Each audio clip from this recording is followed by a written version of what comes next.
Good morning, colleagues. Roll call is open.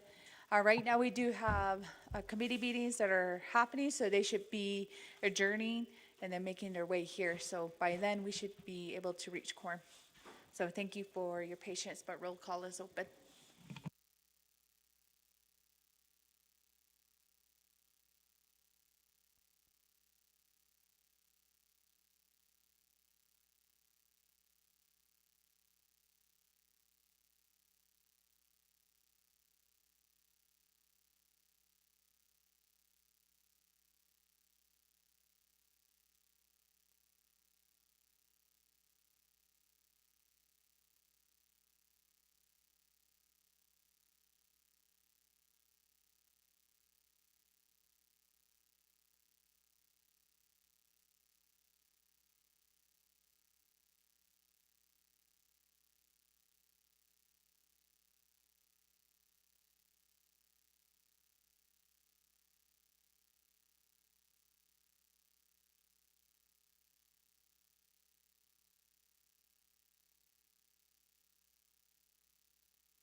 All right, good morning, colleagues. Roll call has been open since 10 a.m.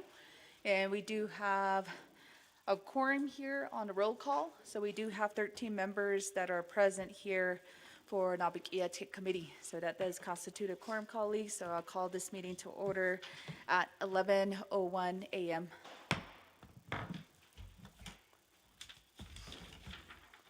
And this morning, colleagues and our guests that are here, we do have a proposed agenda.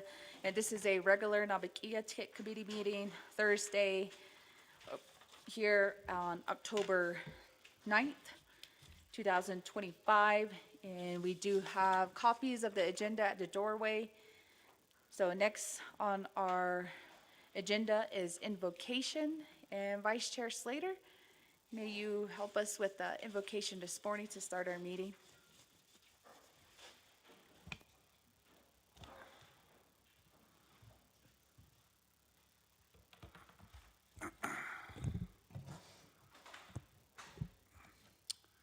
Good morning, colleagues, and thank you everyone in the gallery and the audience for joining us this morning.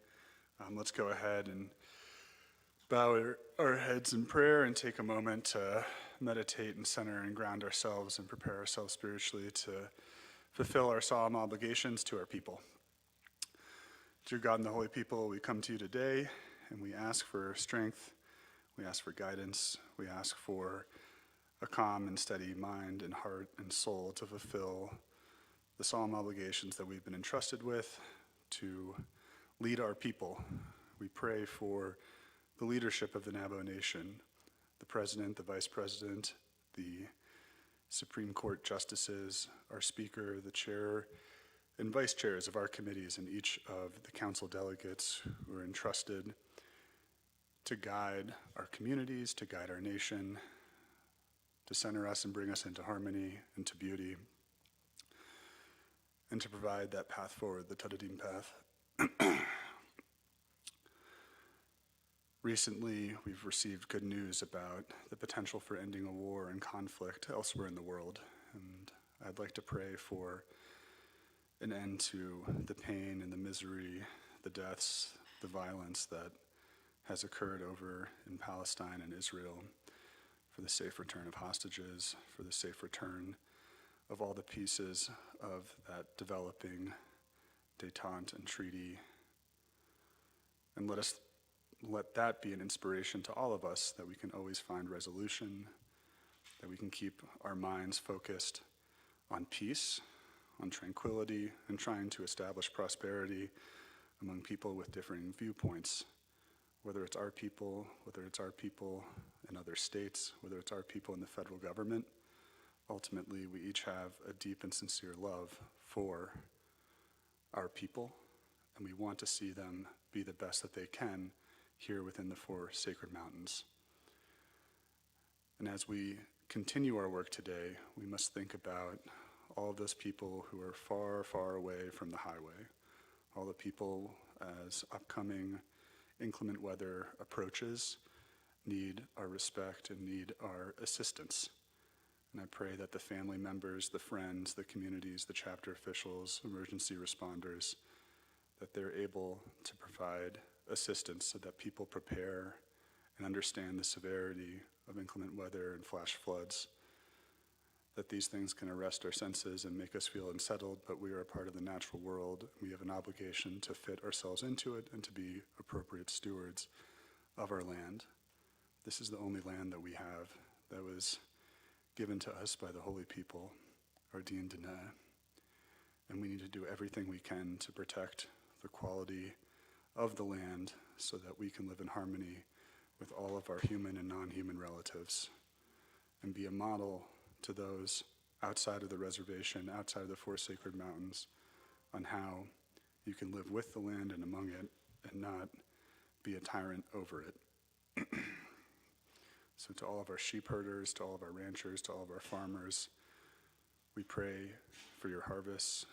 We pray and thank our holy people for blessing your fields, for blessing your animals, for providing moisture at this time, and making sure that the subsistence that we receive from the land, that we provide reciprocity and take care of it as stewards, that we bless it, that we put our tadadin down, and that we don't forget that that is what nourishes us, both physically, from a nutritional standpoint, but very much spiritually, and that that connection can only be broken when we forget, and we forget that the source of our faith is faith itself, and we can never forget, and we can never forgive ourselves for abandoning that faith, our faith in our Deen Dina'a, our faith in the land and the mountains as leaders, the stalwarts among us that provide guidance and protection, and ultimately will see us through over any challenge that we confront.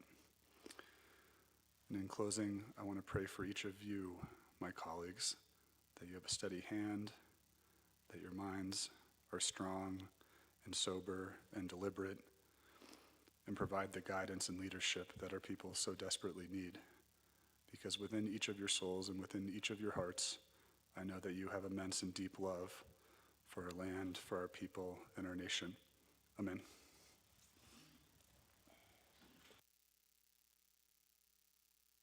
Yeah, thank you, Vice Chair Slater, Kudo and Jinakon, Citizen Kain La Ko Hehe. And thank you, colleagues. If you're joining us, we did call to order at 11:01 a.m. and we will go on to number 2, recognizing guests and visiting officials. Delegate Toll. Thank you, Madam Speaker. And then thank you for that prayer. Junior, not to recognize, but condolence to Shita Herman Daniels. I know you lost your wife, so do chinchi de bin ilni do yegonte. Do shkanan do liliko. Life has to go on, but you have your kids to support you and be with you.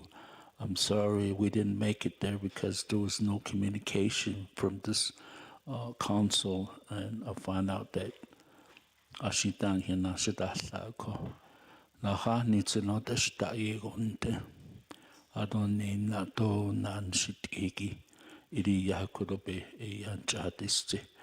Hot ashi ha in lido lis na hasam ka nan yos kasto listo. Hello, Lida Seals Leko. What Ela Shita Egonte. Thank you, Speaker.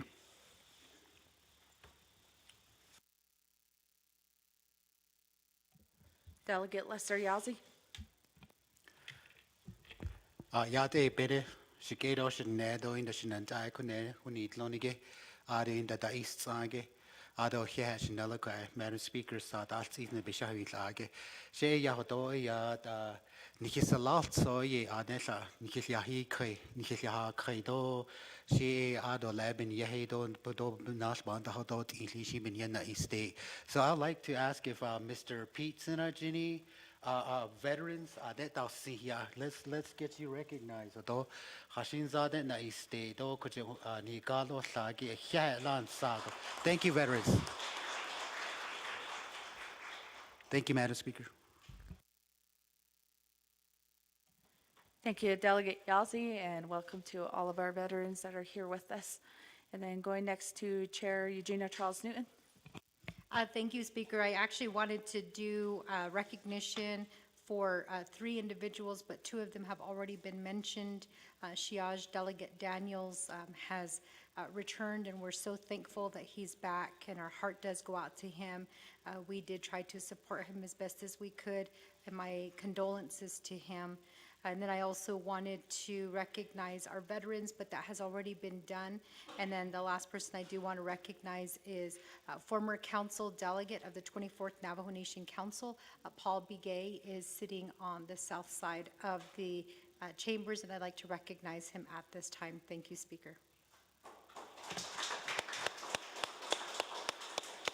Oh, and Speaker, it looks like we have also former state representative Anthony Allison, who served in the New Mexico State Legislature. He is also in the chambers as well on the south side. Representative Allison, if you could please stand.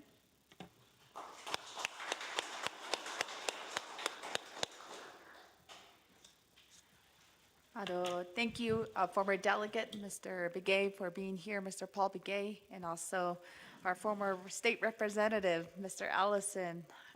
Shema Evelyn, it's also nice to see you, Shema. Thank you for being here today. And also for all of our visitors that are here, I do see FRF office that's also here on the north side.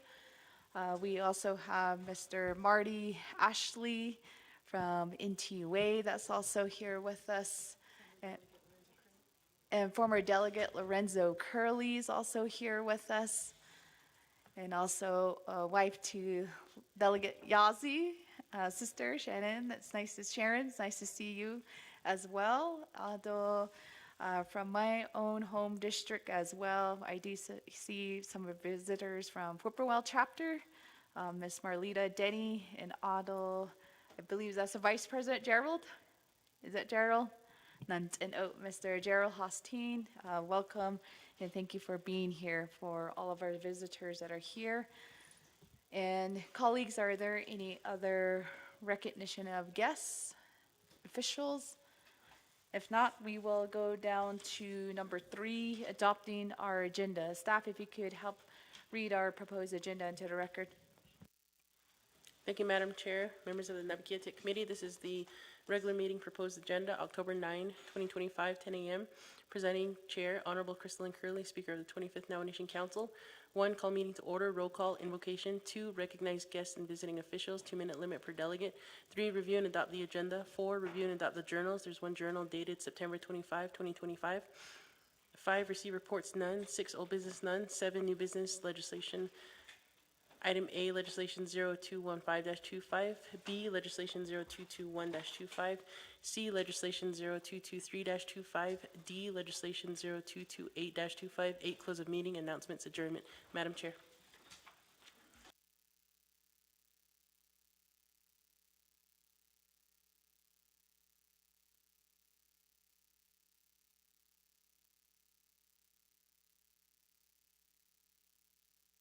All right, thank you, staff, for reading that into the record. And colleagues, I'm going to entertain a motion. Motion by Delegate Nota. Is there a second? Second by Chair Eugenio Charles Newton. Amendments, additions, deletions, colleagues, Chair Eugenio Charles Newton. Thank you, Speaker. A few weeks ago, I had requested that we have a report from Navajo Housing Authority as well as the President's Office regarding the veterans who were promised their homes to be paid off. I do see on the agenda that NHA is not listed. However, the veterans have come here to this chambers and they would like the opportunity to present information to this council. So I'd like to ask I'm making a motion at this time for amendment number 1 to add a report on here at this time for our veterans to share information regarding their issues with Navajo Housing Authority. That's my motion at this time, Speaker. Thank you.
Thank you, Chair Regina Charles Newton, and that is written as board as amendment number 1, add report from Navajo veterans to share information regarding NHA issues and concerns regarding housing. And is there a second? Second by Delegate Lester Yazzie.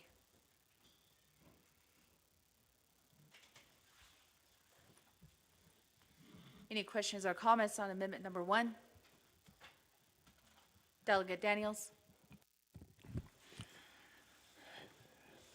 Thank you. Kudo Shama, Kudo Madam Chair. I don't think Kudo Snanta. I'm a Slinigi Kudo Naa'bik'iyati Committee members Kudo Snanta. I don't think Kudo Sheshka Hassing Kudo. Dino Slagi Kudo. In regards to the amendment, Kudo Amendment number 1, Kudo Nagaita Shama Hien Niyagi Kudo Nagai Benashiko Kudo. I don't know if I should do this with a separate motion to add a legislation to this amendment, legislation 0094-25. Madam Speaker, thank you. Thank you, Shiaj Delegate Daniels. That can be allowed, it can be arranged, and we'll go back to that set request to motioning party. Chair Eugenia Charles Newton to add legislation 0094-25, and she concurs. Second motion, Delegate Yazzie, is that okay with you? Concurs as well. And colleagues, we will add a modified amendment number 1 language. And for the record, Ms. Johnson, if you can read the title of 0094-25 into the record.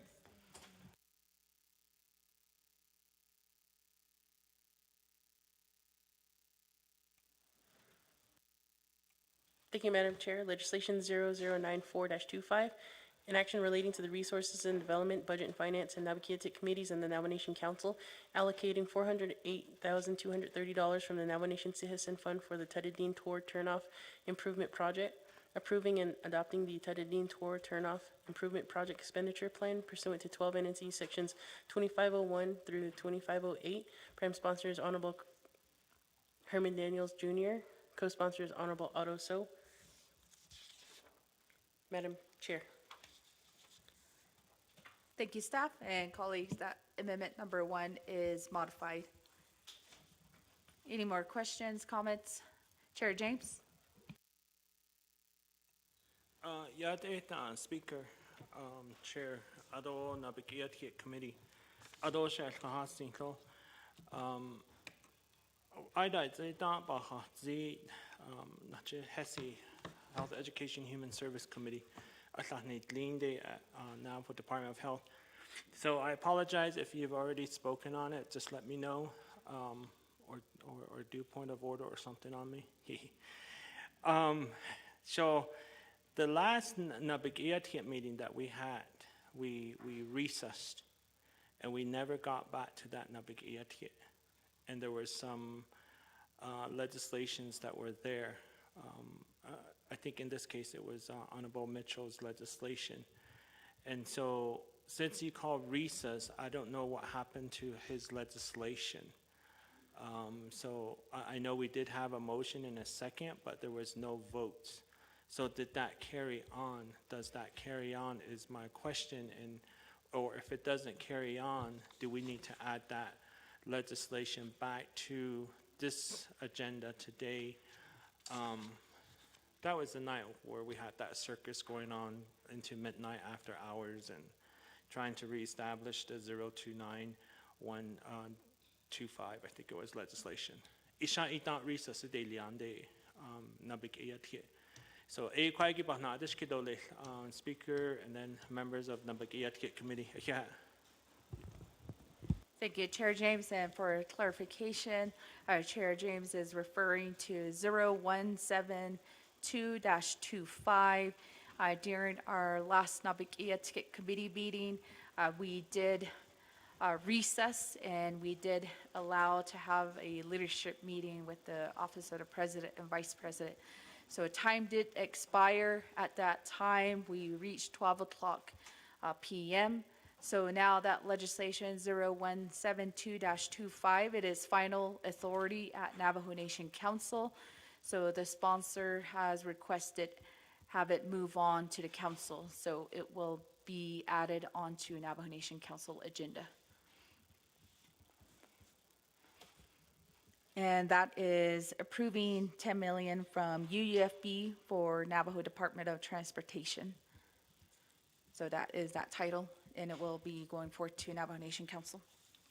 So thank you, Chair James, for that clarification. And colleagues, are there any other additional questions or comments on amendment number 1? Going twice and 3 times. 2 minutes on the board, colleagues, and this is to vote on amendment number 1.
Delegate Norman Begay. Chair Jesus.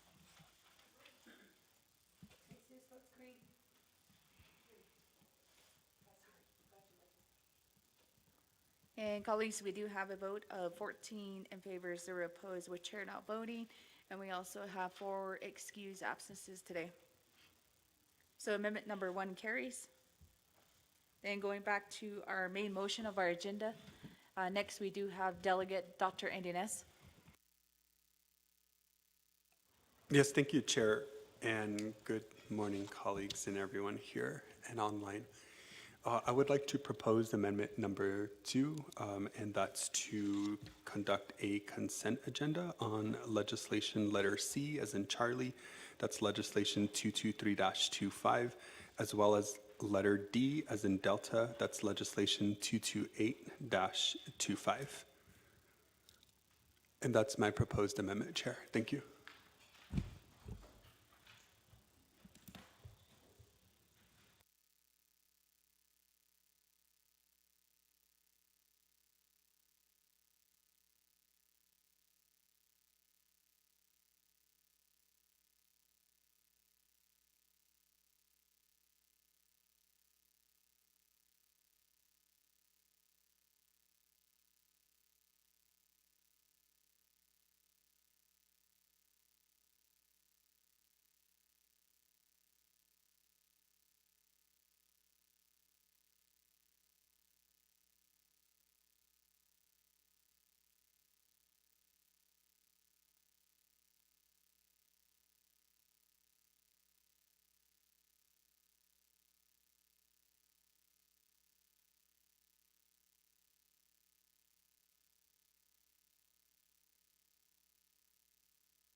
And there is a motion for amendment number 2, adding legislation 0223-25 and 0228-25 to a consent agenda. And for the record, colleagues, 0228-25, I am the sponsor of that one. That would require a 2/3 vote of the committee, since it is a reallocation as final authority here at this committee. So that will be 16 votes. So just for that record, then the consent agenda would require a 2/3 vote.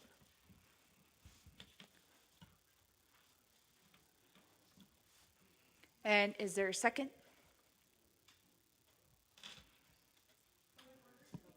A point of order raised by Chair Regina Charles Newton. Speaker, I always have to ask this question with the 2/3 vote. So is it 2/3 of the delegates who are in attendance, or is it 2/3 of the entire 25th Navajo Nation Council, which is 16? Because if it's 16, I don't know if we have enough delegates here. Thank you, Chair Eugenia Charles Newton. And if you look at Title II, Section 185, Powers A, A says, subject to existing funding or contract requirements, the committees, chapters, boards, or commissions may reallocate funds appropriated by the Navajo Nation Council to the committees, have oversight authority, provided that funds are determined available by the controller. Further, provided that such reallocation is upon request of the affected division, department, or program, and further provided that reallocations of funds is by 2/3 vote of the full membership of the committee, board, or commission. So it would be the full committee. So right now, with our last vote, it was 14 delegates that are here within the chamber.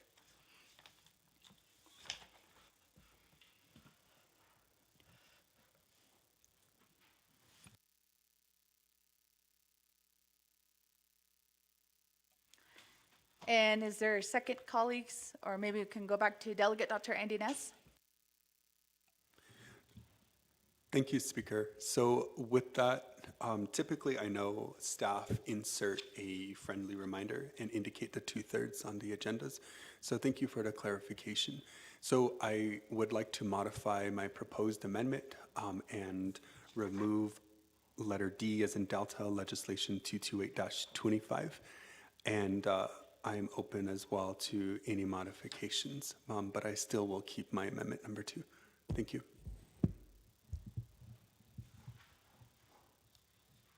Thank you. Delegate Dr. Andy Ness modifies his amendment number 2, and that will include one legislation on the consent agenda. And colleagues, we do have, first I'm going to call for a second, and then we can open up the floor. Second by Chair Vice James. Delegate Herman Daniels. Yeah, good Shema, good Madam Chair. I don't know that I'm Lenigi. Good by bail case and good consent agenda. Good. I've been away from Winter Rock for several months. Good non-stand. Oh, hashing hot. Yeah. Shall get out. What is it? How much is it that the chatted? Chat I got a zone I saw trash when I saw trash at out of shit with it. Not a lot. I had the scale. Is she even so clear with it? Nilia. Oh, you can allow it. Yeah, non-stand out it's yeah. But even as you go down the gate, I know that there's going to be some discussions on the reports again, even as you go and probably other reports as well. So this Naa'bik'iyati Committee is going to go maybe into the evening. Reports again. So even as you go consent agenda, motion I'm looking at legislation 022125. Confirming the appointment of Carl at City to Black Mesa Review Board. ako abahazini ako so that's it'll be dot on so adonana kwado legislation 0094-25 it'll kwado na gaid when it yad is going to go to council so ADG is going to go to council issue na gaid na nation council 0094 gi maybe at that time the shin the IC them by a deal ki it'll and kin kwalni kwado them shin shinant amashligi kwado a big kid or those two legislations kwado na gaid be dot so ako that we ba hadits no so she to nta ha do so to thank you Madam Chair. Thank you, Delegate Daniels, and there is a request to motion party. He does agree to that modification to add 0094-25. And Chair James, is that okay with you as well? As a second motion party concurs. Colleagues, there is a modification on the board to include 0221-25 and 0094-25. Next, Chair James.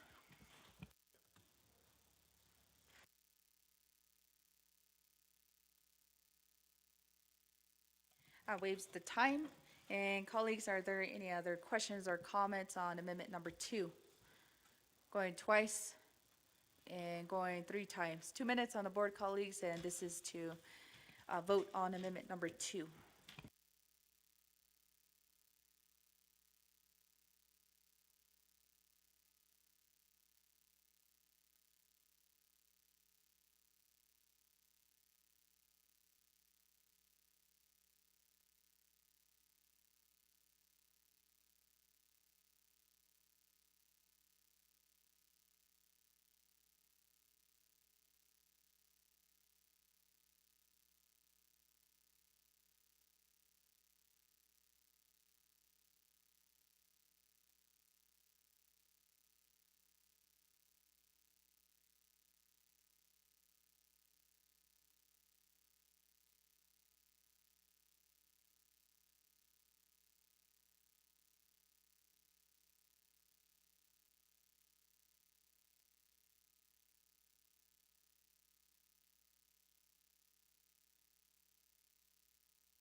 Delegate Shawna Tlaw, Delegate Norman Begay, Chair Jesus.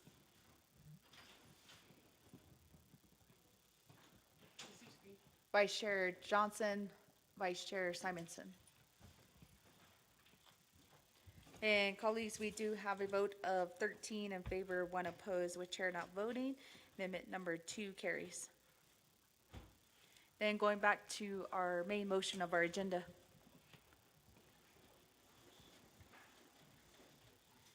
Any more comments, deletions, amendments, colleagues? Delegate Dr. Andy Ness. Yes, thank you, Chair. So I did not include this in my opening statements earlier, but during our Naa'bik'iyati last time, I did inquire about appointed Division Director Yazi, who was sitting in the gallery, and then she joined us.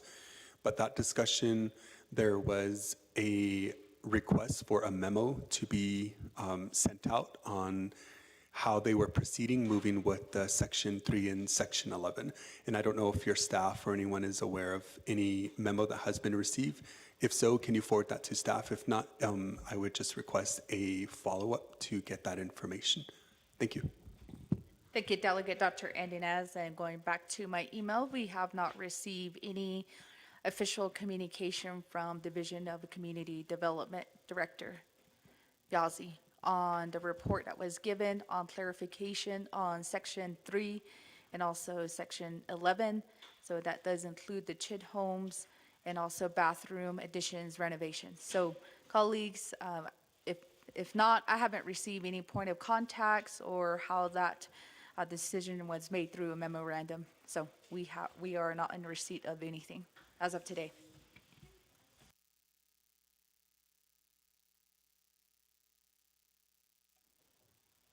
And colleagues, second call for adopting our agenda today. Chair James. Kihadan, Speaker, members of Naa'bik'iyati audience.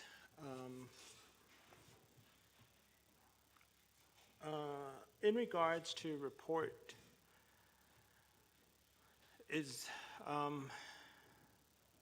I'd like to make a motion to have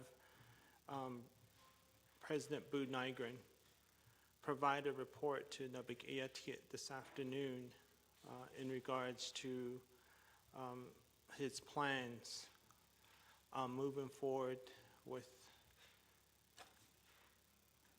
the fiduciary dollars amount of the nation.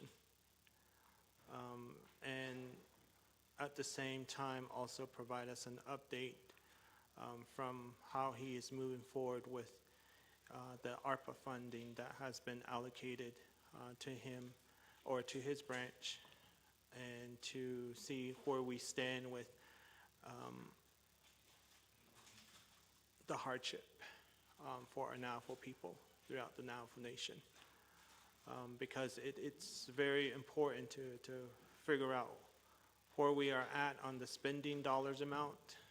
If not, then we need to start the process of hardship payments to our Navajo people before we do it the 11th hour again, before we have to do it the last minute again. And so I'd like to make that motion to hear that report from our president, Nygren of the Navajo Nation. Thank you.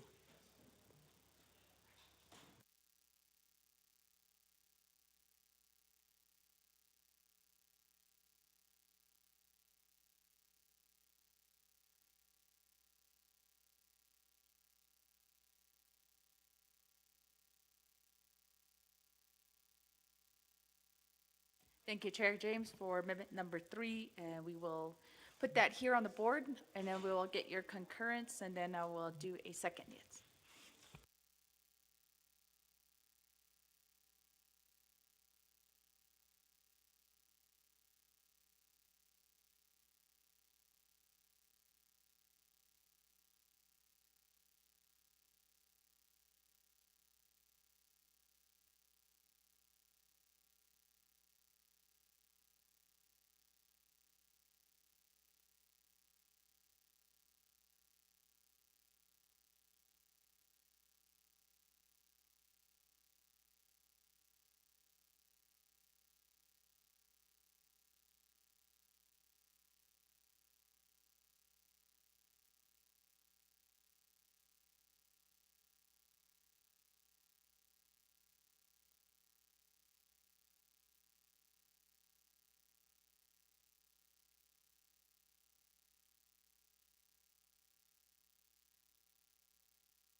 Thank you, Chair James. And amendment number 3 language is on the board, and it does read, add a report from OPVP President Boo Nygren regarding fiduciary responsibilities and ARPA funding to assist the Navajo people, to assist Navajo people regarding, should be regarding hardship.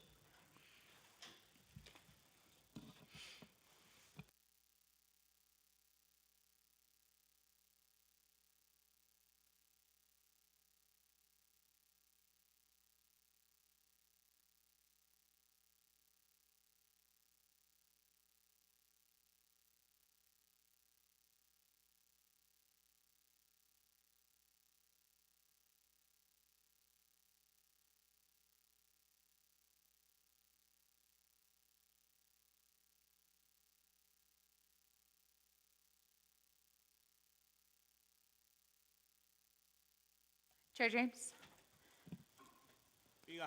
Biga, thank you. That's Okay, good. and there was a second by Delegate Dr. Andy Nez.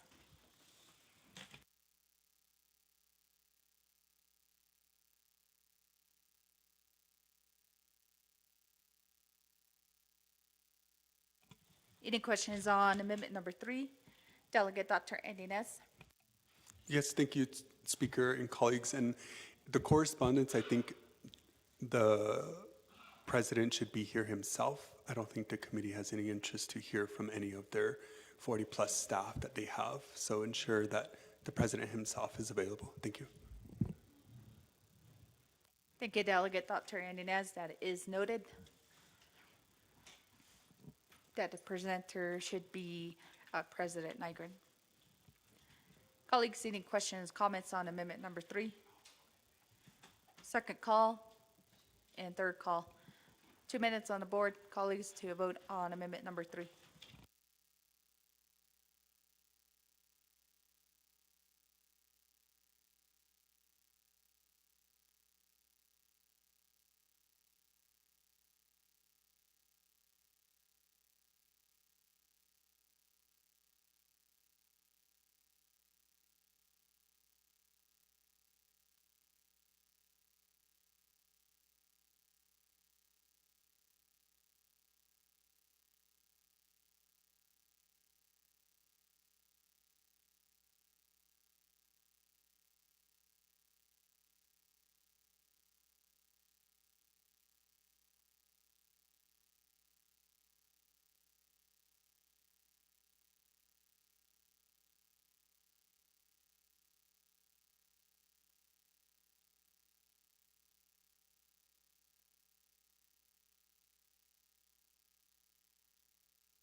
Thank you, colleagues, and that is a vote of 14 in favor, 0 opposed, with chair not voting on amendment number 3 carries.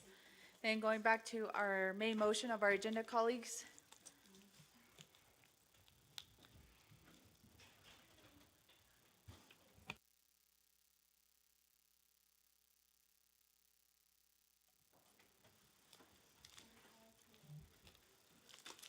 Going twice. And going 3 times.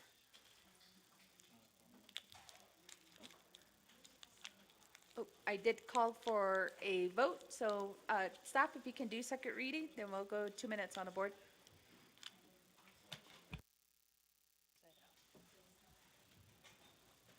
Thank you, Madam Chair. Amendment 1, add report from the Navajo veterans to share information regarding NHA issues and concerns regarding housing. Add legislation 0094-25 to the agenda. New item E. Amendment 2, add legislation 0223-25, 0221-25, and 0094-25 to a consent agenda. Amendment 3, add a report from President Boo Nygren regarding fiduciary responsibilities and ARPA funding to assist the Navajo people with hardship payments. Madam Chair. Thank you, staff and colleagues. Put 2 minutes on the board. This is for our main motion of our agenda.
Delegate Law, how do you vote? Green. Delegate Helena Naa'bik'iyati. Green.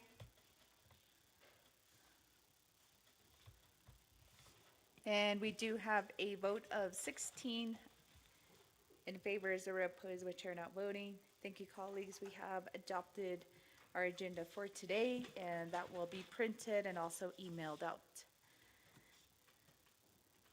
Number 4, review and adopt the journals. We do have one journal, September 25th, 2025, and staff did email that out on October 8th, 2025 at 3:10 p.m. Is there a motion? Motion by Chair James, second by Chair Eugenia Charles Newton. Questions on the journal? Delegate Law? Right, seeing Q? Or was that from the last one? That was from the last one. Okay, thank you, Delegate Law. And I don't see anyone in the queue. So colleagues, 2 minutes on the board to adopt one journal.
Delegate Helena Naa'bik'iyati.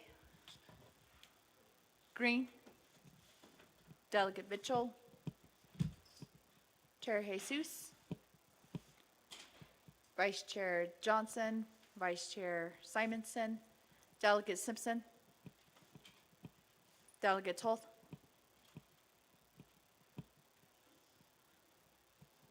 Votes green.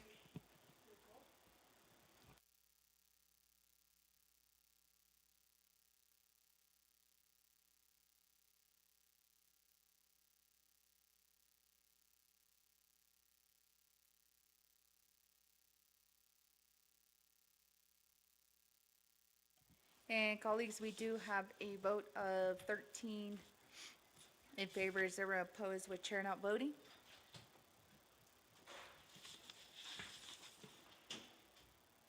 And going down to number 5, we do have receiving reports from Navajo veterans to share information regarding NHA issues and concerns regarding housing.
And thank you, Chair Eugenia Charles Newton, and she will be assisting our veterans for this presentation, colleagues, but 20 minutes for presentation, and he can state name and also introduction for the record. So at this time, we will allow our veterans to introduce themselves and also to explain the reason why they have visited our council chamber today. Kodoshin kilaso batahadil as ado nadin dahal jinja e kwaigin khaz ado lel for 20 minutes. So veterans, if we can turn on their microphones. Good afternoon, everyone. I hope that you all can hear me. This mic does not work. I appreciate the opportunity, or I appreciate your votes to add a report on by the veterans. A few weeks ago, I did request of Speaker to add this onto today's agenda.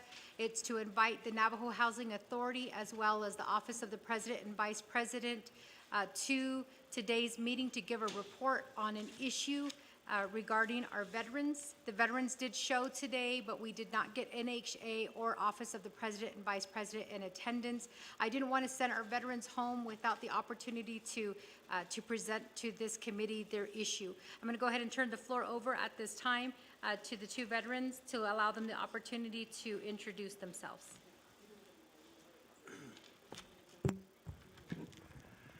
Good morning. Senat Ani, Senat Senigi, Doa Nasco, Danshin Nasligi. Doa Stutsidan, Do Casco de Nonde, Attended Instu. Lawrence Zani, Insia. Kia Ani Insle, Todit Ini Buses Chain, Senatini does it say, Trappa, it does another. I could ego it in Insle.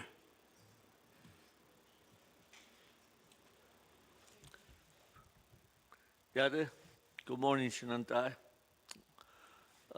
Shea pizza na jinin sha. Chin lide na sha. Aje alanj la santaro le shit no. Commander be you ade na sha. Those aj shanan shisha. Kia ani shlom I dishkiz ni basis chin. Tkodich ini dashit tsana jini dashanale. Aruyat en kidishnil. Thank you. Just committee members, at 10:07 a.m., there was an email that was sent by Liana to the entire 25th Navajo Nation Council. There is an attachment to that email, and this is the purpose of this meeting here today, is to talk about the NHA homes that were promised to be paid off by Boo Nygren's administration using ARPA money, which has yet to happen. So I'm going to go ahead and turn the floor over at this time to our veterans who can explain their issues at this time. Lawrence? Pete? Oh, hold on. Pete is going to go first. They'll turn it on for you.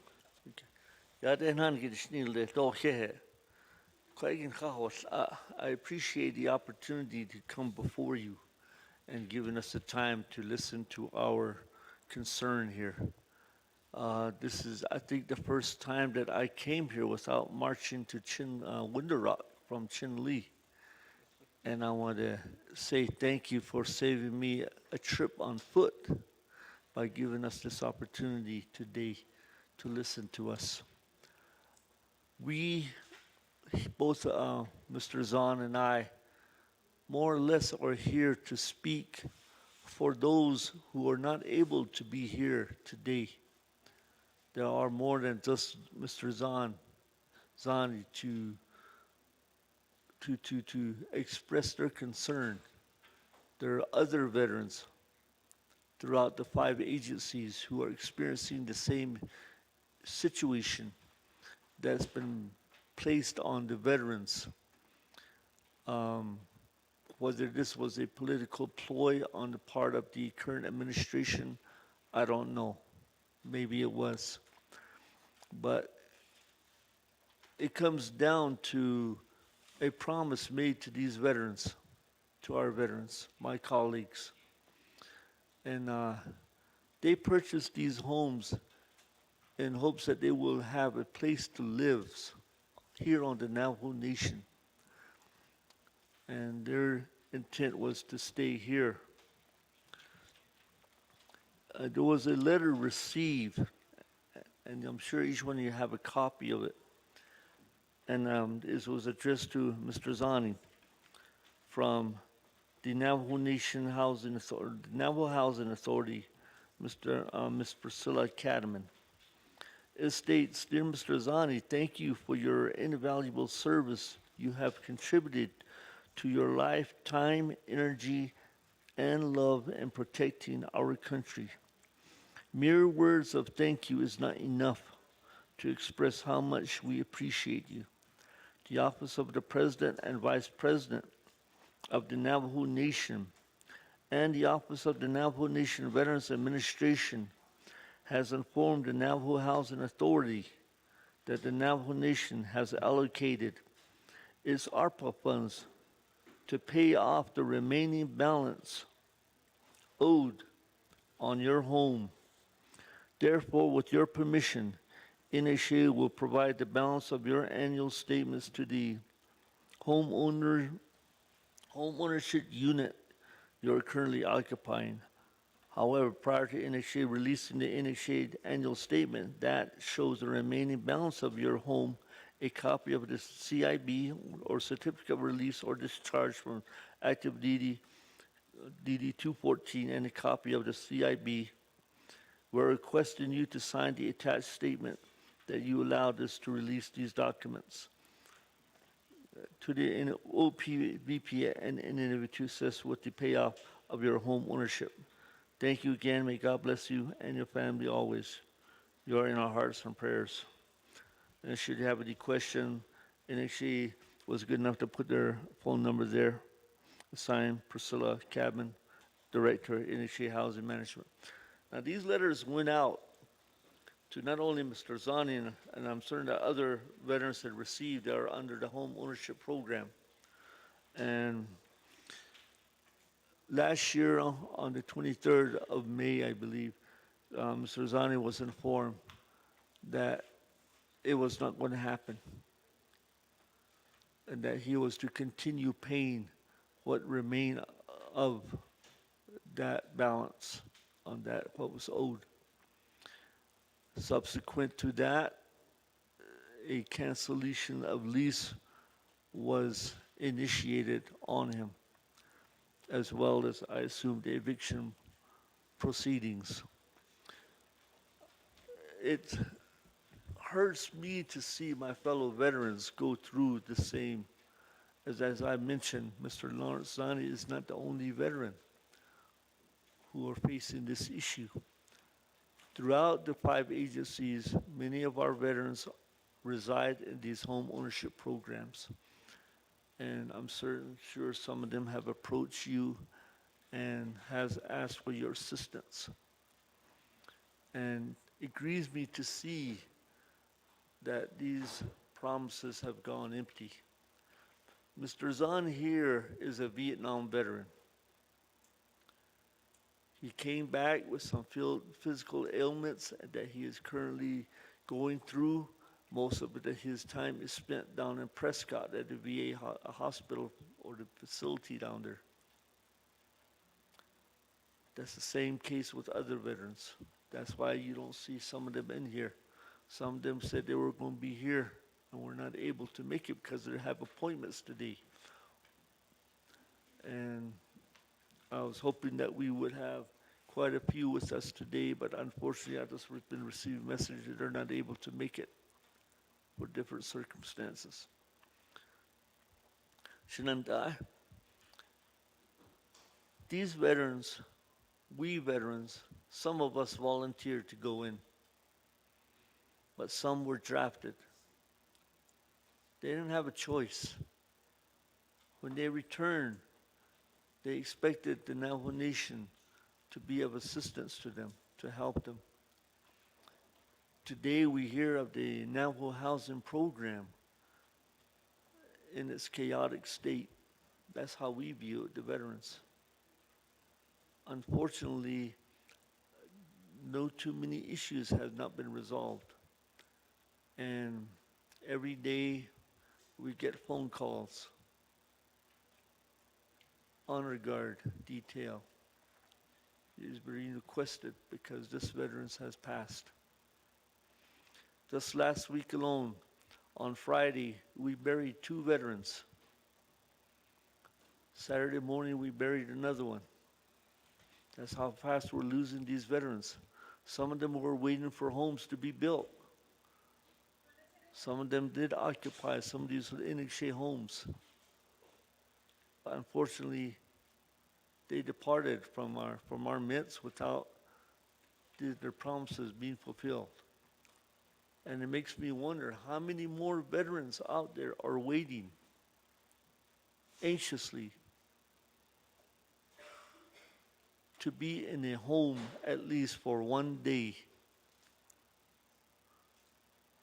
I hope that we don't get any more phone calls for honor guard detail. And unfortunately, nature does not listen to us sometimes. Eben, we came before you, Shinandai. As I mentioned, most of the times I come here on foot. I organize marches from Chin Lee, and you give me an opportunity to listen to me, and I appreciate that. But now I ask, listen to my colleague, listen to others. His words is the same as those out there who are silent. And again, I want to say thank you for the opportunity to be here. It is an honor to sit before you, Shinandai no Shinigi, and a great privilege that you extended. And I'm very happy to the Council Delegate, Eugenia Charles, Honorable Eugenia Charles to listen to our plight and to push this issue. Don't misunderstand me, Shinandai. Many colleagues here in this chamber I've always turned to.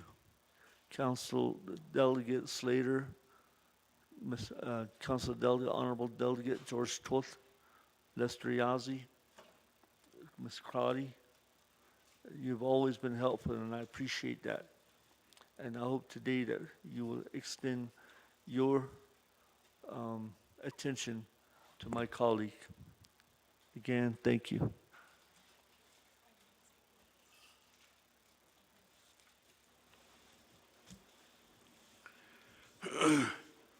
Nāslo shehe nke de disney kodo.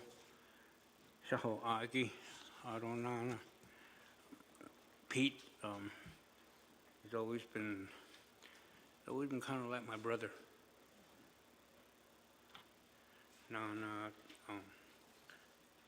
Miss Newton still, I lebist in height Nāslo dealigate. Since he went to law school and what she wins but it's not but this kid at the sada this as it takes in the sea. I got here the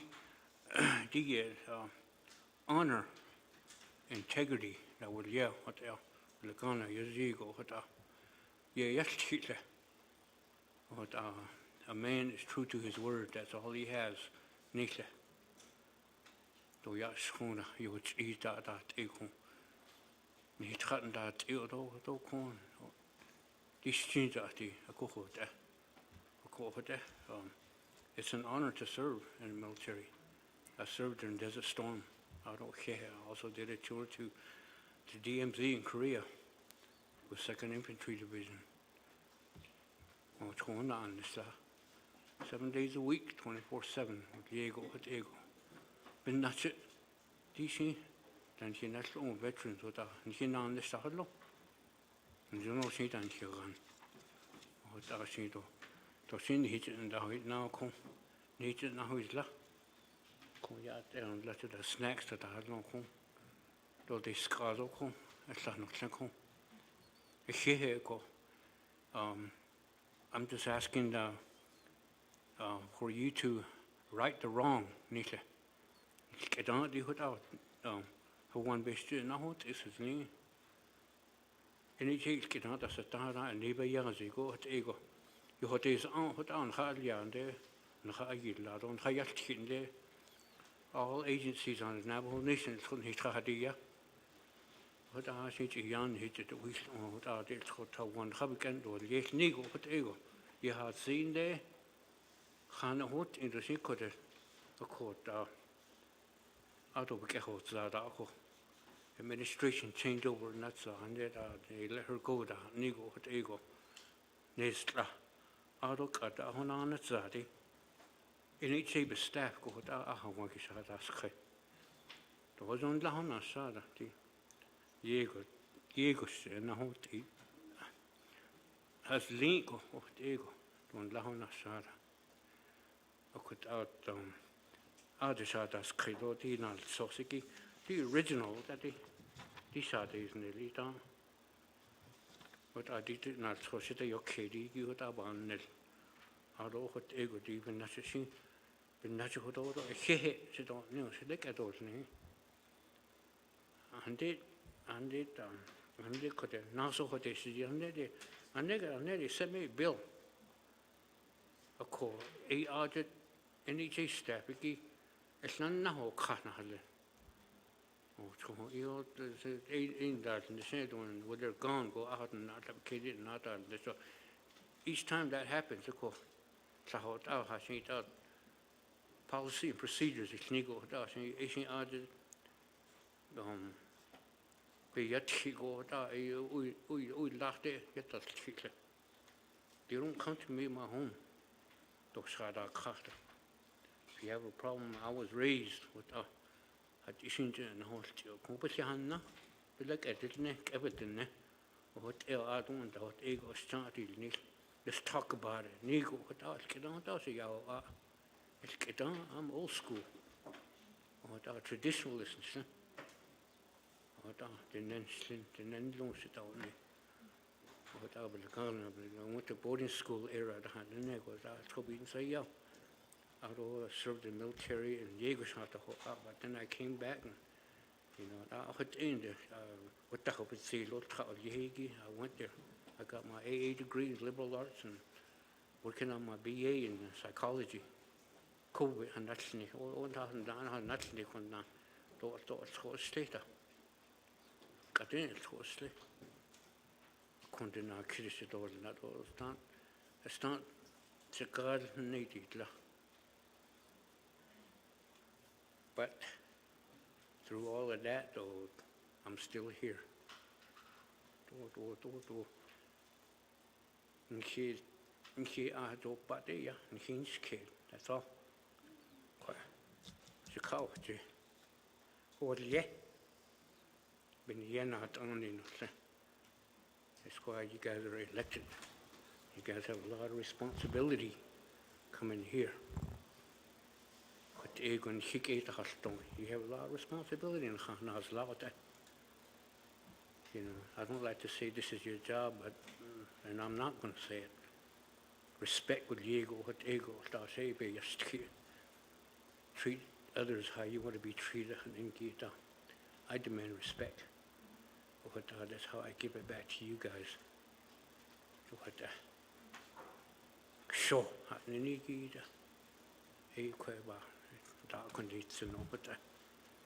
that's what else you have?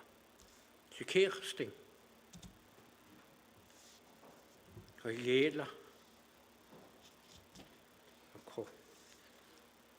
He been in a con.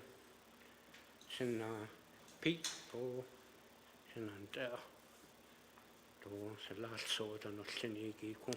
The in sleep or this. She can't say. I serve you guys. Now it's your chance to serve me. Look at ego. And kid inch kid. I couldn't saw ego. So I just go. Be hasty. Washing a you do relation there. Switch back.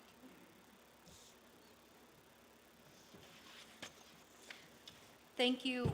Thank you, colleagues, for hearing the concerns on behalf of our veterans. So just to be clear, Mr. Zani received this letter from NHA on May 26, 2023. At this point, we don't have a full number of how many veterans were contacted through NHA and told the same thing. What we do know is as of today, no homes have been paid off.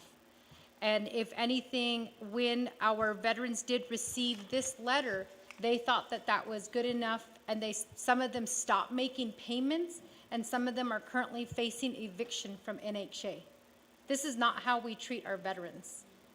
And this is another failed attempt of the Nigerian administration when it comes to homes. Homes for our veterans, homes that were promised in writing, a letter that was given to them. So I'm asking my colleagues at this time to help me, help our veterans, help us all to hold NHA and the Nigerian administration.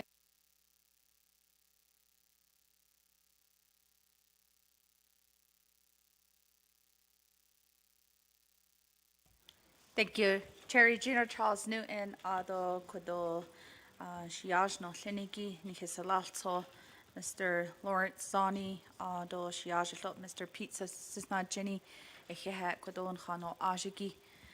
And colleagues, I'm going to have a motion first and a second, and then we'll go to questions. Motion?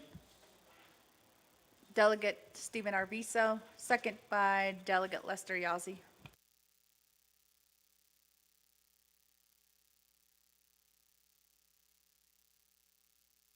Delegate Toll.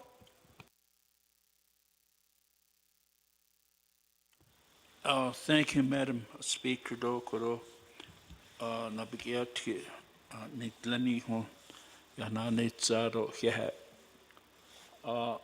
Again, two individual salatso no lengi here ko quiz kandashin che kodo no hunza holjish. No, seems like nobody's paying attention. And latte hat nitle she campaign banal te salalt so ba hansen baganda hato le no on hijeta haki ahot on hilwol jisn hilbaus do adi marchin dausli na ha jo pai o to ne to na ha jo pai di ne salalt so ni tlenigi na so salalt so don hidane tlida back in there was some money allocated from NHA to Navajo Nation Veterans Department to build houses for these veterans. It's $2.0 million. And I asked the president and also the Veterans Administration Director, Holan Hiron Hilbehausenda no. So the money was given to veterans, the department to build houses for these veterans in need of house. No. And yet, Oyahanacha, on December 28, 2023, process at Etaliande ko, a director Jilenigi, a Hosbahausen. Nahodesh kidney eten, she denies the whole thing.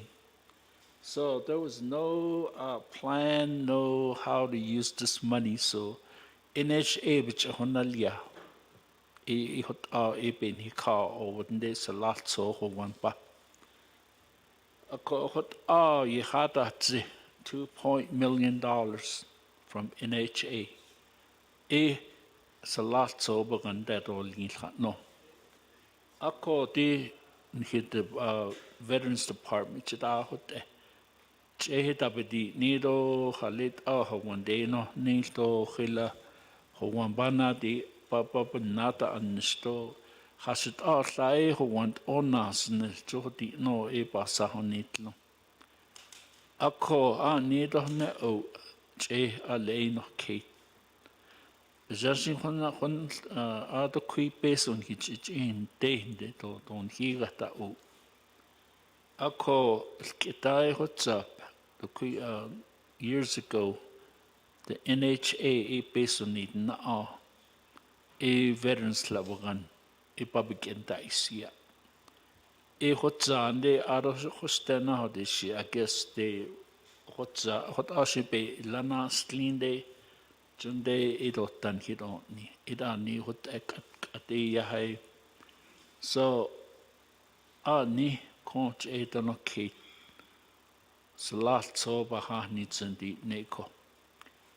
A conlache has a committee ni tleni hondi ni. Director do housing specialist de deal kit. Hane la peso atatsi. Khela nana khela banana lia. Cheti no oko. Nasa don hitch and dark kada. That's is arching. So when I mentioned this $2.0 million attend on his boss and the other director, no, but the statement right here, I have a copy of it, was given to me by NHA.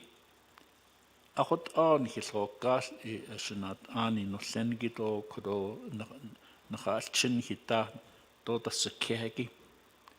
Halit bakati cha halit jo president jo e hasalato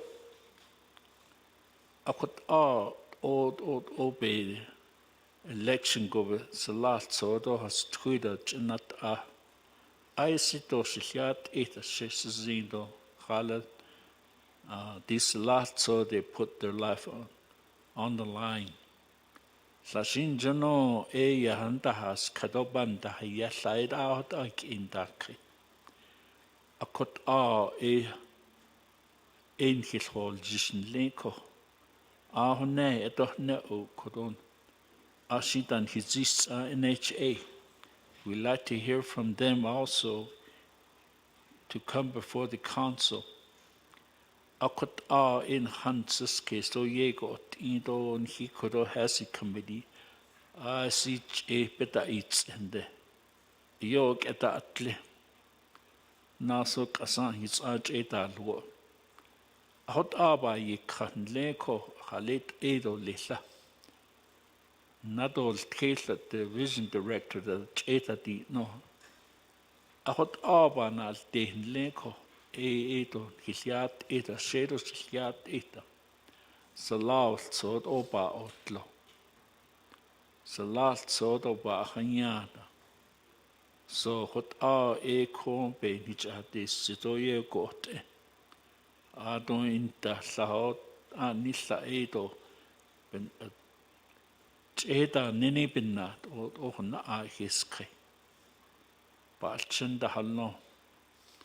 Hot on hit hol jishin leko.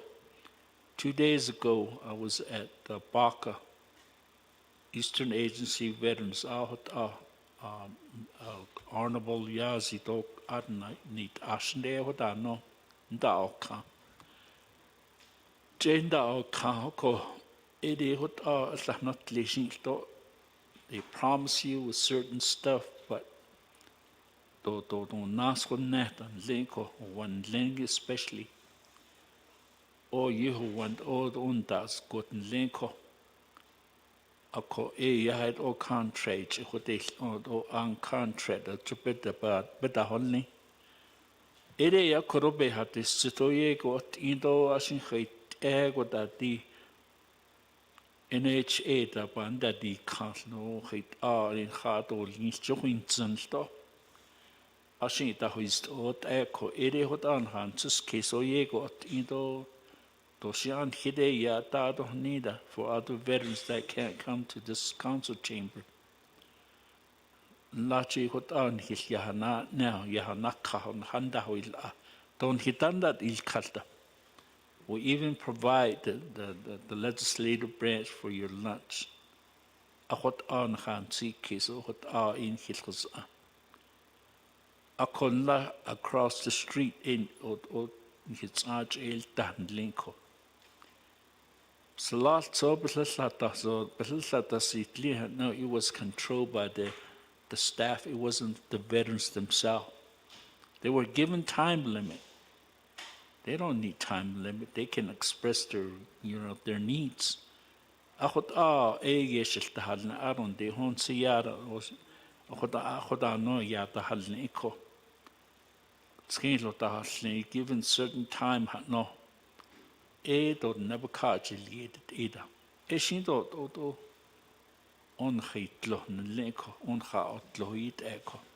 Yego that and so God bless you all the veterans in the house and out there on Hikea Bakao, those that and the Galad and that are in the Kahito or one day in Zinsto. A copahajo by echo. Edeba had this seto here. Thank you, Madam Speaker. Thank you, Delegate Toth. Then next we do have Delegate Yazi.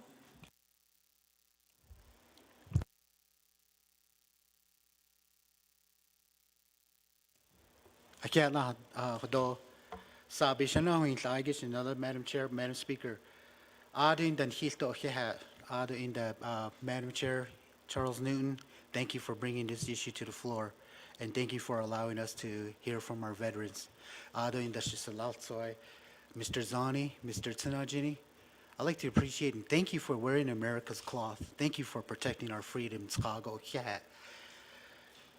We don't have the appropriate programs or entities in the room, but I'd like to go ahead and ask these questions to be on record. These veterans, they travel far. Hadashin Naha East State, Coal Mine Mesa. Ada in the Chinlide, Adashin the Coneltos and Hastra. Ako Hiha Ada Nigado Sado Hodon Hiswalo, Sodi Ben Beja. So Hodon Idish Kidogi, Ya Sage, Yadoido, Sadige. I'd be Legonic as you send Kilchidish Art. We'd like to know why the Navajo Housing Authority has failed to fulfill, to obligate, in accordance with an official NHA letter, that a home ownership unit remaining balance would be paid off. We just heard that right now, many of our veterans are now facing eviction notices. delinquencies for their house payments. Despite the original intent of this program to provide long-term housing security for their spouse, for their children, and mortgage assistance to those who have served our nation with honor. Further, this decision to alter the assistance initiated by anyone other than the Navajo Nation president? If it was, or if so, what authority was this action taken? Who is ultimately accountable for this deviation from the original intent to support our veterans?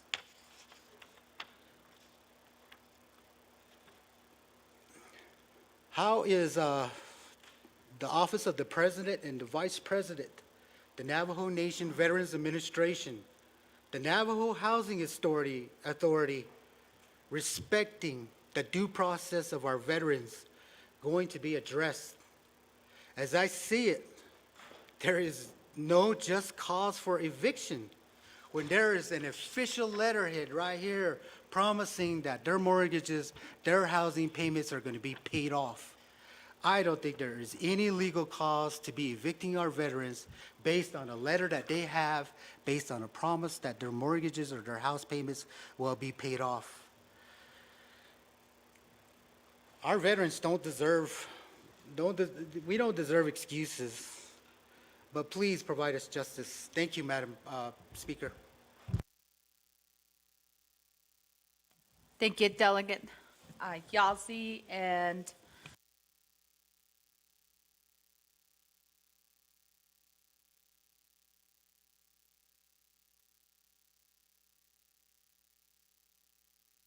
we'll go next to Delegate Arvizo.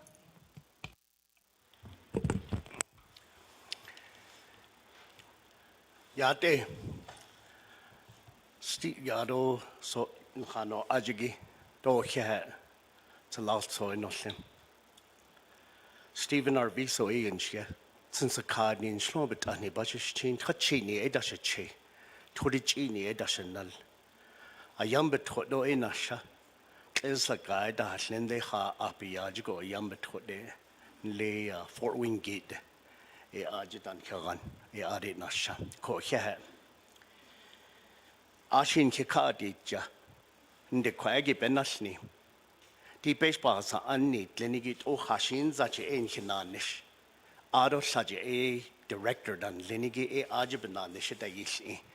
Ado and the key the Aya a large as a tagi, Bebolni.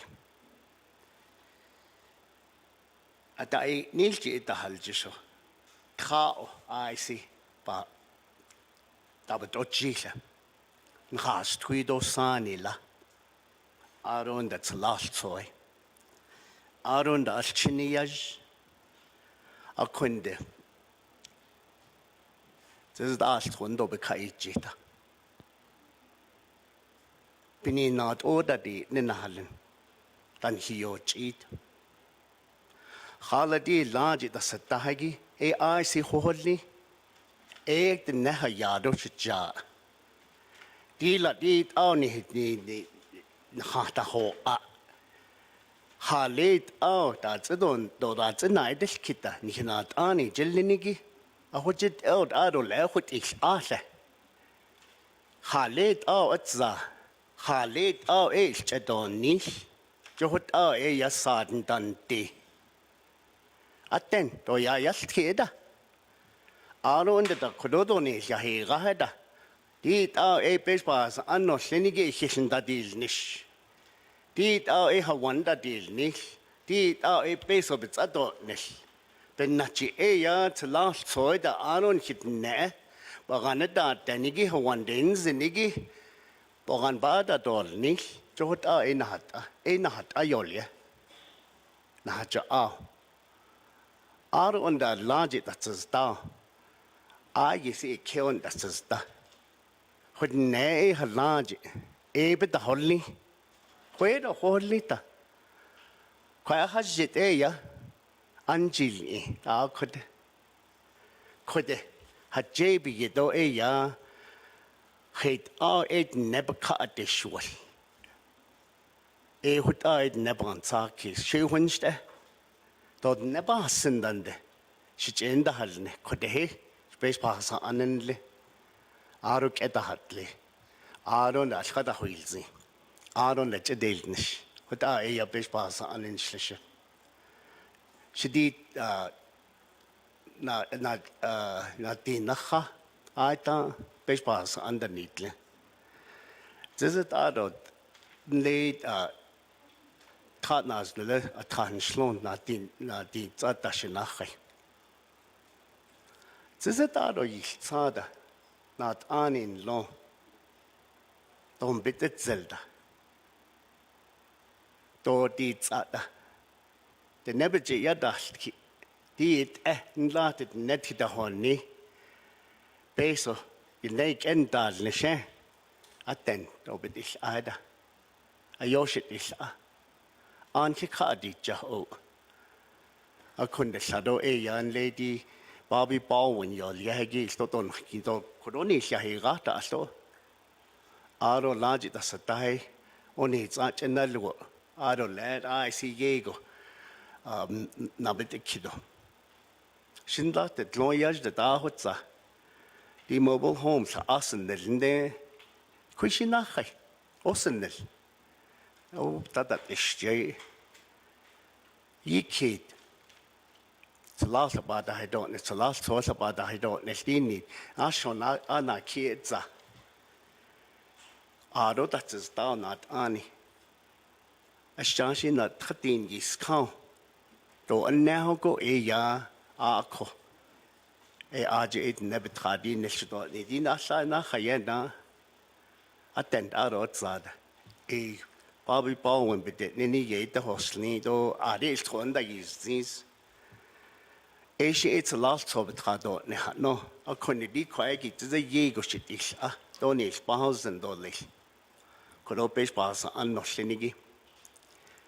A FEMA day trailer in that is this. It's a last of baby card of Jashida with don't need. Ainly NH8. A archbelak 8 nails to the Bahosenda. Keys in the that then title in the hard she hulla oha no. I had ended 8 months sausage cane than it, Nildona, Nikit Nana Kibogan the Hasley, Cobit baby Kayada hot eh. Such as she end the Hasley. Could a hedge, Yana de Natcher she did not. Ayo Shinanish will only been in that all the shutter. A call. A what's on there? And they quaggy, but additionally, Bahunos and Basebars on.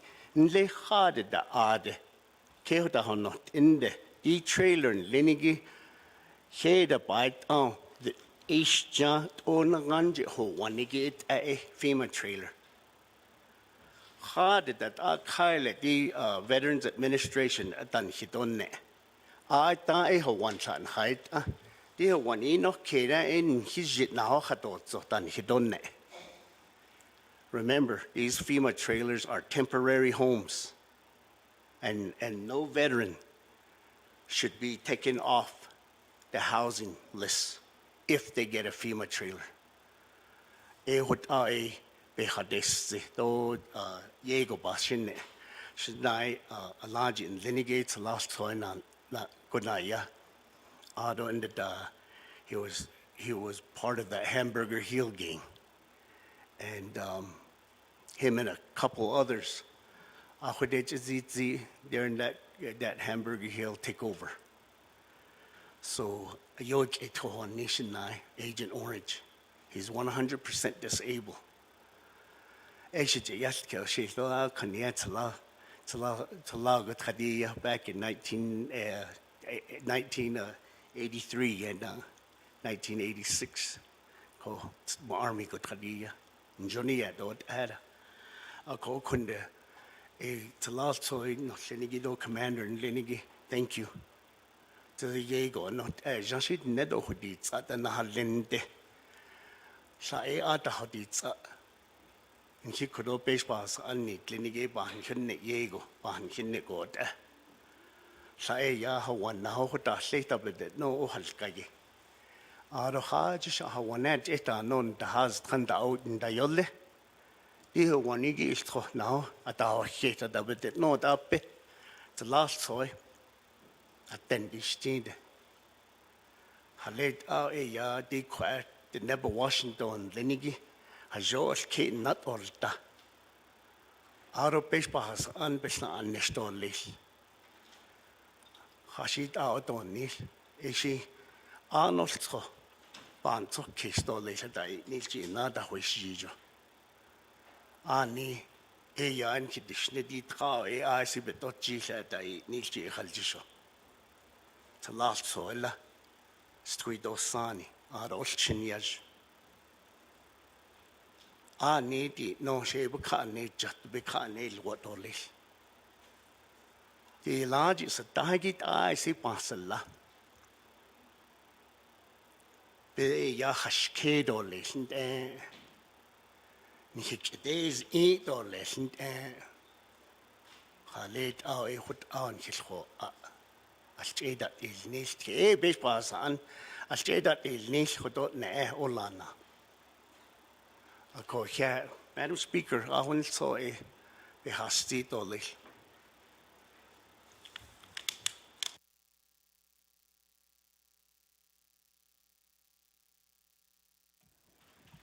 Thank you, Delegate Arvizo, for those comments. And colleagues, there are numerous questions that are being requested from NHA. So at this time, staff, if you could help us check if any representative from NHA is online through via Zoom.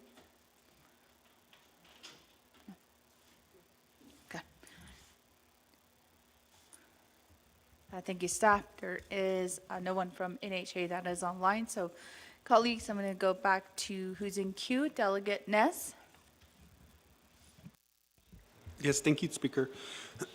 So, Arokron Hisalatso Donathan Anola, Doshin La Hut Art Hisalatso Donathan Ashin da Isanot Nikido Yat A Than Dobik Jinkad. Aro Mr. Zani as a Vietnam veteran as well, welcome home. Akodidiki E Ya Inekshe Bayaltia, Akodikodo Resource and Development Committee, as one suggestion, is also to look a little further into this. Binina additional e yan le tsahotso den khaz e ajani he salatso athine khaho an de zido. Ako saita ahut adana sha sa ahut ani salatso ahushidinid. Itan le 1990s dona wichik adan 2000 jo e ajo hojijo ahut ashi sa nalsos yel sozo e ahut ashi that's it. Baka join the Inekshe. That's a service that was provided through Inekshe that abruptly ended, to my understanding. Ako the Kuidishi ahut nihisalato in the alzozo e baka ocheda la. Ako that number and that figure, I think, as RDC as an oversight can assist in that matter. Because when I learned about it, it's a pursuit that I try to garner and obtain information from because it came as a recommendation to help sponsor a legislation to help fulfill those offset costs for Inekshe. My concern at the time was I'm not going to sponsor legislation to buy out Inekshe when Inekshe ends up providing more federal funds back to the federal government. And this body, if you recall, about 2 years ago, I believe it was about 68 million that ended up being reverted back. And that was also part of Inekshe's report. It's a larger issue, and it's unfortunate that the president's office, and I think, Speaker, this is a recommendation that not only calling upon Inekshe, but the president himself, calling upon NNVA, because Joy Kwaiki Di Natsosaki Naa'bik'iyati that the office of the president and the vice president, OPVP, of the Navajo Nation, NN, and the Office of Navajo Nation Veterans Administration has informed that the Navajo Nation Authority informed them that they would allocate its ARPA funds to pay the remaining balance. And that is unfortunate. That is an unfortunate commitment when at the time, I don't know if there was a general understanding about how much allocation had gone into the office of the president and vice president.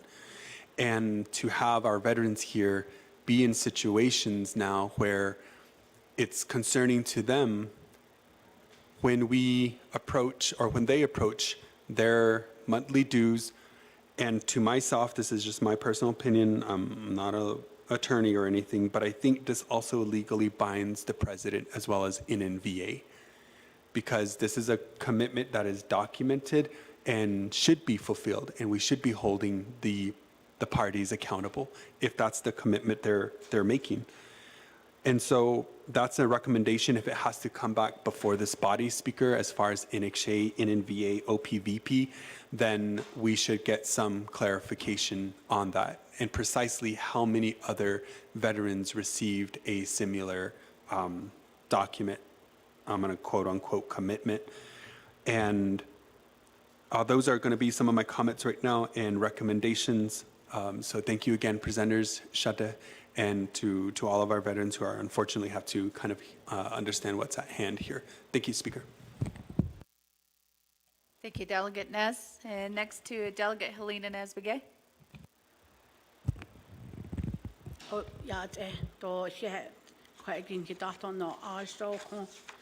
You're sharing your concern of housing, veterans' homes, and I've been out in the field. When I'm not here, I'm usually out in the field of our communities. So I've seen some house being delivered and setting up. So in general, veterans you see on the hayos nata. So what out a nesh so what out a they're addressing these needs. And I'm a sister, I'm the youngest sister of a Vietnam vet. My oldest brother was an 82nd Airborne. It's not.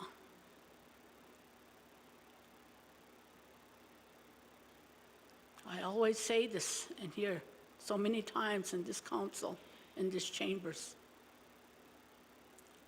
It took his life. I always think, Haleit ego, and then nobody came forward. We had council that came here. They never came back to our community to really help our veterans, to tell them this is where you go if you need help. It took his life one cold winter night. That's something that you can never take away from me, because he was a big brother, he was a dad to me. Because I lost my dad, I didn't even see my dad. So he was that figure to me. Every time to this day, I remember when he flew back into Phoenix with his uniform on, he would somehow make it back to Kaibito. I was going to school at Kaibito boarding school. I remember my teacher would say, Helena, turn around. I would turn around and he would be standing there with his uniform on. I would drop everything just to run to him, just for him to hold me. Later, I moved by my mom's house. He would come by later on. These are real true stories I'm sharing with you. He never got help.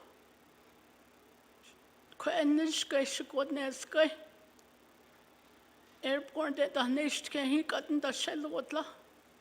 I don't know if it's at the airborne or if it's my brunt riding, you know, but he would bang on my door 2 or 3 o'clock in the morning saying, sister, get up, put your shoes on. They're coming, we have to get going, let's go. I said, brother, no, you're fine, you're safe with me. So I know it's just like, I know what you guys are talking about. I've seen it in my brother. He was miles away and I couldn't help him the night he left. Nobody told him there's even veterans home. They probably did, but nobody told him that he needed to go here, there to get a home. There's a lot of our veterans that are like that. But the Hajobaye, they stand in front of bashes. I met some of them. I'm hungry, the Danona Zinhle. Shagan Itten. I even met one yesterday. He's a veteran and he was just sitting in front of a home.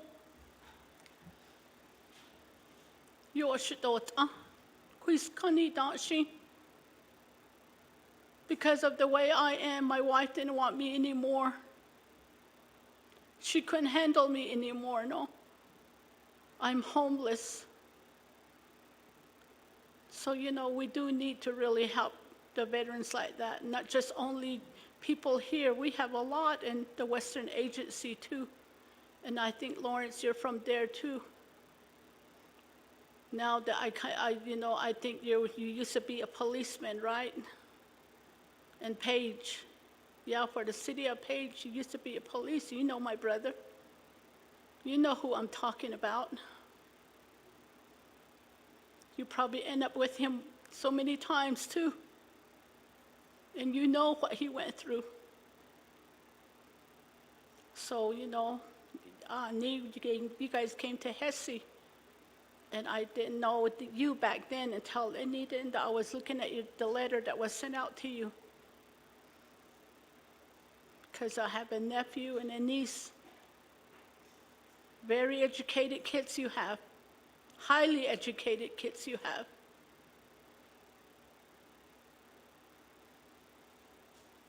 They have a doctor's degree. I'm really proud of them. It's you veterans that, I've always said that to my brother. You guys went to boarding school, you can survive military. So I guess it was true when I went to that camp, when they were having a graduation, when they invited me there. I walked the halls of that dorm and everything. So, I stand behind you guys. And, we try to always advocate for more from our committee as an oversight for veterans. Our chair, Vince James, and, we do. We just need to really work on things like that again forward.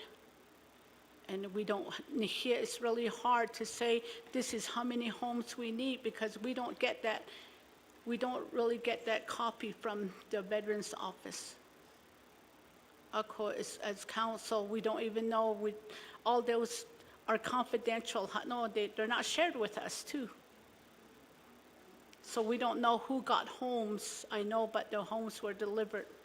I see one in Kayenta when you're going in. They're already delivered and they got it all set up and everything. Yesterday I saw 2 of them in Tuba. So we do need to really just go forward and support you veterans. So thank you for showing up and being with us. You just make me feel that much stronger just to know that, our colleagues, or what do they call it, of my brother is here with me again. You're in my prayers all the time. I've always prayed for veterans no matter what. No matter if I lost my own, I always pray for them because of what I've seen, what my brother went through. So I just wanted to share those with you for your service. Just like Triage Keith Little,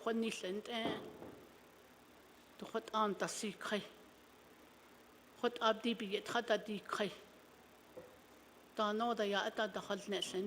Navajo code talkers. I used to work at Wawit Lodge Marina, and I host them like for 4 years during the summer. They used to come in and they do book signing for all these people, millionaires that come in. So, just to get them some extra money, that's how I worked with the veterans back then. So, we heard your story, so, my prayers are with you. Thank you.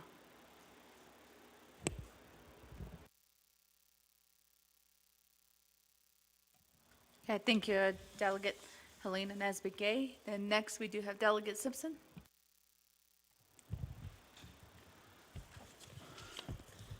Thank you, Madam Speaker, members of the Naa'bik'iyati, Chairwoman Eugene Charles Newton, Mr. Zondo, Mr. Siniti,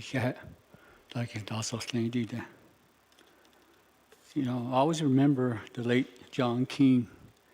He was a commander for Yamato Veterans Organization.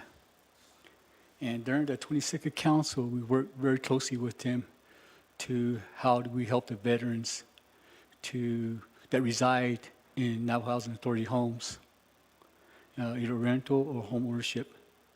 And we marched with him numerous times to the NHA headquarters. And during that time, how do we help these veterans that reside in NHA home through rental and home ownership? And say, how do we, maybe where they don't have to pay rent or help them to pay a certain amount off on their home ownership. So we were always told through the council, it's not allowable. HUD will not allow that. So we heard that numerous times. So certain delegates and myself, we went to Denver, and I can't remember what region it was, but HUD. And we met with the top people. And we asked them straight out, we want to help our veterans that reside in Navajo Housing Authorities homes. And we wanted to see how if they be able to where they can build houses for veterans at no cost, or where they don't, if they do get a rental unit, they don't have to pay for it.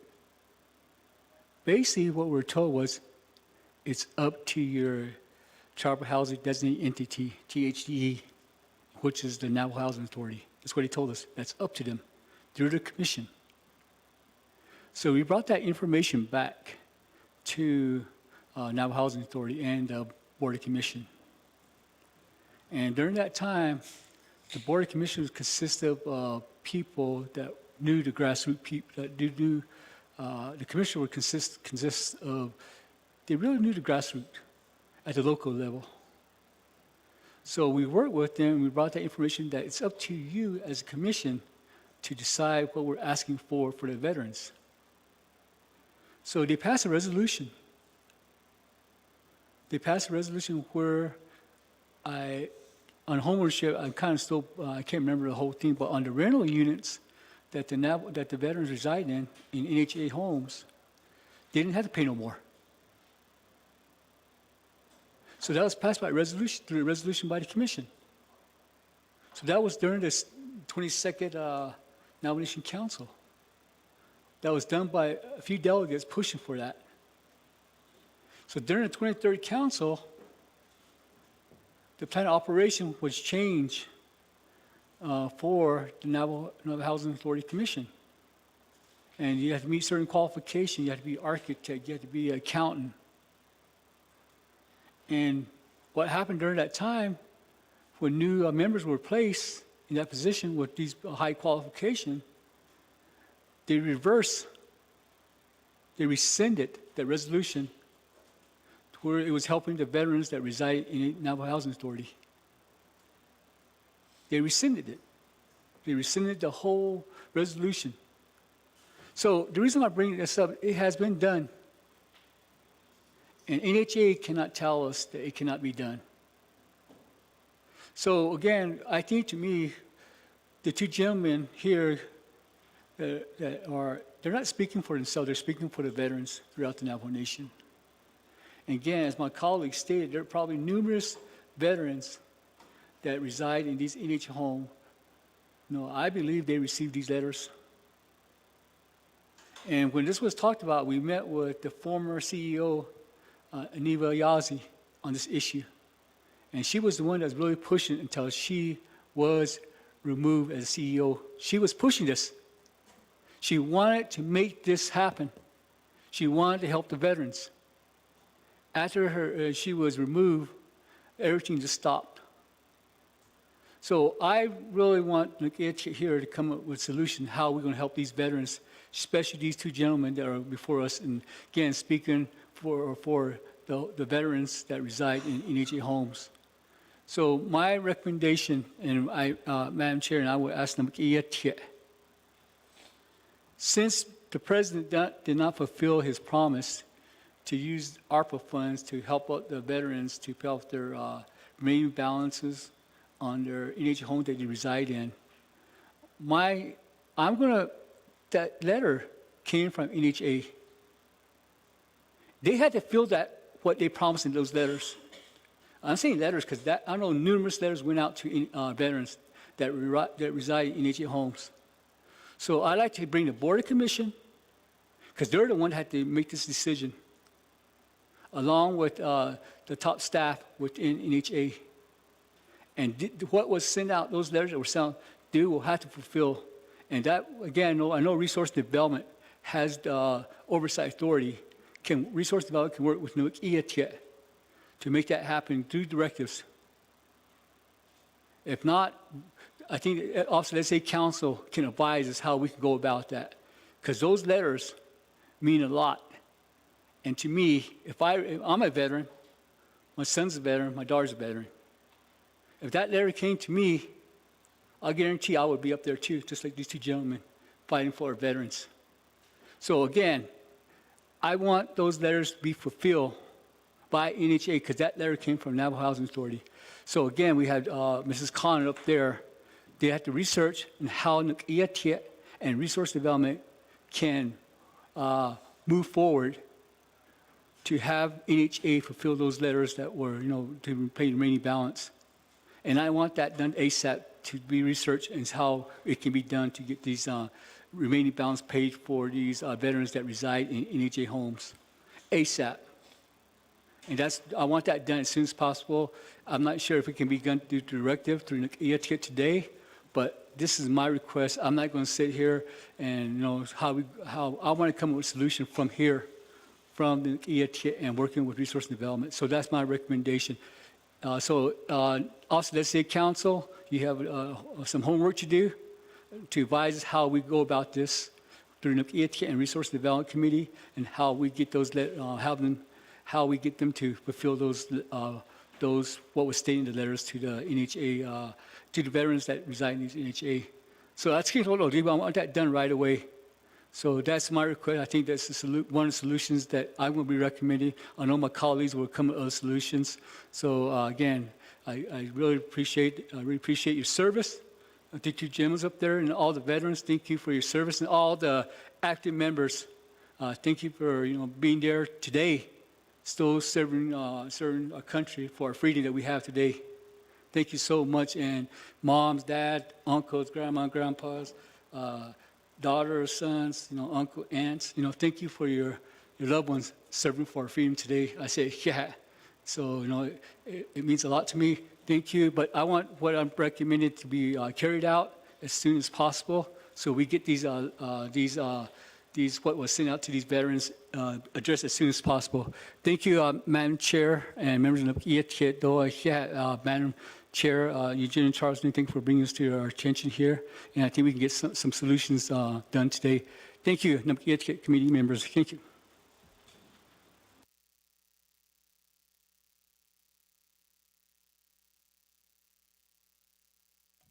Thank you, Delegate Simpson, for that recommendation. And Office of Legislative Counsel will look into the avenues that could help Resources and Development Committee address the issue, and also the letter that was sent to each of the veterans. And if there are any other recommendations, Vice Chair Slater. Thank you, Speaker. Thank you, colleagues. And I want to express my appreciation to each of the presenters for raising this issue again. This is not something that's new. We've known about it for years now, and we've investigated it. And what we determined was that there was some sort of coordination between the administration and NHA just went off to the races in sending the letters out, and there's some sort of commitment from Mr. Sandoval and the administration saying that, you know, we're going to pay these things off, and there's no funding source that was identified. It was just an open-ended commitment. It's similar to what happened with the $50 million for relocatees, right? There's no plan to essentially trying to purchase or curry favor using the financial resources of the nation without any documented way of making sure that there is a method of distributing those resources and that financial assistance in an equitable manner to those in need. And I think, you know, since then, my thoughts haven't changed a ton. And that is, if someone wants to present a plan on how to move this forward, then I'm happy to consider that. But we can't be put into the position of trying to, you know, basically clean up other people's messes that are manufactured crises. So that goes to, you know, this particular issue, to the money for relocatees. There are other things where, you know, we have issues in Eastern Agency and Northern Agency where the state appropriates money. We have issues that we're currently addressing right now with a road project in Arizona where the state of Arizona, you know, provided funding. And ultimately, the actors that brought this about need to be held accountable, because that's the only way that we deter this sort of behavior in the future. And it can't just be smoothing it over by buying out people and saying, let's just make this go away so the headache no longer is bothering us.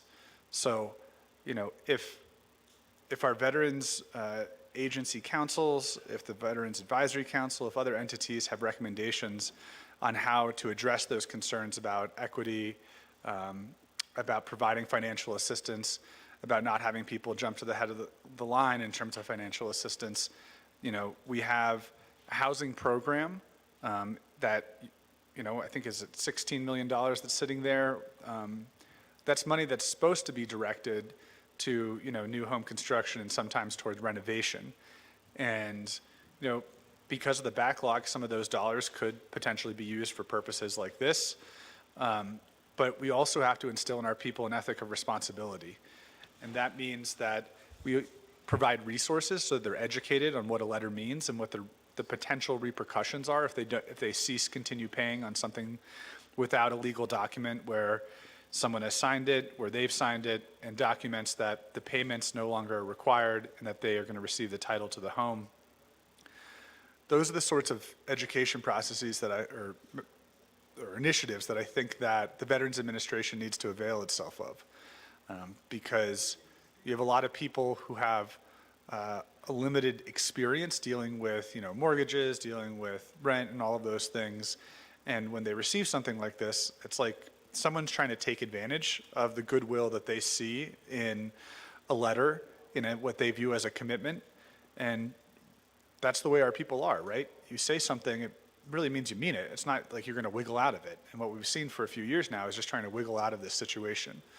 So I'm definitely open to considering any proposals that come about from this, but I think that it would behoove, you know, us to get an updated accounting of the data. So how many veterans are confronting potential eviction, how many payments have been missed, because it's been very clear for a while now that they have no plan to pay them out. So I hope that people have continued, who are in this situation, to resume their payments and look at assistance. Additionally, I know that under the funding that DCFS had for the homeowners assistance and the ARPA dollars, that there was some funding that could potentially be used for this. But because those are federal dollars, there's a lot of high scrutiny on it. So, you know, if you have the ability to pay and there wasn't really a reason that would be acceptable by the federal government for stopping the payments, you know, on a mortgage or rent to own, whatever it is, then it becomes very difficult to use that avenue of funding. But I know that those dollars were liberated to use with NHA, and I hope that they are cooperatively working with you in order to make sure whoever could qualify will receive the funding. But the more data we have, the better we can get a grasp of what the potential cures are to this situation. And I know the HES committee and our colleagues there are very dedicated, and probably have some creative ideas on how to address this. But hopefully raising this issue today will yield some response from the administration and how they're going to fulfill this commitment that they, and this situation that they created. I mean, that is fundamentally what happened here, that there was coordination between the admin and NHA to issue these letters, and because of that, you have people who are going to potentially, be out on the street. But I think we'll do everything in our power to make sure that doesn't happen. But to actually cure the issue, we need some of the data. So I want to thank each of you up there, and I appreciate what you're doing for our people. Yeah.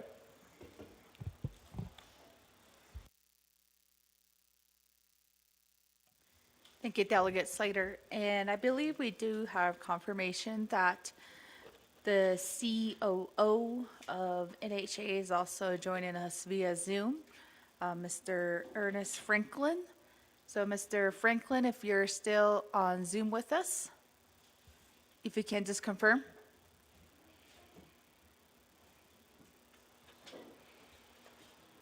Good afternoon. Can you hear me? It's Ernest Franklin.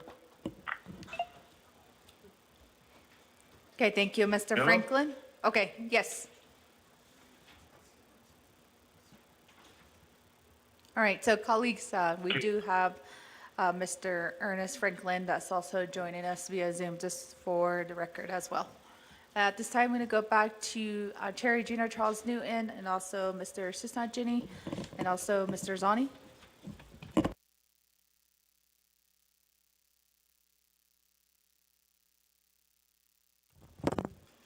Thank you, colleagues, for the words of encouragement, and then also the concerns that you're having right now with this issue.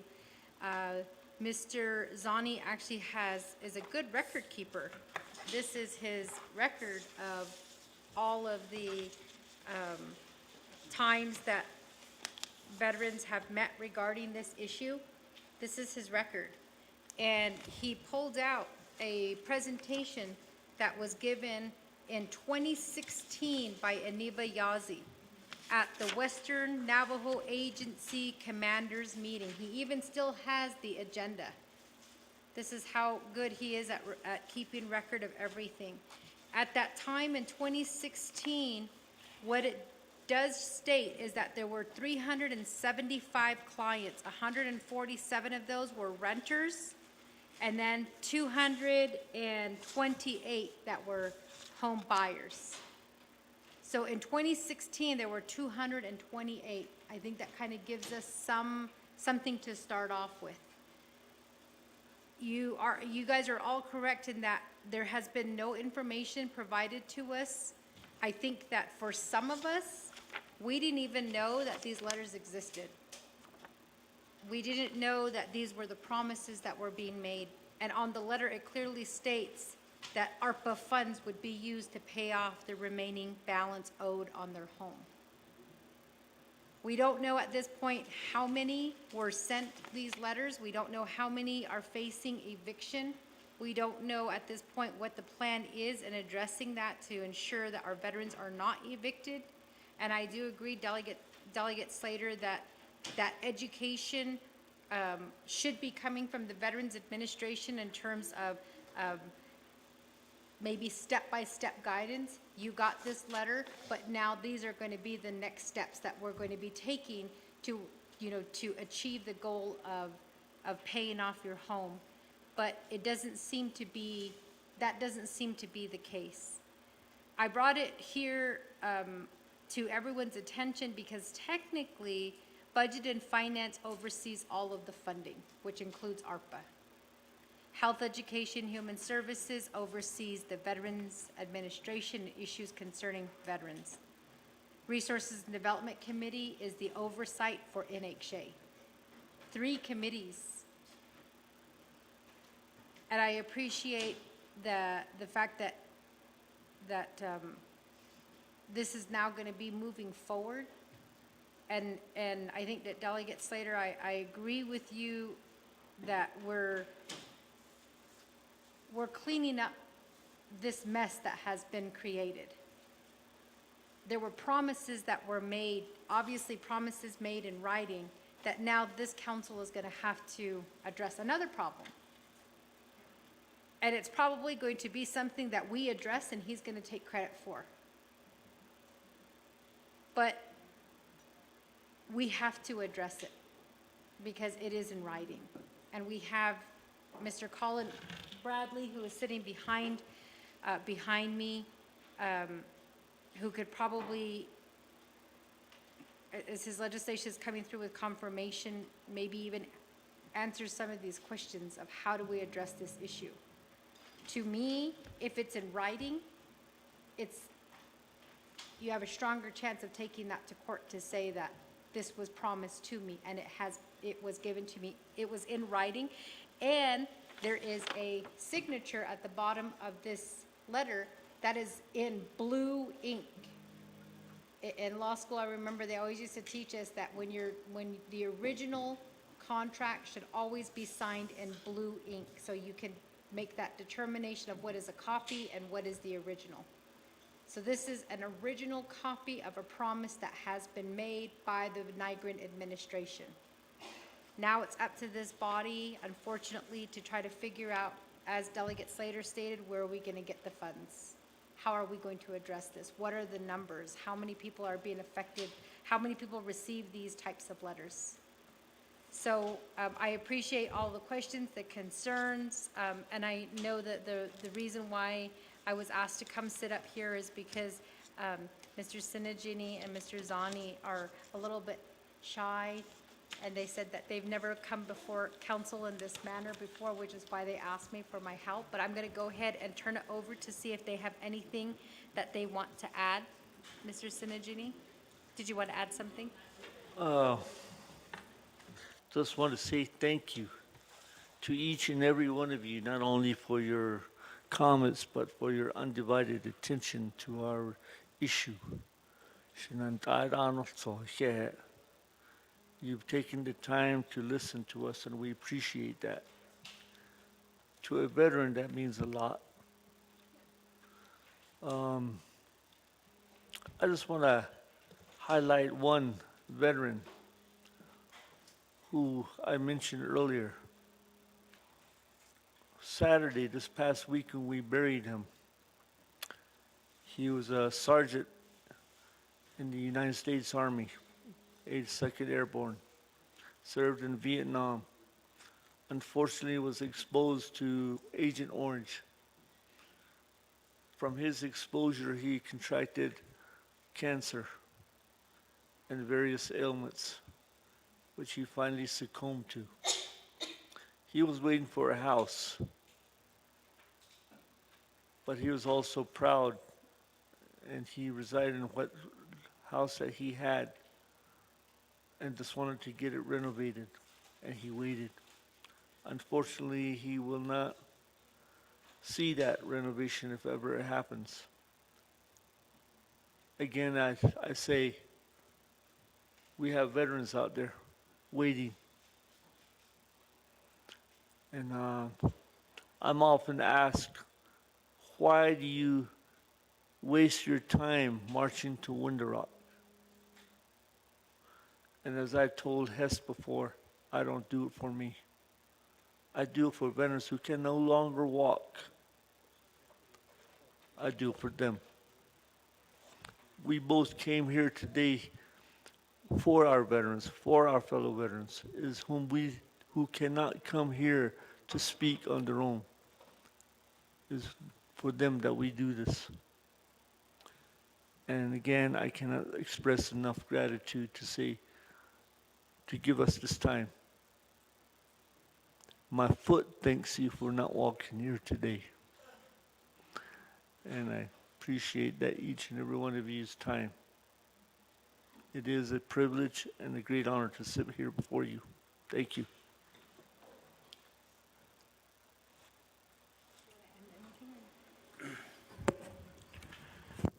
Shehe, once again, thank you for your time. I know it means a lot, and sometimes when you're in the military and a lot of times when, yeah, you have to sit through endless meetings and missions and AERs and stuff like that, so I'm not, probably was one of the indicators that I won't be a good politician. But thank you for listening to our concerns. A lot of it, a lot of these records pertains to meetings between the Naa'bik'iyati administration to now. So, like I said previously, that, you know, you're only as good as your word.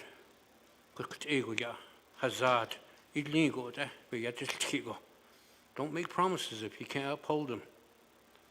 That's my life. That's how I was raised. If you're not going to help somebody, stay out of the way or get out of the way.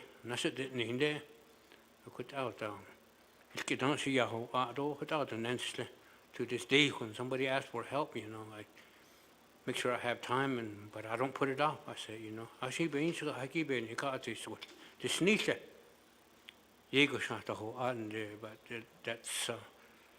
that's another point. I don't like to put my healthcare concerns out there, you know, to any and everybody. But you know, I'm proud that I served, you know, for people. I consider everybody in here sitting there my people. I'm glad I served so that you guys all have jobs, that you guys all have families, that you have homes, and that you have a place to call home. Just says that it's a little ego, how one isn't. Jinne, old school, get out of hand, holy people, though, Diego, what else, Yahoo, a bean down this now, so to Zimbia see, not of this club. Oh, what down lady, cut a dean done, be king that ya. I cut out, that's respect for you guys. And how to sin with ego. That's how, you know, I keep myself humble. Life has humbled me. And that's why I say, you know, life is temporary. Life is short. One day, you know, how is in here, God is one that's in the not answering the kiss. Di not a call, what di does a call, what but not say what out. But cutting this was. Even now, I took higher education. And I took psychology to better understand how people think and how they live and why things are the way they are. And what became say ya, but a lot of the money came from here, Office of Financial Assistance Scholarship. You guys don't know, but you guys played a part in my life. You know, without a natural ego, I said, you know, I did like could just say Hassan. But yeah, who the shot the snow. That the yeah been now. It's going to touching now in an classe. I couldn't have sort of in there, but to legal thought. And for you Christians, like they say, you know, there will be water if God wills it. Nisha, get it. So, it's a lifelong battle. Don't care. Sinanda. Honorable Miss Newton. No, not Mr. Arviso. Get on the late John King, but you know, we used to march.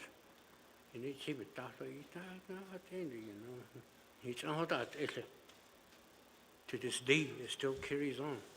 You wait, you're and that is a policy and procedure, not that they wrote it. But the kind of thing what on hitch not in the end and say, this is life. So, what you in now? Need on the Baganda then. Because teacher.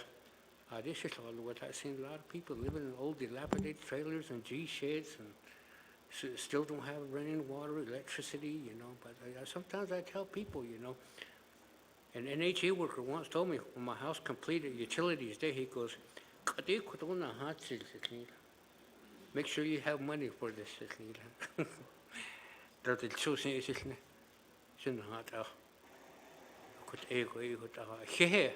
Appreciate your listening to us, our concerns, our problems, and is that what that? Kashin so kashin the last sword, you know, ni hik eitan linde, sinan linde, that no ani. Appreciate them. Hota hehe ko, ni te tabe sen slaro le ko, ni le kandisa. Hehe.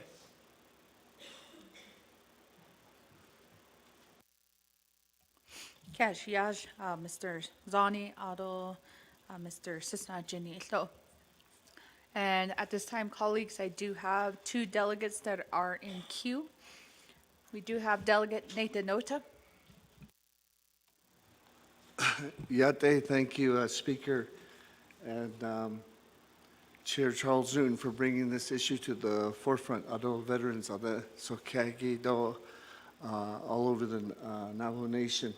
I don't know how many veterans are faced with this issue, but obviously, Abahazan, this is a misdeed. It's a wrongdoing. My question is to legal counsel. As it said here, this has been going on for forever. And this is going to continue to go on. What recourse do these veterans have in terms of our legal system? Why are we trying to address this in council?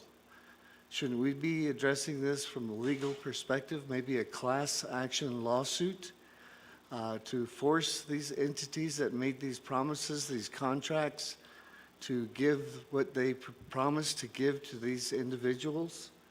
Not only that, but even compensation. You can tell there's hardship, there's money being spent, there's stress. There should be additional compensation for all of that.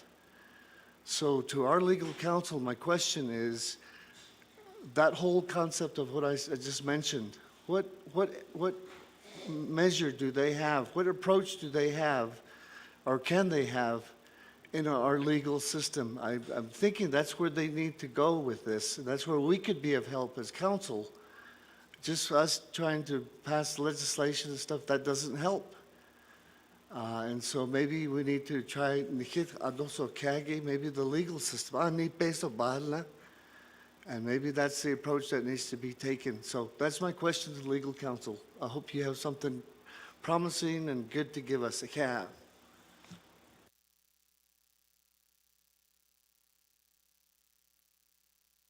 Thank you, Delegate Nota. There was that question to our Office of Legislative Counsel. Ms. Khan?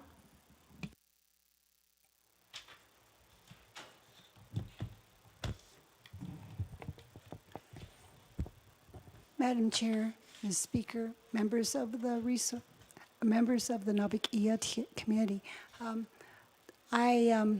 I do not have the particular answer to that question. We would need to talk about it within our office with regard to whether a promise was made and whether a contract was signed, and those types of documents would need to be looked at in our office. I do not have copies of that, and the materials have not been provided to the Office of Legislative Counsel.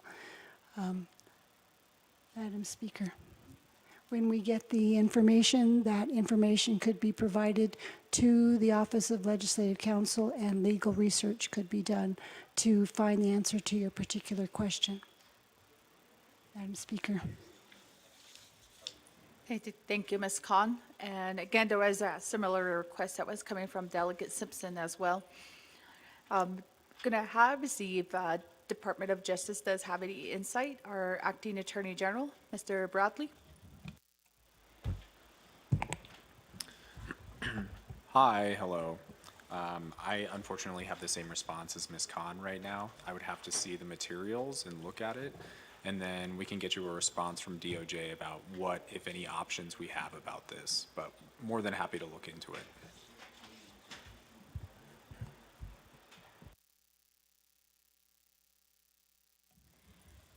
Thank you, Mr. Bradley. And hopefully Delegate Nota, that will give some guidance over to our legal team, Ms. Khan, and also providing that recommendation to RDC in this committee. Chair Jesus. Yeah, thank you, Madam Speaker, Ado, colleagues of the Naa'bik'iyati Committee, and also to our servicemen that have, come home and are sitting here before us, giving their testimony in regards to veteran housing. I too understand when our constituents come to us as leadership in regards to these types of issues. When we had received your email regarding the payoff on your veterans home within Navajo Housing Authority or even any other mortgage company across Navajo Nation, was disheartening. And Navajo Housing Authority did give a report to Resources and Development Committee a couple of weeks ago. And these are funds that NHA is utilizing that they get from the NAHASDA dollars. Now, in regards to these ARPA, I agree with several of my colleagues that questioned where is President Boo Nygren getting this money to pay off these homes for the veterans that was promised. And I keep thinking about that Native Community Capital dollars. And now ARPA is being mentioned again, and we do have the category under Navajo Housing Authority.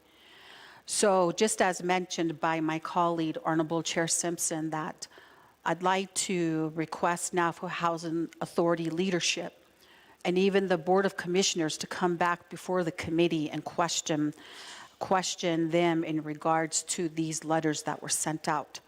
I do have notations here in regards to the data that's being requested because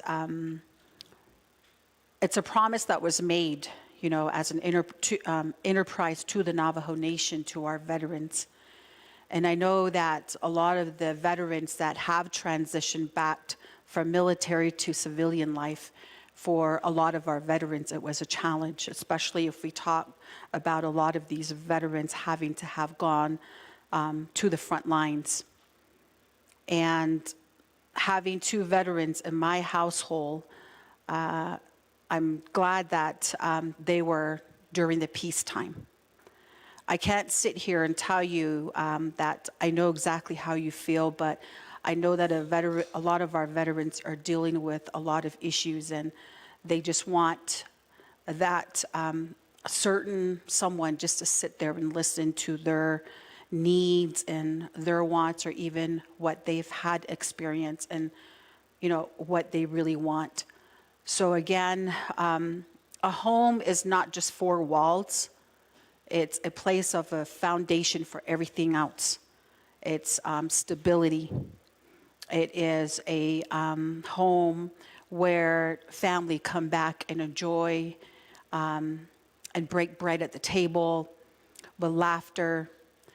And it's very unfortunate that we're taking these very promises that we had given to our veterans, and we can't even fulfill, these promises to our veterans, whether it's from Navajo Housing Authority, HUD dollars, or if it's from the ARPA dollars, or even from the Native Community Capital funds as well.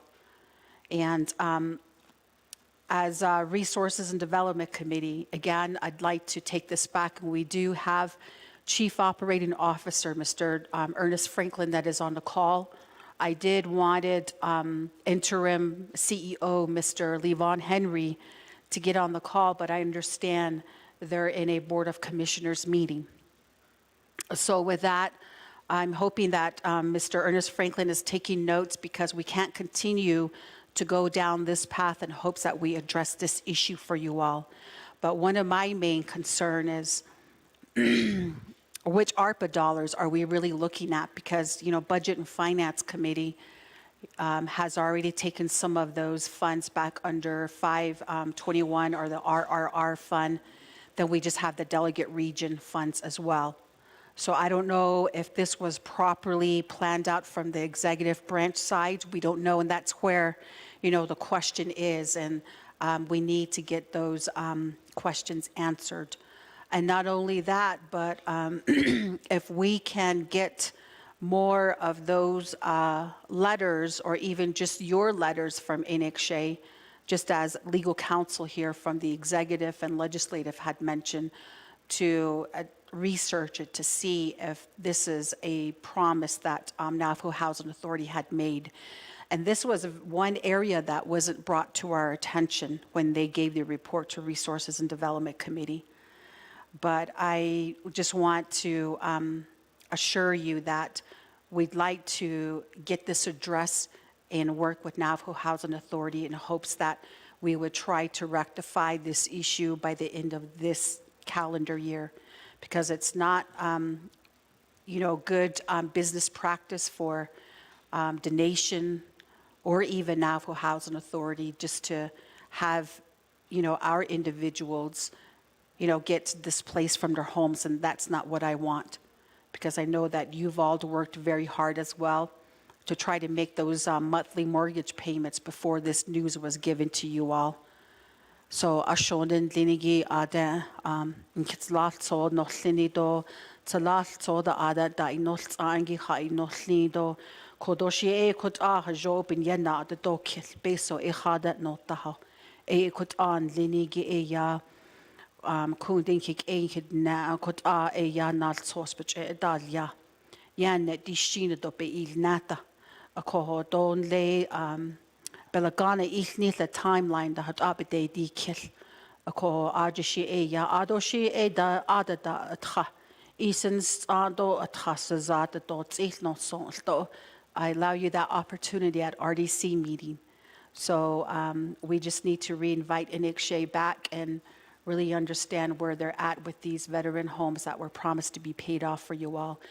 Because I do have veterans in my community that were asking this very question as well. And I did start working with the Fort Defiance Housing Management Office, and but I hadn't had opportunity to circle back around with them yet. But I'm glad that this conversation is on the Naa'bik'iyati floor, and let's continue to strive in hopes that we get answers for every one of you that had received this letter.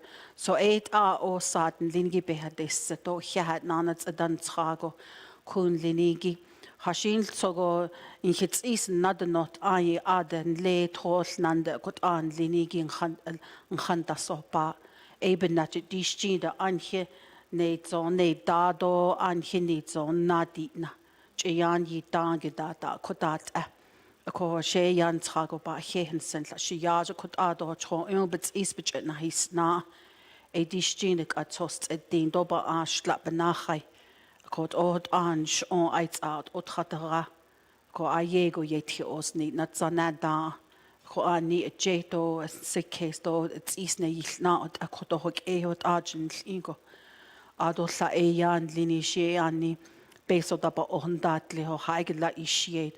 Uda dan linigi ho wanda banda hat niet ko hon linig do hiahat and trago.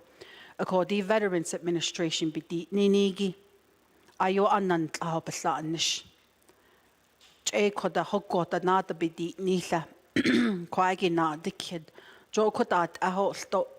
Ako ho kwagi ha jo o ani asa ke na hat ndot le sto in hizada. Akot she e ya ben nachit bein tselo naso ne nijit na nishin linigi da dil nil. Aya dank ad asan na na khaidoba ana kinna de zet e ya di besh bahas anna din shla ben ki do jigut an kinna nish il. Akon linigi a kwije e ya kunde citizen be da di nido be hajoba kunde nitzen ado ein linigi ikut ko kot a e yan linigi Oba this the dog could have jobbik and I been in not the dog killing their Resources and Development Committee it could own dish if you had nana. So thank you, Madam Speaker. I just wanted to provide that recommendation if you had. Thank you, Chair Jesus. Then going back to Delegate Holt. Thank you, Madam Speaker.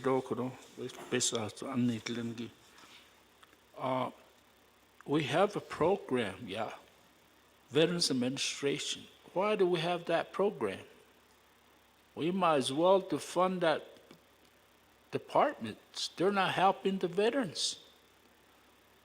They're blocking stone. So far, it's like that. Those are the people supposed to help these veterans. They're not helping them, yeah. How many times do we have to ask them come before the committee? We're trying to fix the president, the state, and the Veterans Administration. So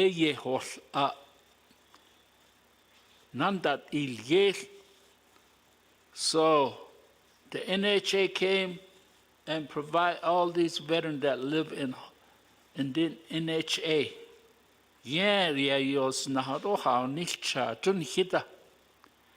We need to ask him, where is the fund going to come from?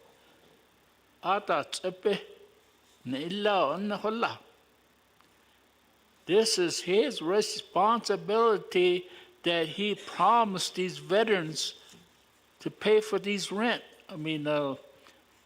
Monthly rent. Naa'bik'iyati peso no.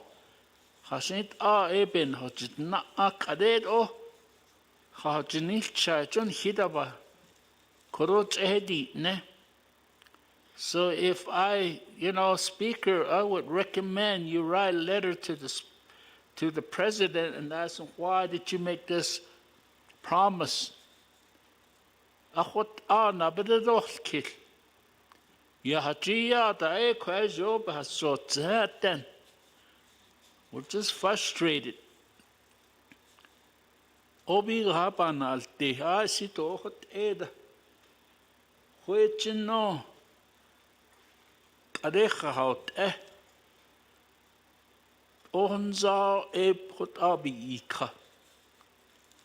Akondas the OC, but not aniet on bizzle. That shouldn't be the Navajo Nation agenda.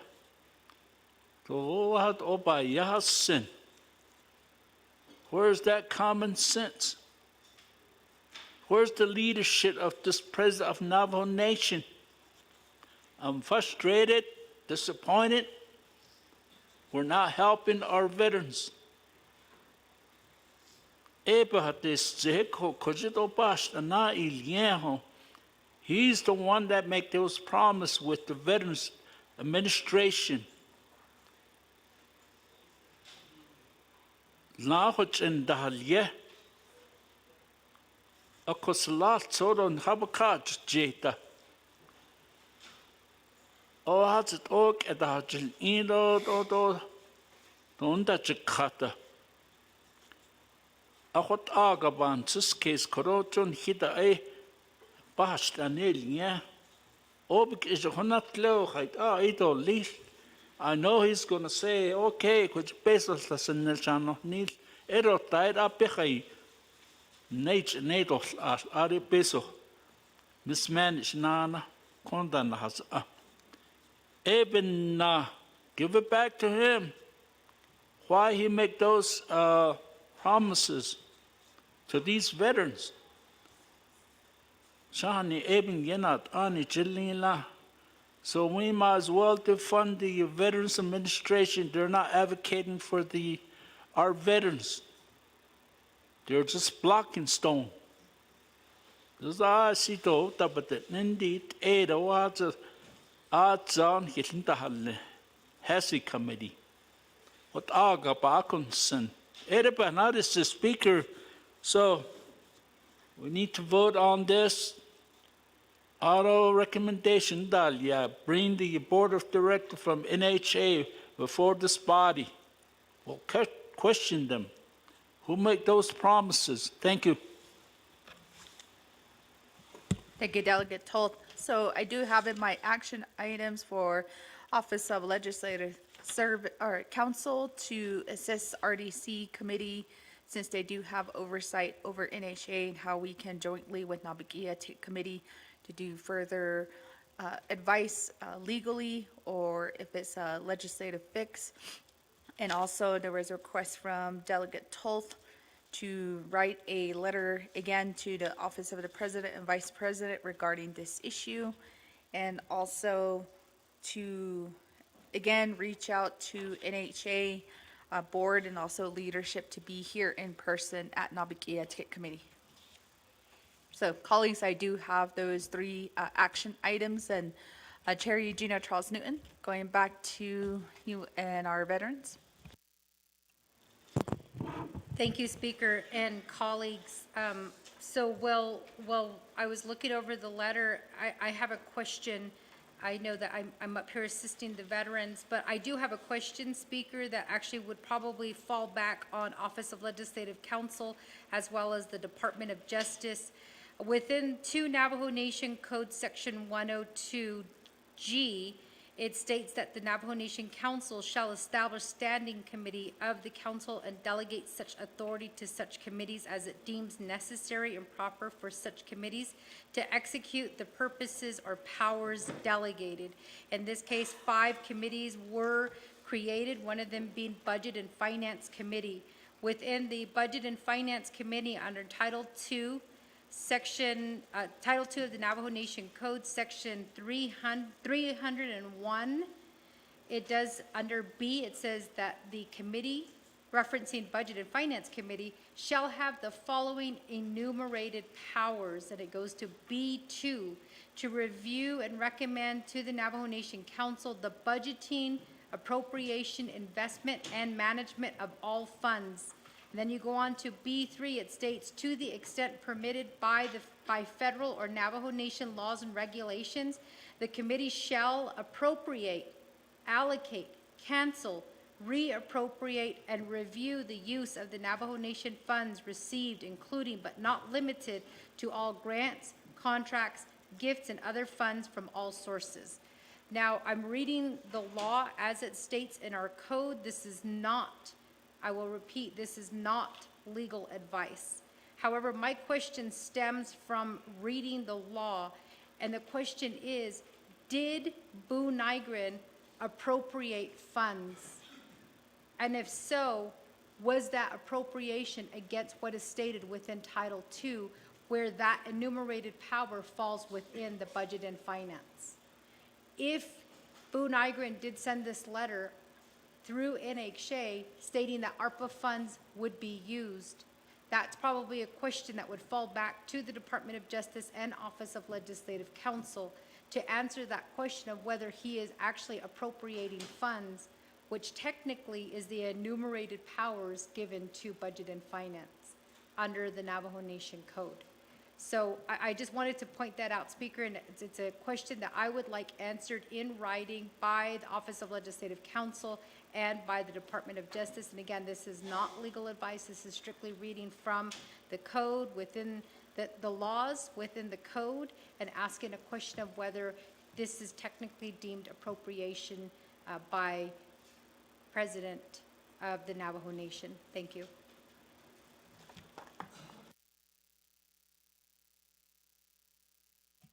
Thank you, Chair Gina Charles Newton. And first, I'm going to go over to DOJ for their advisement, since you did question DOJ if they have a response right now or not. And, oh, in writing. Okay, so that was a request in written format.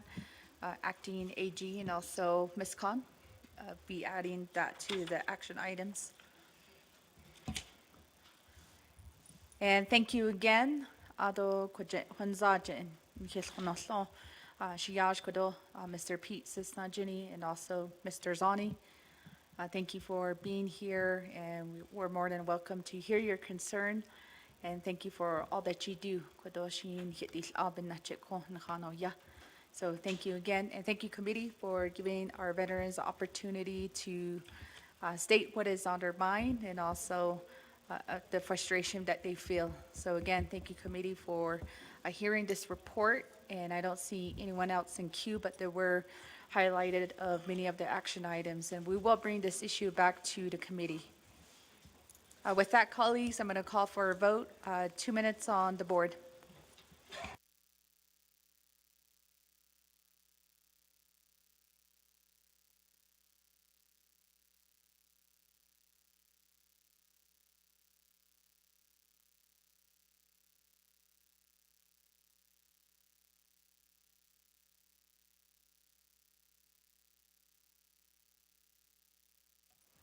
And while we are voting, there's also for our next report was from the president, Dr. Boo Nygren, so be on standby.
Thank you, colleagues. That is a vote of 15 in favor, 0 opposed, with chair not voting.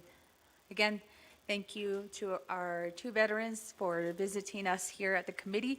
So we have accepted your report. Yeah.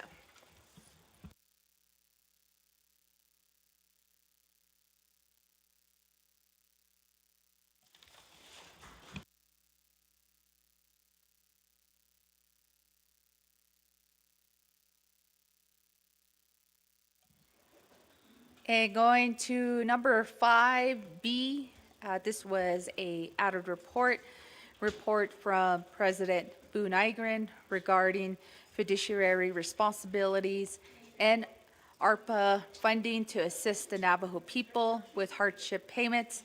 Presenter was only requested for the President of the Navajo Nation, Mr. Boo Nygren. First call.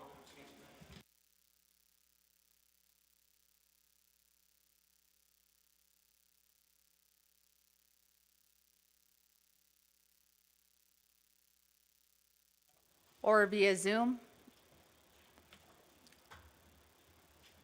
Second call.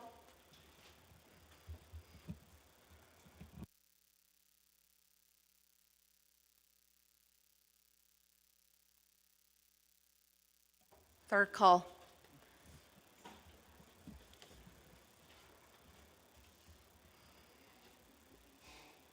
And colleagues, I was just informed by staff that the President, Boo Nygren, is currently in Phoenix, Arizona at a construction conference. So he is off the nation.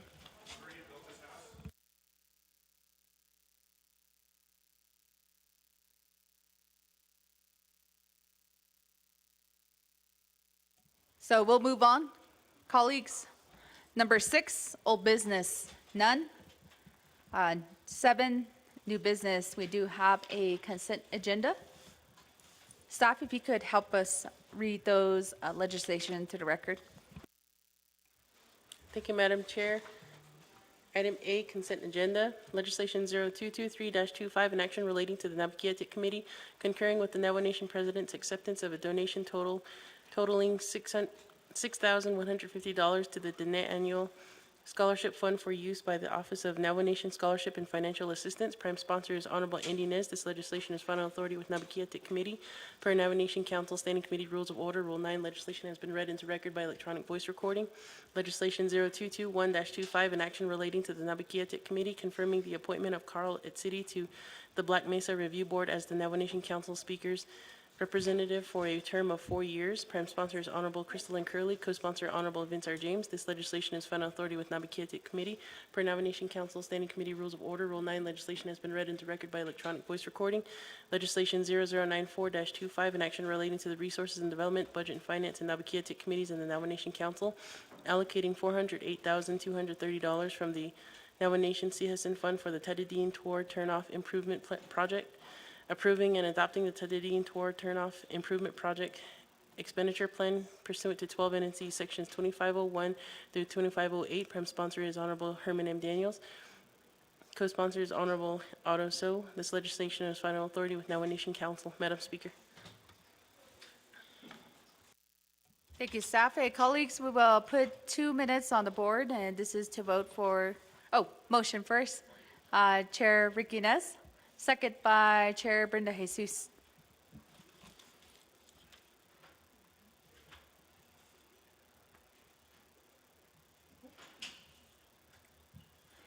And we will put 2 minutes on the board, colleagues. This is for a vote.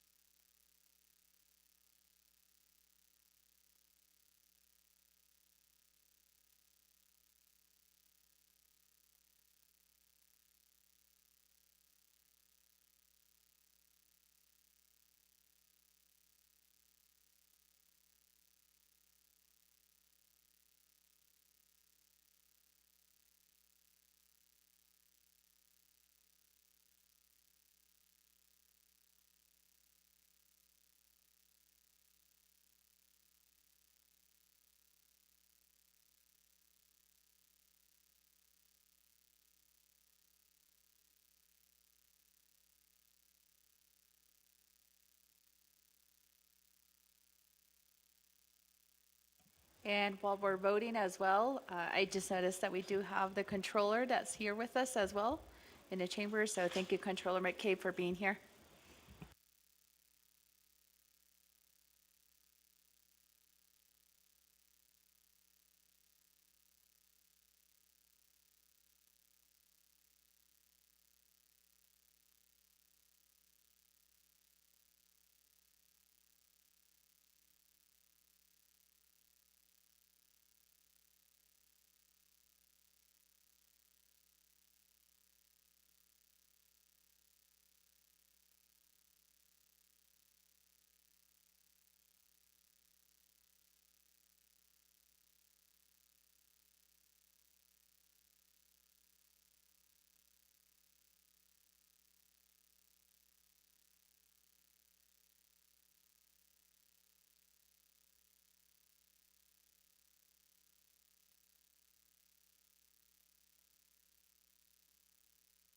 Delegate Arvizo, how do you vote?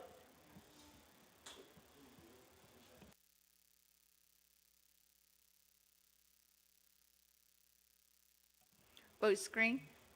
Chair Eugenia Charles Newton, how do you vote?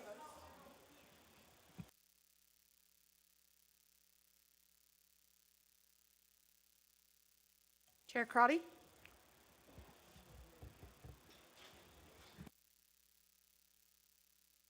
And we do have a vote of 12 in favor, 2 oppose, with chair not voting.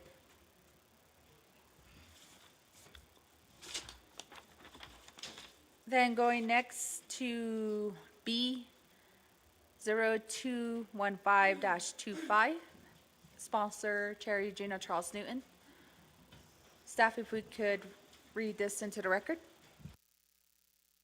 Thank you, Madam Chair. Item B, legislation 0215-25, an action relating to the Law and Order and Naa'bik'iyati Committees and the Nomination Council, confirming the appointment of Colin Bradley Esquire as the Nomination Attorney General. Prime sponsor is Honorable Eugenia Charles Newton. Co-sponsor is Honorable Vince R. James. This legislation is final authority at Nomination Council. Madam Chair.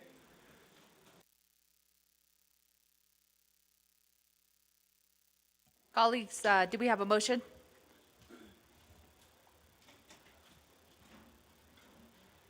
Calling for a motion, colleagues.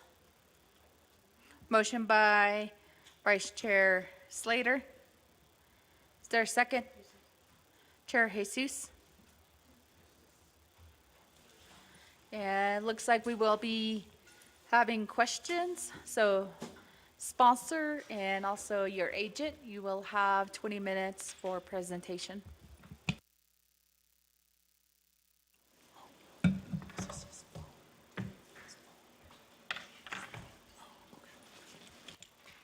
Good afternoon, colleagues. I bring before you this legislation for confirmation for Colin Bradley. Under 2 Navajo Nation Code Section 102F, it does state that council shall confirm the appointment of all division directors upon the recommendation from the appropriate oversight committee.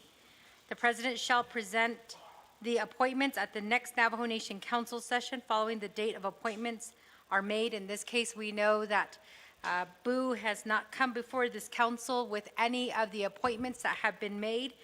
I felt that it was necessary to get the appointment through for the Department of Justice since we have many pressing issues. Without anything further, I'm going to go ahead and turn the floor over to Mr. Bradley so that he can introduce himself, and he does have a presentation ready to go for your review. Mr. Bradley? Yeah, and thank you, Chair Charles Newton, for sponsoring me. I sincerely appreciate it. And Yate Shike Dosha Dene Shie Colin Bradley Yinashie. Bilagana initially, Nakai Bashashin, Bilagana Dashache, Kiani Dashanali. And so it's an honor and a privilege for me to be here in front of you all today. And I have prepared a presentation for your review, just about some priorities that I have listed for the next coming year. Because as everyone here is, I'm sure, well aware, there's only about a year left on the president's term. And so I don't have a lot of time to do anything and everything that I could possibly wish to get done. So I do hope that I can get as much done in as short of a time period as possible. And so I don't know how I can do the presentation. I don't know if I need the clicker or anything. But I do want to say, just as some brief, kind of opening remarks, it was nice to hear from the veterans, and it was nice to see them here today. My family does have veterans. My father was a veteran. He was a member of the U.S. Army. He was drafted to be there. My grandfather on my mother's side was in World War II. He fought on Iwo Jima. So it is, very special to me to have the veterans here, and it's very meaningful and touching to hear from them and to hear their stories. And so, I'll leave it at that. And then also, just as Delegate Slater said, praying for lasting peace in the Middle East. My wife and her family, extended family, they're Jewish. She has relatives who live in Israel. And so peace is always on everyone's mind, and hopefully that does come to fruition and that it will be over soon. And so with that being said, I'd like to move into my presentation. So there's the first slide, easy enough, that's my name. And then I don't know if I need the clicker or if I can control it. Oh, okay, thank you so much. Okay, so moving along to my background. So as you heard, member of the Navajo Nation, originally from Flagstaff, Arizona. My father's family is from Kayenta. I know that Bradley probably doesn't sound like a Navajo name, but I would assure you that that's where my father's family is from. My grandfather's name is Frank Bradley. My step-grandmother was Evelyn Bradley, and my aunt, she lives here in town. Her name's Francine. If she's watching or anything, hello to Francine. She works at the St. Michael's chapter. And so just as some education, it's not listed on there, but I did go to Fort Lewis College for 2 years, and I met the newly crowned Miss Navajo the other day. And from what she said is that she went to Fort Lewis and that the last Miss Navajo went to Fort Lewis. So I'm very proud of them and proud to have been a Skyhawk. I wonder if there's anybody here who went to Fort Lewis. No, nobody. Oh, see, there you go, Sean. I always find somebody. But yeah, so I went to Northern Arizona University after that, and then I got my law degree at ASU. I was in the Indian law program while I was there. I got my certificate in Indian law. And then just moving along, this is a very brief synopsis of my experience. My resume is also attached to the legislation, which has a more extensive view. But one of my experiences in law school that meant a lot to me was being an intern at DNA People's Legal Services. And I was an intern right across the street over here in Window Rock. I worked with some amazing individuals. One of my coworkers right now at DOJ, Brenda Anderson, she's an advocate. She was a great person to work with while I was there. And I'm very fortunate to work with her again here at DOJ because she works in the Health and Human Services and Government unit. I also worked with Luis Grant and just many other excellent people at DNA, and it was, very meaningful work to me as somebody who grew up in a family that had very little money and very little resources, to help and give back to other people here in the community who are just kind of struggling with everyday needs. Like, there was a lot of people who have had some very bad things happen to them with credit companies and things like that in Gallup, and issues with Social Security, and so it was very meaningful to me to help those people out while I was in law school. After I graduated, I was over here at the Navajo Nation Department of Justice, where I spent approximately a little under 3 years. And why do I say a little under 3 years? Well, the reason for that is because when I was there, your retirement would vest when you were there for 3 years. I didn't know this. So I left at about 2 years and 11 months. So I just missed out on my retirement vesting, because I was there for one less month than I should have been, I guess. But I very much enjoyed my work when I was there. I started out in the Natural Resources Unit. I had a wonderful supervisor when I was there. His name was Dave Taylor. We worked on a lot of issues related to uranium mines. And so I have personally toured uranium mines out on the Navajo Nation. That was a big part of my work, was trying to get to hold companies and the United States government accountable for the literally hundreds of uranium mines that were on the Navajo Nation, the vast majority of which are unremediated, which means that they still need to be cleaned up. So this is not a task that will be done, unfortunately, anytime soon. And so it's a constant battle for the Navajo Nation to hold these people accountable and to solve this problem, because it will affect us for generations to come. When I was also in the Natural Resources Unit, one of my other clients was the Department of Agriculture. So I got very familiar with the grazing system on the Navajo Nation, the grazing regulations, and so that was another big part of my work there. After that, I worked in the litigation unit, and so my boss when I was there was Paul Spruan. I'm forever in Paul's debt for how he taught me to be an attorney when I was first learning to do litigation. And so in the litigation and employment unit, we assisted with cases on behalf of the Navajo Nation. All of the entities, all of the branches of the Navajo Nation we worked with. We represented the Navajo Nation in courts here on the Navajo Nation, outside of the Navajo Nation, and in federal court, various administrative agencies. So I have personally argued cases on behalf of the Navajo Nation in the Labor Commission, the Office of Hearings and Appeals, many of the district courts here on the Navajo Nation. I've had several cases in front of the Navajo Supreme Court. And so that is, in a nutshell, a lot of my experiences being a litigator. So that's the vast majority of my career, and that's how I would describe myself first and foremost. After being at the Navajo Nation Department of Justice, I had my own private practice for several years. I loved being an entrepreneur, and I'm inspired. Oh, yeah, thank you. I'm getting the music, okay. But so anyway, I'll just leave it at being in private practice after that. So this one, the next one is the role of the Attorney General. That's just very briefly what's in Title II. We can skip along after that. So vision for the Department of Justice. So as I mentioned, I don't have a lot of time to be the Attorney General. I'm going to do as much as I possibly can in the coming year. But what I would like to do for DOJ, kind of my vision is I would like to fully staff DOJ. I would like all these staff positions to be filled. I'd like to create systems for greater efficiency at DOJ. One of the things that is severely lacking at the Department of Justice is that there are not sufficient systems in place for how things are organized.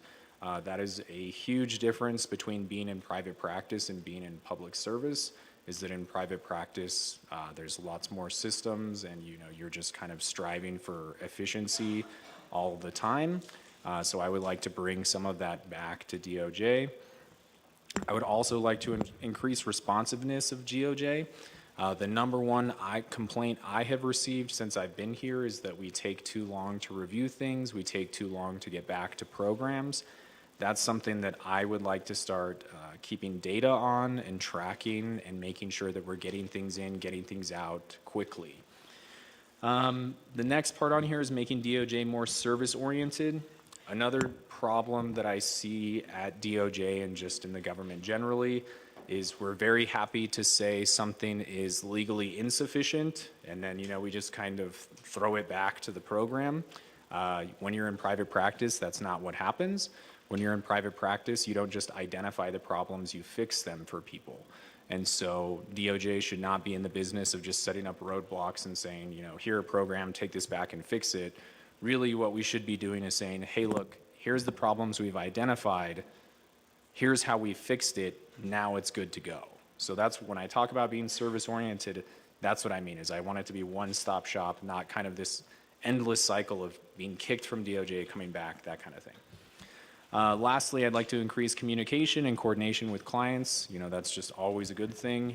Everybody needs to know what they're doing and be on the same page. All right, can we get the next one? And so the next slide, building DOJ's capacity. Again, what we have to do over there, which would be, I know I don't have a lot of time, but I'd like to work on recruiting. We're going to various law schools to recruit new attorneys. And that's, I want to make sure that that's more organized and that we're going to the places, meeting the law students, because what some people don't understand about law school is that the recruitment is happening now. So it's called on-campus interviews. Everyone calls it OCI in law school. So you have to be there at the law schools in the fall if you want to hire somebody for the following year. And if we're not responsive and if we're not hiring attorneys right now, we're going to have no one to pick from once the summer comes around. So we have to plan in advance. We have to recruit in advance at DOJ. So that's something that we're trying to work on. Improving technology. One of the things, that is just completely blows my mind from being in private practice is that we don't have any case management software for the Navajo Nation, for DOJ. That is kind of the lifeblood of litigation, and so it keeps track of the deadlines, it helps keep track of the files. I want to get, help, resources from you all so that we can get those systems at DOJ. Again, talking about improving data gathering and analysis, so this is from our system HiQ. And then improving the facilities, that's something that we kind of don't have a choice to do at the moment because the BIA wants to renovate our building because it's not our building, it's owned by the BIA. And so we're gonna have to figure that out. Then I'd also like to do some training. And I'm very quickly running out of time. As you can see, I can talk forever, so sorry.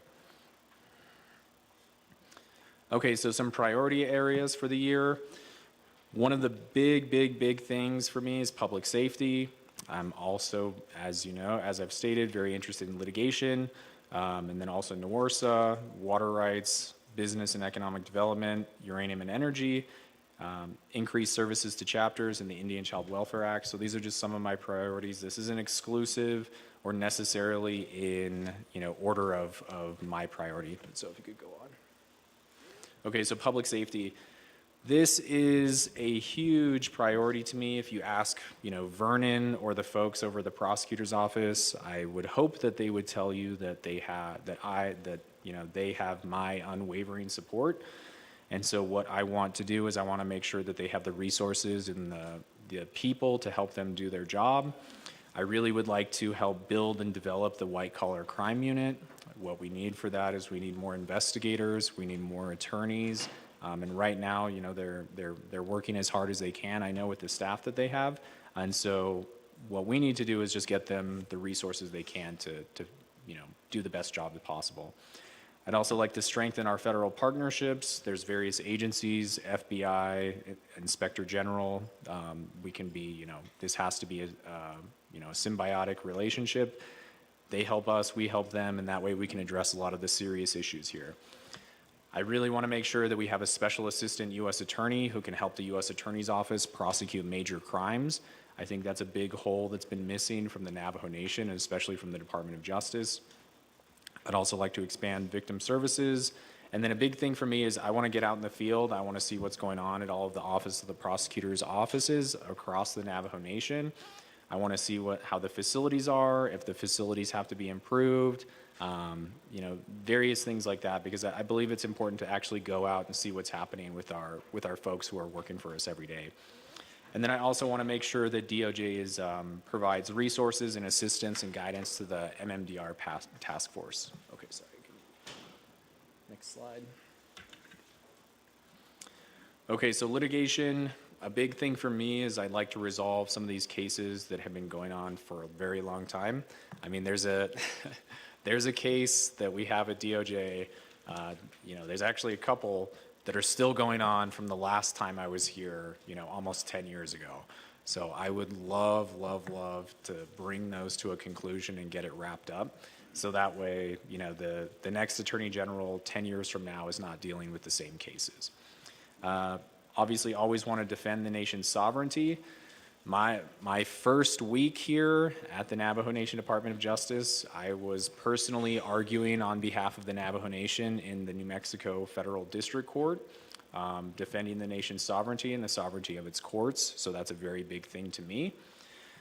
And then what I would like to do is increase the litigation capacity through recruitment and training. And so that's very important to me. I know I'm not going to get through all of this, so I'm really sorry, you guys. And then, so those are all important to me. You can keep going. I'll try and fly through these other ones. NORSA, you know, I think this one, everyone understands. We got to just get it over the line. And then there's also other water rights projects that are going on that we need to work on. Business and economic development, as I said, as an entrepreneur myself, I think it's important to support entrepreneurs because there's a lot of people who would love to start businesses. They just need to have the right guidance and the right resources. And I think we just need to make an environment that's easy as possible for them to start their businesses. I'd also like to streamline review for business projects so that way we can get them done, so we can get people jobs here. You can move on. Uranium and energy, as I stated, uranium cleanup is very, very, very important to me, just given my work the last time I was here at DOJ. I'd also like to help with the assistance in the creation of the Navajo Energy Office, which I know has been a project that's getting worked on. And then you can keep going.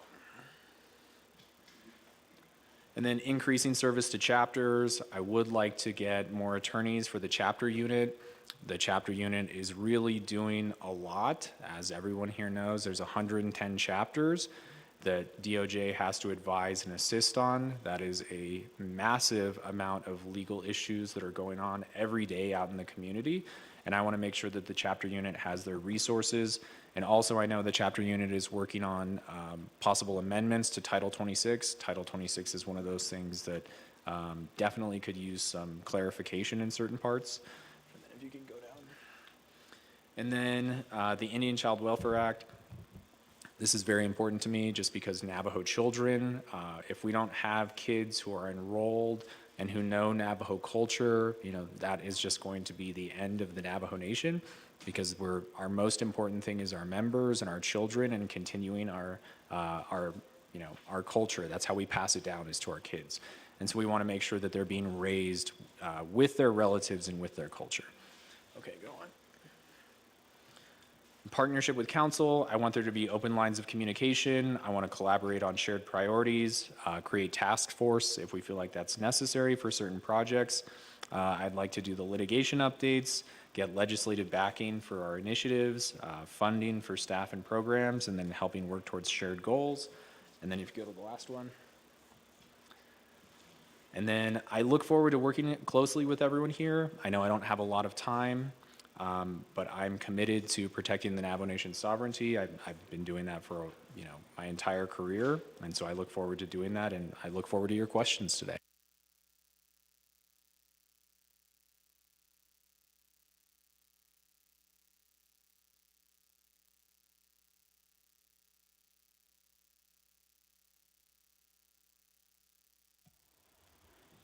Thank you for that presentation, Mr. Bradley, and also to the sponsor of legislation 215-25. I do have several colleagues in queue with questions, starting first with Chair James.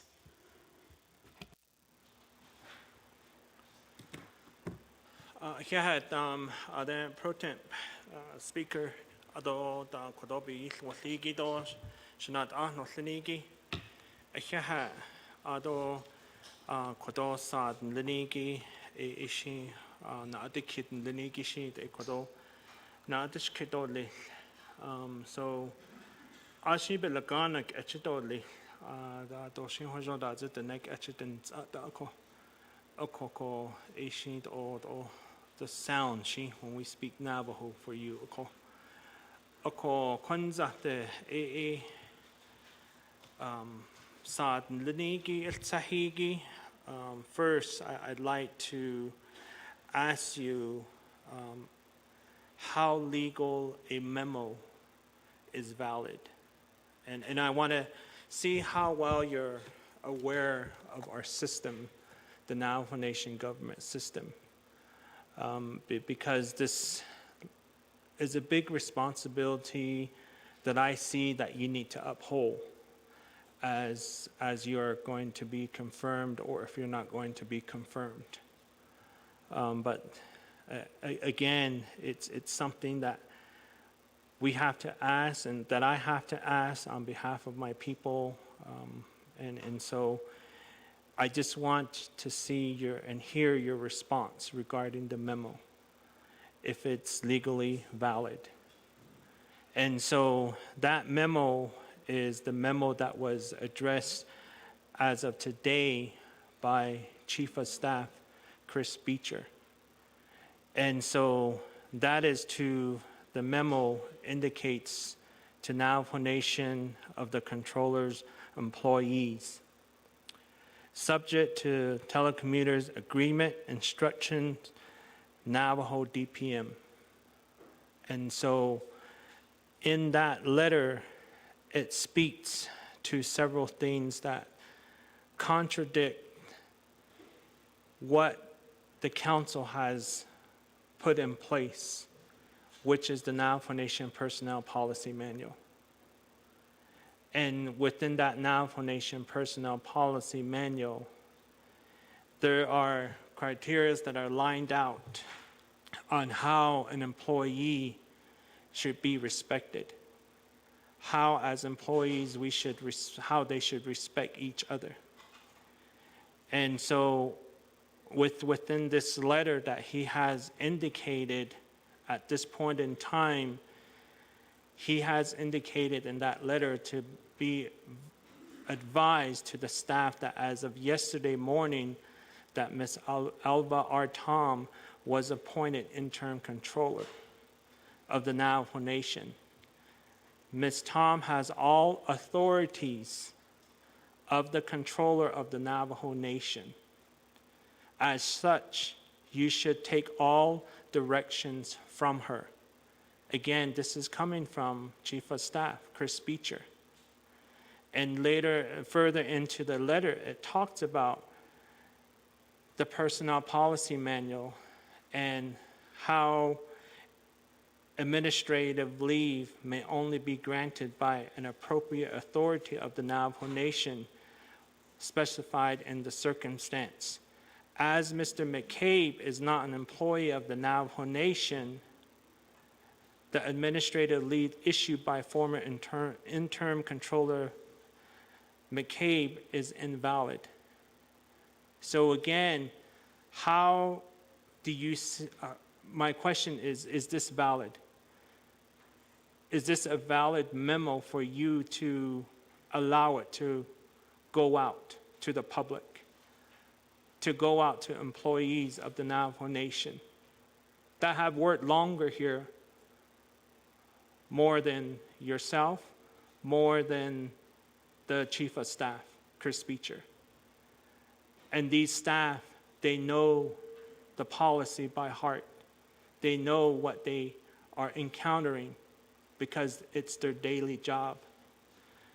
And so in that same letter, it also talks about Chris Beecher bringing up that I understand there are mixed messages coming from the former interim controller McCabe and the Navajo Nation Council.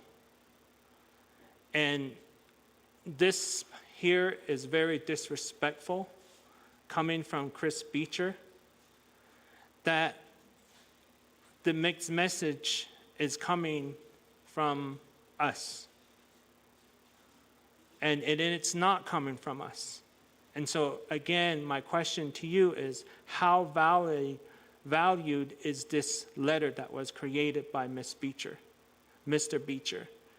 And now he's put us in this letter that we're creating a mixed message coming from council.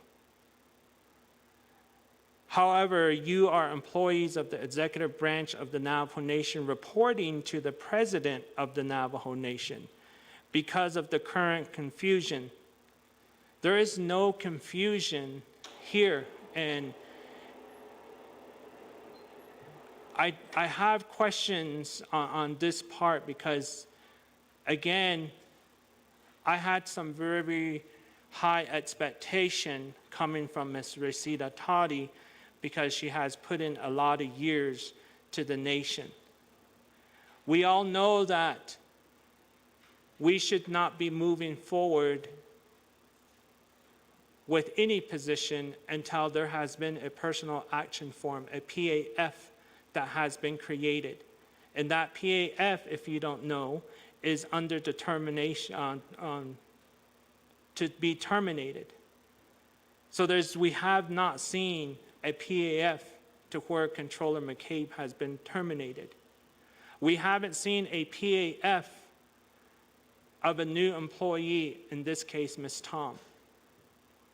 And so that takes me to the next question within the same concept of allowing Ms. Tom to go into Controller McCabe's office, which takes me also to the next step of the press release that has happened about 20 hours ago, according to Facebook, that Ms. Tom has fixed the WIC program when we don't even have a PAF indicating the termination of Controller McCabe, when we don't even have a PAF that determines that a new employee as the controller, Ms. Tom. And so it takes me back down to how you would address this and why I should vote green for you to confirm and to see if this is valid to you or it's not valid. And if it's not valid, then how are you going to address it? Because at this point, we are so totally on the left field. And the reason why we're in the left field at this point is because Mr. Beecher sent out this letter. And these employees, we tell them to follow chain of command. Every employee of the nation has heard that. Follow chain of command. And so these employees are not under Chris Beecher's supervision duties. And he's sent out this memo, he sent out this letter to the employees. And so I just really want to know your perspective of this memo, because it's happening during your time as being in the position as the Attorney General. It's happening during your watch time right now. And that's the part that I see it being very unprofessional at this point in time. Because it's happening under your watch. It's happening while you are here. How are you going to address this? How are you going to take care of this? And then so my next question is, can this chief of staff issue a memo like this for all employees to follow? That will be my second question to you. Now, going into the time that you've been interim to now, they've been selected, you got the letter from Boo, and however it goes, you know that at this point in time at DOJ, you have staff that have manipulated the process, the system. You have attorneys there that have created a hostile environment within your department right now, currently, because they decided to manipulate the whole process, the way things should be written, the way we should be following, and that has created to a hostile work environment within your department that you oversee right now. How are you going to address that? How are you going to take care of this issue? How are you going to take care of this matter? You know you already see it. And we cannot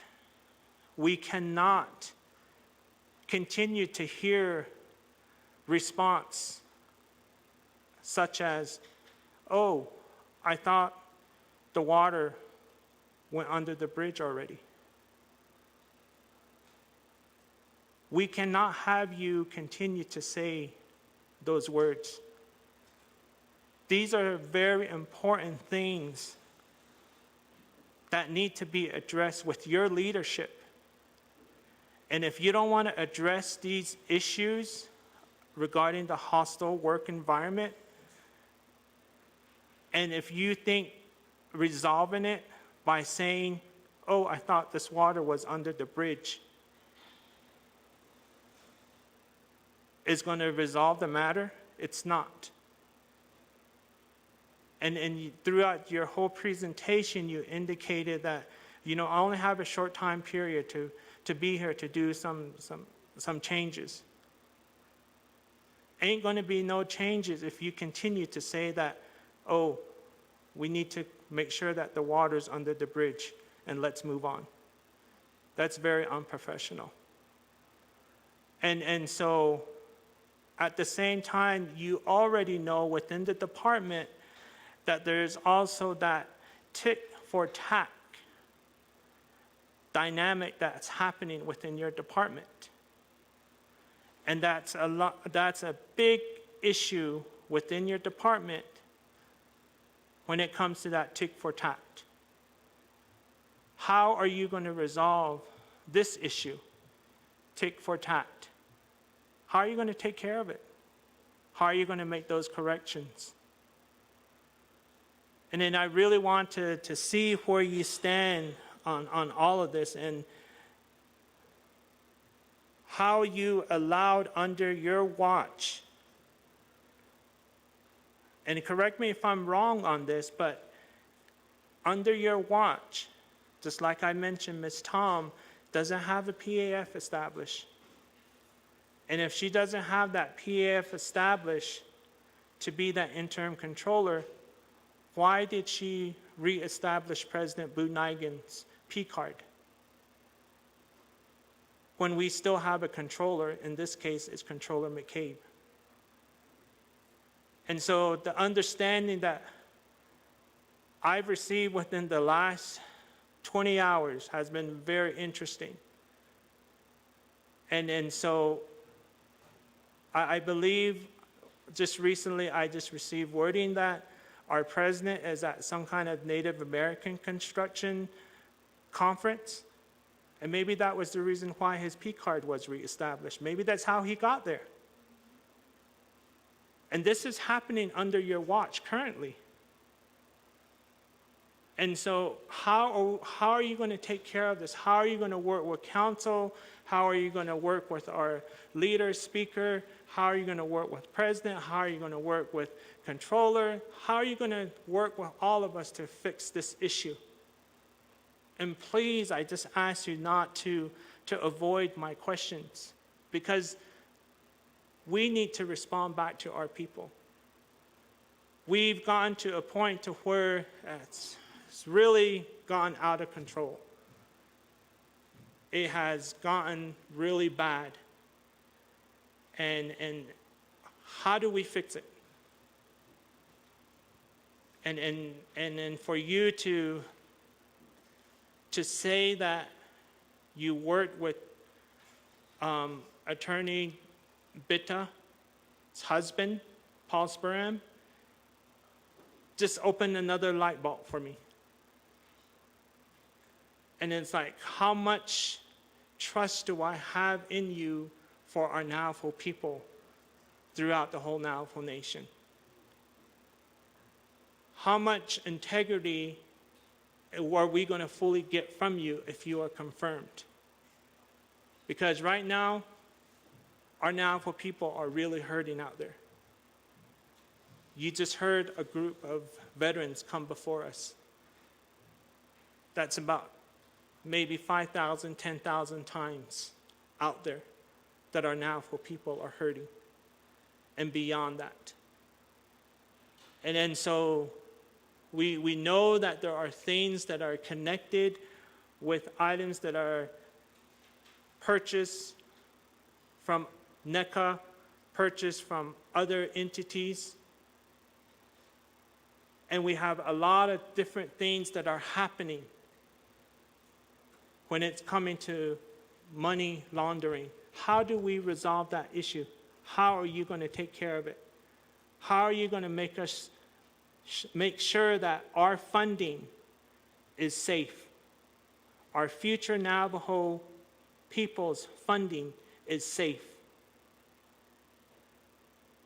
How can you tell us that we will get your support to make sure that our Navajo people's funding in the future is safe? We've had past leaders that used to think 20, 30 years, 50 years out. We don't do that no more. So at this point in time, I'm just asking you as a question again, as how are you going to make sure that we are assured that you are going to protect the nation's funding? The rest you know. The rest we can't say, unfortunately, at this point. You know there's things that are happening out there with our funding. So hopefully I get a response back from you. If not, by our rules, I'm able to do point of order to get that answer from you. And so hopefully you can work with us in that way. And so, thank you very much. Yeah, thank you, Chair James. I'll go 2 colleagues at a time. After Honorable Claw, I will go ahead and yield time back over to Mr. Bradley for responses to questions that were posed here by Chair James and also Honorable Claw. So Shadeja, you have the floor. Thank you, Pro Tem Chair. Good afternoon, Mr. Bradley. I do have several questions here, and this is coming from your PowerPoint that you shared with the council. The first one is the role of the Attorney General. That is a very significant role in the Navajo Nation. So I think that you are well aware of the duties and the responsibilities that you hold to uphold the laws of the Navajo Nation. So with that being said, my first question is in regards to your bullet render legal services to the Navajo Nation government, including its chapters, branches, and entities. So with that, the question I have is, how many Supreme Court cases do you have completed with opinions? The second one is, how many times have you rendered legal services for, 1, the legislative branch, 2, the judicial branch, and 3, the executive branch? And if you could provide a breakdown so that we have a comprehensive understanding of how you have provided legal services from when you have entered this position. The second part is in regards to the next bullet, which is hire and monitor outside attorney contracts. So I do have a question on this, because one of the things that I was made aware of is based on a legal document, which was a motion to quash the subpoena, WR-CV-67-25. And in here, you were representing Dr. Boo Nygren. And so the question is, with the impasse between the executive and legislative branches, you represent the Navajo Nation. So explain how you will ensure that you are not in a conflict of interest pursuant to established rules of professional responsibility. So with this public document, it does show that you did represent President Nygren. And with that, you know, I do have some concerns as to how you will hire and monitor outside attorney contracts. When you stated that you were also an entrepreneur and that you were also an associate of Zwillinger Wolken PLC. So is that how you were recruited? If not, could you please explain how you were recruited to the position of Attorney General? The next question I have is your vision for DOJ. So in here, you've listed 5 points, but one bullet point that I was looking for is transparency. So my question is, where is the transparency on your vision board? And do you think that's a priority? Because you're hearing from the public the outcry that's happening. A lot of people are concerned. They know that DOJ is really being scrutinized for some of the opinions that are being rendered, for the apathy of what is happening in our Navajo Nation government, and for the lack of action. And I think we are here today to ensure that you are indeed the person who can uphold those laws. The next part I want to go to is your priority areas for the year. And the first thing that I see here is public safety. So yesterday I was here in Window Rock. I attended the Budget and Finance meeting, but there was an incident that occurred. And this all stemmed from the memo that Shanella is speaking about. There were employees who did not feel safe. Thankfully, under the leadership of Controller McCabe, they were allowed to leave their work site so that they can feel safe. So what advisement did you provide to the executive branch? And what will it take for DOJ to intervene before violence is incited? What is it going to take? I think those are the important questions that we want answered here today. So those are some of the main things that I have as a concern here. But I also want to just make known that we're here to ask you these questions. And based on how you answer, that will determine how we move forward with the legislation.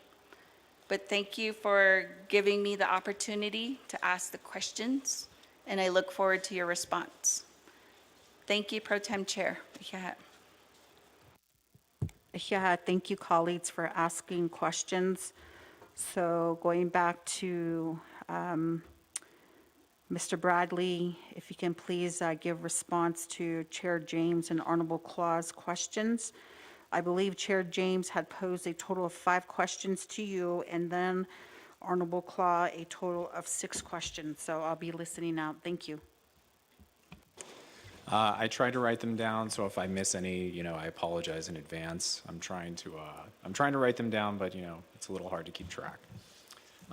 So in regards to Honorable James's questions, the question regarding the memo and the issue regarding the controller, what I can say right now is that our team at DOJ is reviewing this and is trying to get advice out on this as soon as possible. That's really the only comment I can give at the moment, because I know that this is a public forum, but we are diligently working on the issue and trying to provide guidance. In regards to the personnel issues, some issues I have inherited over at the office, some issues are new, but anybody who knows me knows that I love resolving problems and I love trying to, get things settled and get things done. And so I have been working to get any issues, any personnel stuff done, over at the office. But because they are personnel issues, I just, I can't go into much more details than that. And when you're saying that there's, tit for tats at the office, I truly don't know. I haven't seen anything like that. I don't know. That's not an issue I'm aware of. And so I do try to resolve everything that I possibly can, because I don't want anybody to have any hard feelings about anything.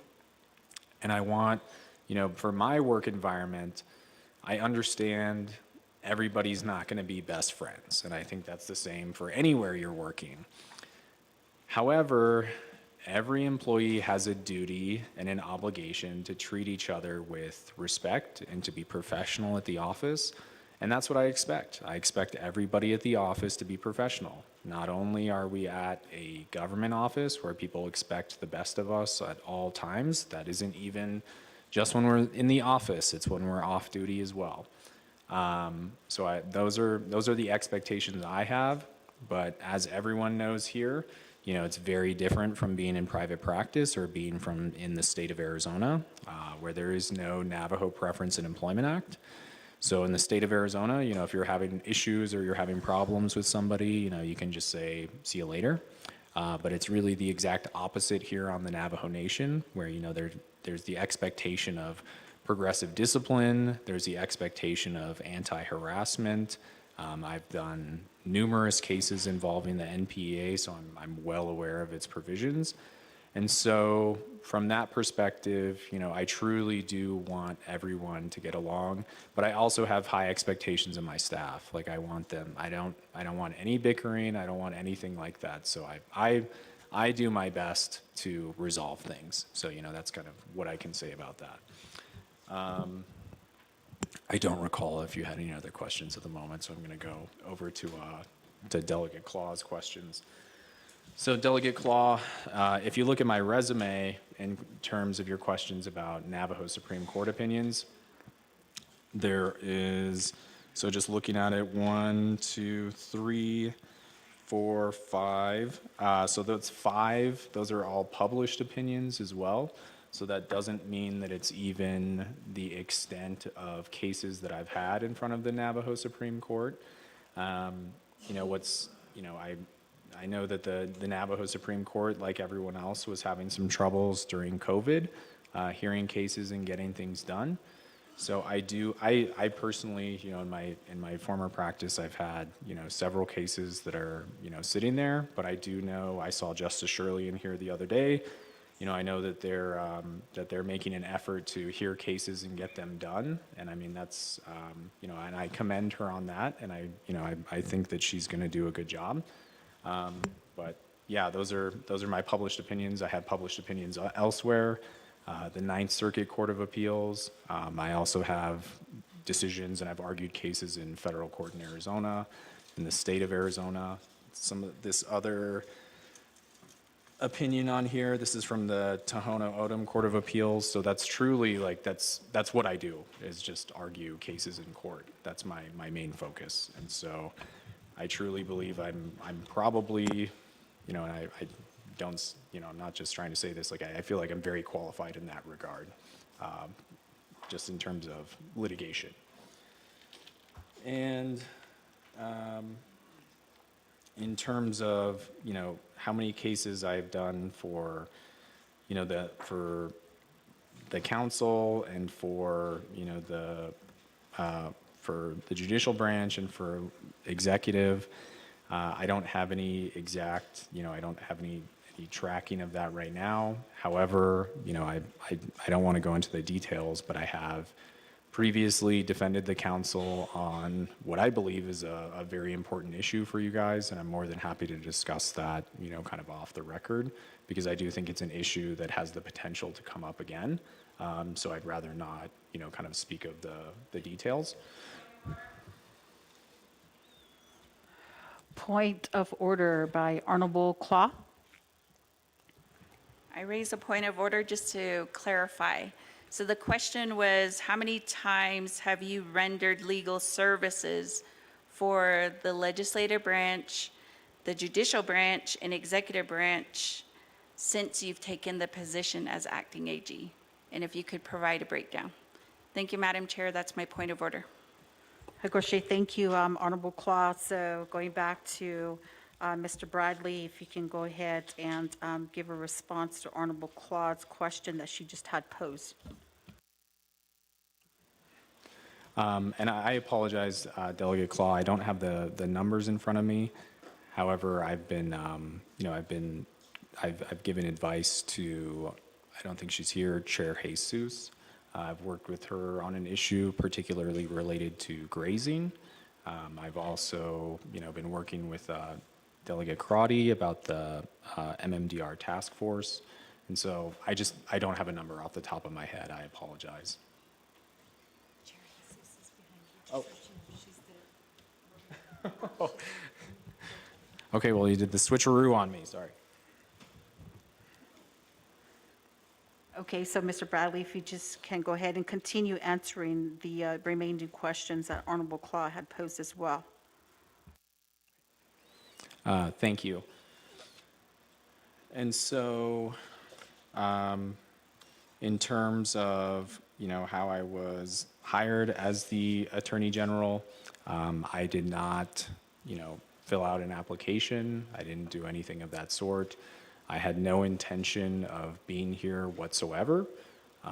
This wasn't, something I sought out. This wasn't something I, kind of put out there or even requested. I was asked by the president to do this after the removal of Heather Claw. And so essentially, once that happened, he called me after that happened and asked me if I would come home. And it's been a tough decision for my family and I, because now I reside in Phoenix. I have a 3-year-old son. I have a wife, and so kind of up and moving back to the Navajo Nation was not something I exactly wanted at the moment. I thought, but for me, it truly is about giving back. And so, I'm not trying to get emotional talking about this, but I was one of the families growing up that had to rely on getting clothes from the Navajo Nation program. And so I was very, it's kind of taking me back, but I don't know if anybody remembers the shoes that light up, when you step, and that was something we could never afford growing up, but I got that in a bag. from the nation. And so it was like the LA Gear, light up shoes. And so, so sorry. But so for me, the nation has always been there for me. Gave me clothes, gave me scholarships. I was Chief Manuelito Scholar, paid for my law school. So, when there's an opportunity to give back, that's why I'm here. I was asked to give back, and so that's all I want to do. Like I'm not here. I didn't ask for this. I don't want to be here forever. I already told the president, and I know a lot of people here probably, know they believe it's a certainty that he won't be reelected. But I already told him, I said, if you're reelected, I'm not going to stay on. Like I truly, I have my family. I don't want to be here long term. I have no intention of, running for other office or doing anything. I just want to give back. So.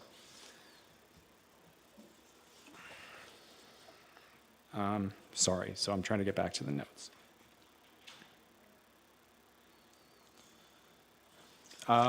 So talking about transparency, that's something I believe in as well. I want to be as transparent with all of you as possible. And that's why I said on there, I want to have litigation updates if it requires task forces, I'm happy to do that as well. I want to do that. I think you guys have a right to know what DOJ is doing and not doing, but this setting really isn't the time and the place, given that it's public, right? And so, talking about DOJ being scrutinized, I mean, this is hardly anything new for me. When I started at the Navajo Nation, about more than 10 years ago, when I was here, one of the first weeks I was here, there was a huge protest right outside of my office, and it was all about the election that had to do with Chris Deschini. So, I dove in on the deep end as soon as I came over here. It was, a big kind of crisis issue. And so, DOJ came under a lot of scrutiny then, and it's been under scrutiny the whole time I've been there. I think, honestly, maybe one of the issues for that is that DOJ doesn't have a press person or doesn't have a public relations officer. I really think that, if the public or if anybody knew what we were working on from day to day, we probably wouldn't be scrutinized as much, because I think the massive amount of work that my team is doing every day, a lot of it is just behind the scenes, and they're not thanked enough for that. The attorneys and the staff at DOJ are truly doing a tremendous amount of work, and I just don't think they get enough credit for it. But that's a different question.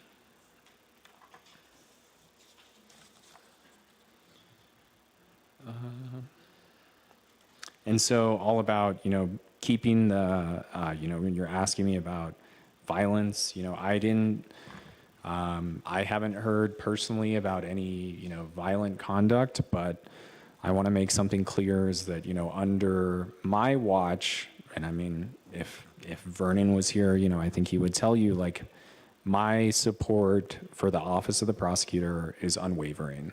I want everyone here to feel safe and protected.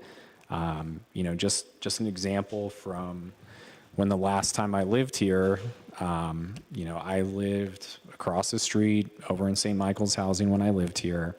Someone tried to break into my house over lunch while I was there. And thank God my dog may have scared them off, because my wife was home. She was a teacher at St. Michael's the last time we were here. Well, I don't know how my dog scared him, because he's like this big, and he's not a res dog. He's a little Shih Tzu. So but the guy was. So I call the police office. I call the line, and I say, hey, and this isn't to criticize anyone. This is just something that happened. I call them and I say, hey, look, this guy tried to break into our house. I see him. He's walking down the street. Like, there he goes. And the dispatcher tells me, they asked me, did he get into the house? And I was like, no, but I see him. And they say, well, because he didn't get in, we're not going to send any officers over. And so, to me, I don't want that to happen to anyone else here. If anyone has had, violence, a break-in, anything like that happen in their community, I want it to be known that they can feel safe here. So I want, it's just public safety is a huge, huge, huge priority for me.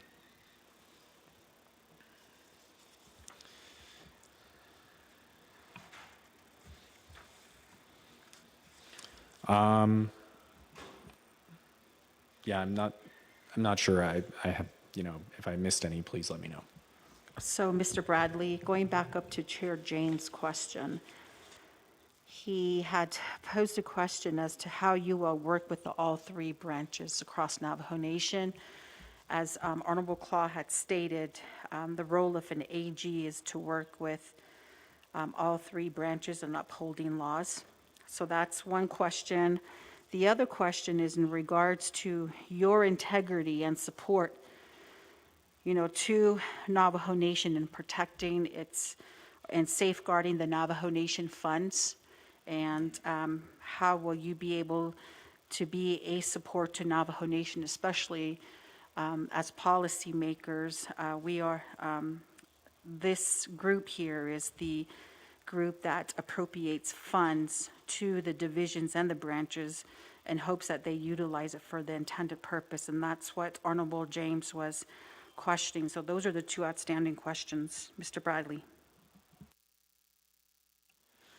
Thank you, Chair. And so how will I work with all three branches? So, I think it's just having that communication, and I think, what would be maybe helpful for my office is if we set up kind of standing meetings with Michelle or with Mariana or Mac. I haven't seen April and I haven't seen Kristen here, but I used to work with them at DOJ, so I'm more than happy to work with them again. And for Mariana, I was on the Board of Bar Commissioners with her for several years.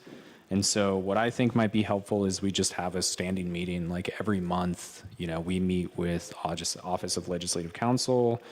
We meet with Cherie over at the Navajo Supreme Court. And then that way we can just address some issues. I know we need to meet with Cherie and Chief Justice about an issue that's been going on, and we're trying to set up a meeting about that. But I think that the easiest thing to do, which is like how you guys have your, NABI is set just on certain days of the week, or on certain days of the month. We should have the same thing and just have it standing meetings so that we're working with them and we know the issues and know what's going on. Just like how, MMDR task force is every Tuesday, like maybe every, last Friday of the month we're working together. And so I would like to do that. And so about protecting Navajo Nation funds, going to the second question, I think the huge need, and this goes back to public safety and it goes back to my support for the prosecutor's office. And, I discussed this a little bit in my slide, which is we have to get the support for the white collar crimes unit. We have, there's a couple investigators. Vernon asked if he could, use some of our funds to keep one of the investigators on because they were at risk of losing him. I said, do whatever you've got to do. Keep that guy there. Keep him working on these investigations. That's how we protect Navajo Nation funds, is we make sure that we hold individuals accountable who are misusing Navajo Nation funds. And I obviously can't get into it here publicly, but there are, there's many investigations going on at the Department of Justice. There's special prosecutions going on. And I believe that is how we hold people accountable, is we, hold them, get convictions things like that, and make sure people are liable and held responsible under the law. So that's what I want to do. I want to support Vernon's efforts. I want to support the White Collar Crimes Unit in that. And I hope they know from me that whatever they want or whatever they need, I want to try and get that to them. So does that complete your response, Mr. Bradley? Yeah. Okay. First, I'd like to go ahead and recognize one of our prior speakers. He is in the Northeast Gallery. Speaker Johnny Nays. Let's go ahead and give him a hand. Thank you for gracing us with your presence this afternoon, Mr. Nays. Good to see you back here in the People's House, and also listening in our dialogue here this afternoon. So going back to colleagues that are in queue, I do have Honorable Vice Chair Slater.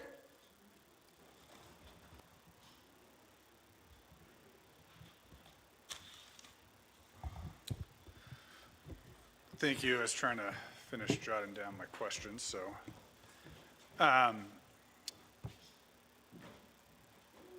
think I'll start with the ones related to the controller, since my colleagues have brought those up, and then maybe move to some other items later. But is it your opinion that only the council can fire the controller as stated in 12 NNC section 202?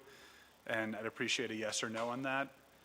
And then what is the definition of an interim controller? Because that term does not exist in Navajo Nation law. And is it your opinion that BFC must consent to the appointment of an acting controller as stated in 12 NNC section 202B? So that's related to the controller. Now we know that there was a special prosecutor appointed by the Special Division of the Window Rock District Court. And it's come to my attention that your former firm, the Zwillinger Wolken, currently represents the President's office, or I should say the Office of the President, Vice President, or the President in some weird personal capacity as well. I don't know. It's very confusing. But they recently filed a motion to intervene on the matter of the appointment of that special prosecutor that's currently investigating, the Zenny debacle among a host of other concerns. So to me, that sounds like the president is interfering in the investigation when he swore that he would not and stated that he welcomed the investigation. And second, with you being the acting attorney general, doesn't the firm you just left now have a conflict with the nation? And should you not be representing the Navajo Nation president in a matter that involves the legislative branch, who is also your client? So it's also come to my attention that prior to filing the motion to intervene, the chief legislative counsel and you both received letters from that firm, Zwillinger Wolken, informing you both that only the Attorney General or the Chief Legislative Counsel can authorize the special division to release sealed documents related to the special prosecutor's appointment. And it's my understanding that your former firm then asked you to communicate with the special division court on their behalf to release those documents to them so that they could represent the president/OPVP. And to me, that raises some very serious ethical violations if those things are true. So can you help the Navajo Nation Council and the Naa'bik'iyati Committee and our people understand why that isn't a conflict if you don't think it is? And like I said, I gotta be super honest, it just sounds very shady and gray and wrong to me. And I hope that this is not the type of behavior, if you are confirmed as Attorney General, that we would become accustomed to. So I guess in closing, I want to ask what did you or your firm do to avoid this conflict or potential conflict? Thank you, Chair Pro Tem. Thank you for your questions, Honorable Vice Chair Slater. Going next to Honorable Vice Chair Lester Yazzie. Thank you, Madam Chair, AC's interim. Ahia la ko agi sa ta season de be shana ho ado kodona idi kidige ya ashini quick case in the but with respect to asking these in now, I'll just go ahead and ashini ben laganik HB be united okay. Mr. Bradley, one of the questions that I would have, and there are going to be maybe 4 or 5 of them, but what is your knowledge, your understanding of Title II, the Navajo Nation, 2 Navajo Nation Code, subsection 189B? Is the Budget and Finance authorized to issue directives to divisions, departments, and offices within the Budget and Finance Committee's oversight authority? The Office of the Controller and the Office of Management and Budget were directed yesterday to recognize the Controller of the Navajo Nation pursuant to 12 NNC subsection 202B and CJA-05-24. That directive, again, was to the Navajo Nation Office of Controller and the Office of Management and Budget. Now, Mr. Bradley, it is apparent from yesterday's actions and all the confusion and all the intimidation and bullying that apparently has occurred, it is apparent that as the oversight and a member of the Budget and Finance Committee, the directives that we issued were ignored. They were ignored with the memo from the Office of the President and Vice President's Chief of Staff dated October 9th, identified as the Telecommunicators Agreement Instructions. In that memo from the Chief of Staff, there is no citing, there is no code, there is no subsection, and where is the legal reference for the Chief of Staff to contradict Budget and Finance directives? What are the legal and ethical rights of non-compliance with a directive? How does failure to comply or improperly enforce a directive affect the protection of our people's fundamental rights, our government's integrity, and adherence to the Naa'bik'iyati, the laws that govern the Navajo way of life?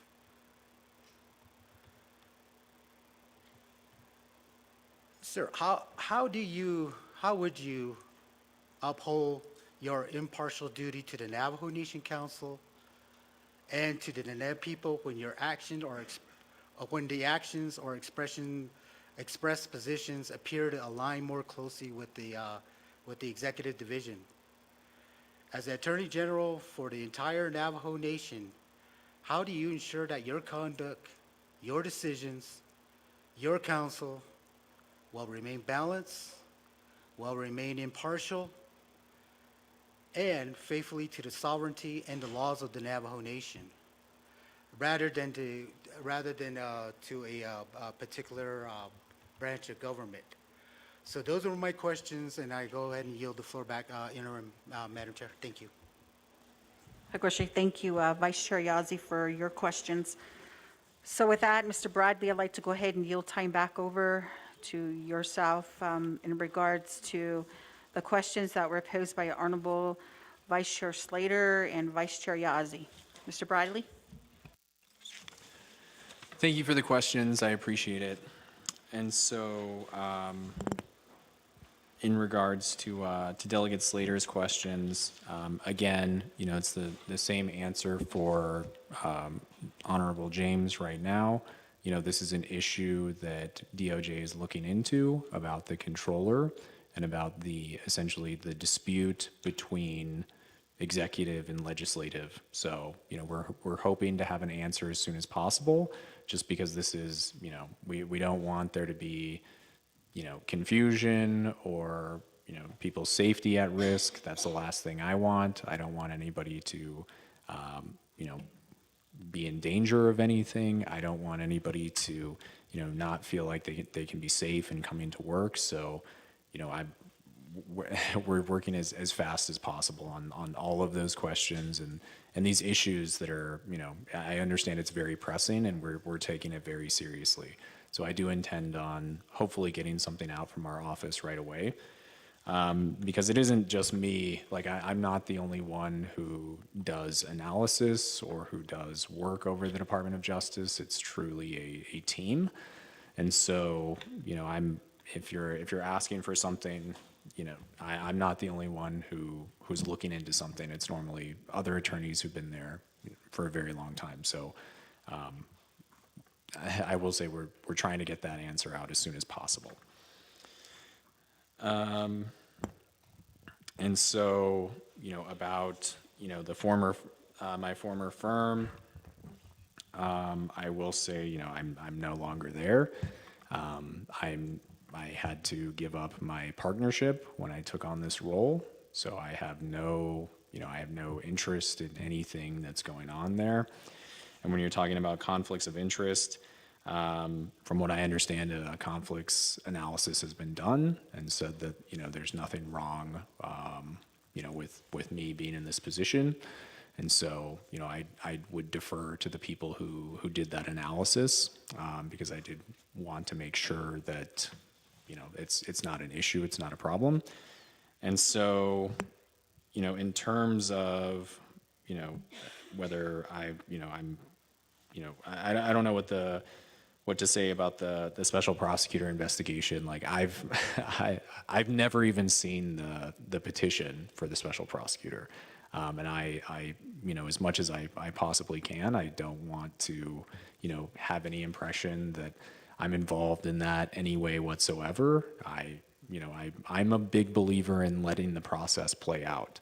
So, if whatever is going to happen in that process, I want it to be full and fair, and I want everybody to, look into whatever they need to look into. It's the same thing. There's other special prosecutor investigations going on right now, and in no way whatsoever am I telling anybody what they can or can't look into, because once a special prosecutor is hired, you can't even supervise them. They just basically tell you, I'm sure it's the same way for the one going on over here. They just do their job and they just kind of tell you what's going on and what they give you updates, but you're not allowed to supervise or interfere in anything that's going on. So I don't want to give any impression that I'm doing anything, because I'm not. I'm not putting the thumb on the scale for anyone in any way whatsoever. And so, moving along to the other questions.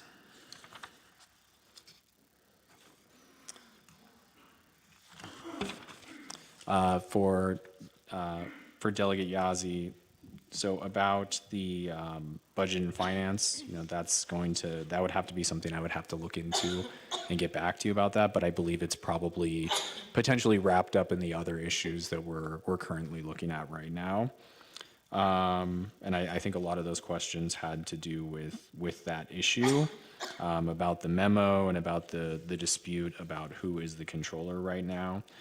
And truly, I want everybody to, like I said, decisions are made a lot of the time by consensus at DOJ.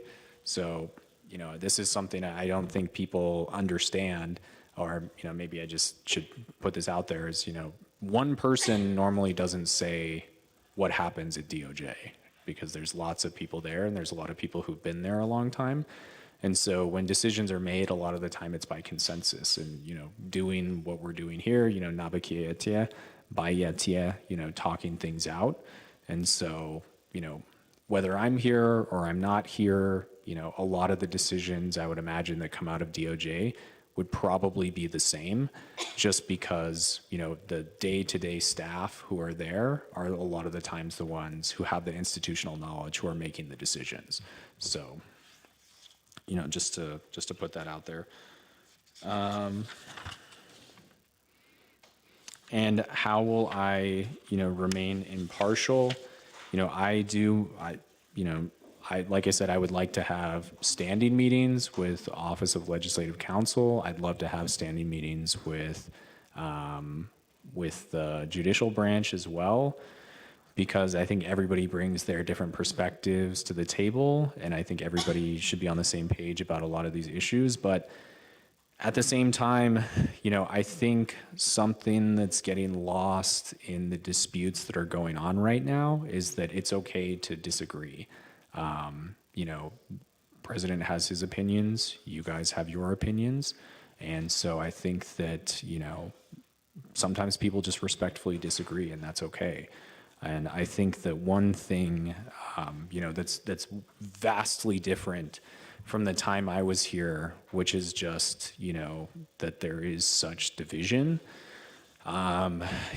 Personally, it's hard to see, and I wish, if I could help in any way whatsoever to help, kind of bridge the gap or mend the relationship between executive and legislative, I'd love to do that. One part of my practice, that I haven't touched on here, but I touched at Law and Order Committee is, people hire me to do mediation because I truly love sitting people down, hashing issues out, and trying to get issues resolved. And so, but again, like I said, sometimes people just disagree, and that's okay too. But that being said, I try to remain as impartial as possible. And my perspective really on every issue that I look at is what is going to happen if we go to court. Because that's the vast majority of what I do in my practice. And so when I'm looking at an issue, I'm trying to think of, will a court uphold this? Will a court deny it? And so, I try to be impartial because I try to think, if somebody who is objective from the judicial branch or from a court looks at this, how are they going to interpret it? How are they going to think about it?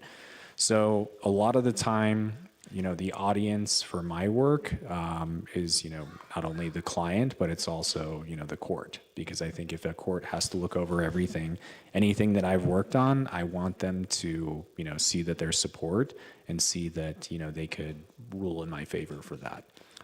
So that's, when I'm thinking of an audience, I'm thinking of somebody who's impartial down the road looking at it. So that's always what I try and do.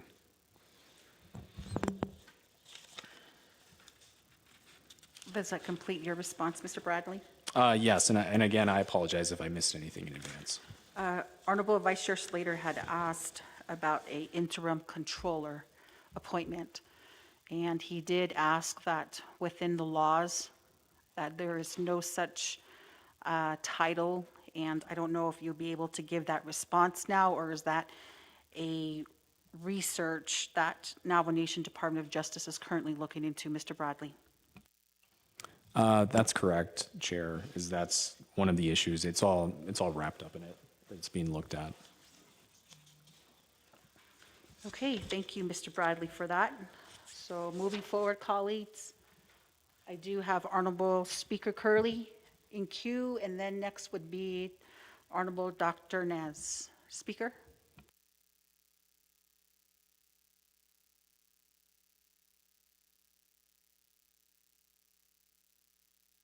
And turn on Honorable Arvizo's speaker for speaker. Hopefully Delegate Arvizo won't mind. Thank you again, Madam Chair, Pro Temp Chair, for assisting and chairing this part of the discussion. Good afternoon, Shananta. Thank you, Council Delegates, for being here this afternoon.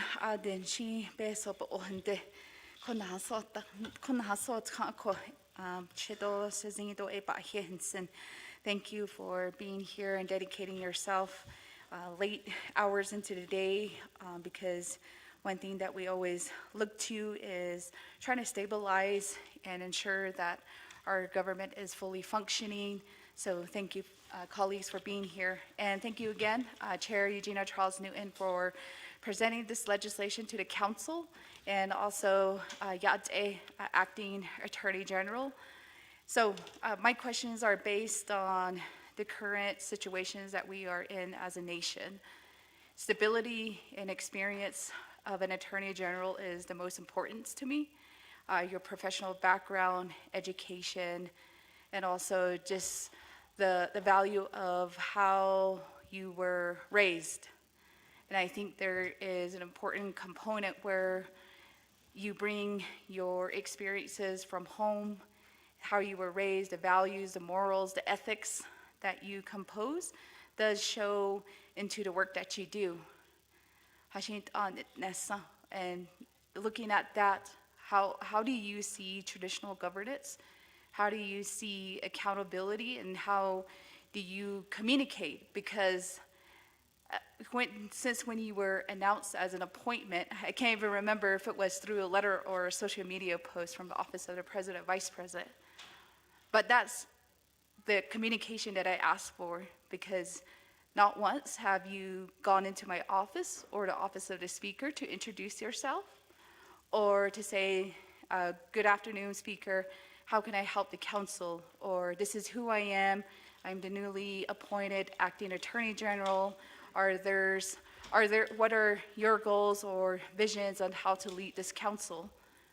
You know, I think that's a very important dialogue between not only the Attorney General, the Controller, any of the division directors, the President, the Vice President, that communication is key.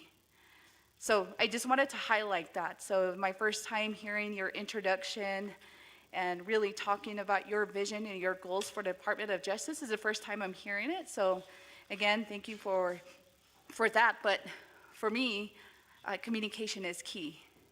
I think being in this type of capacity, communication leads to many solutions.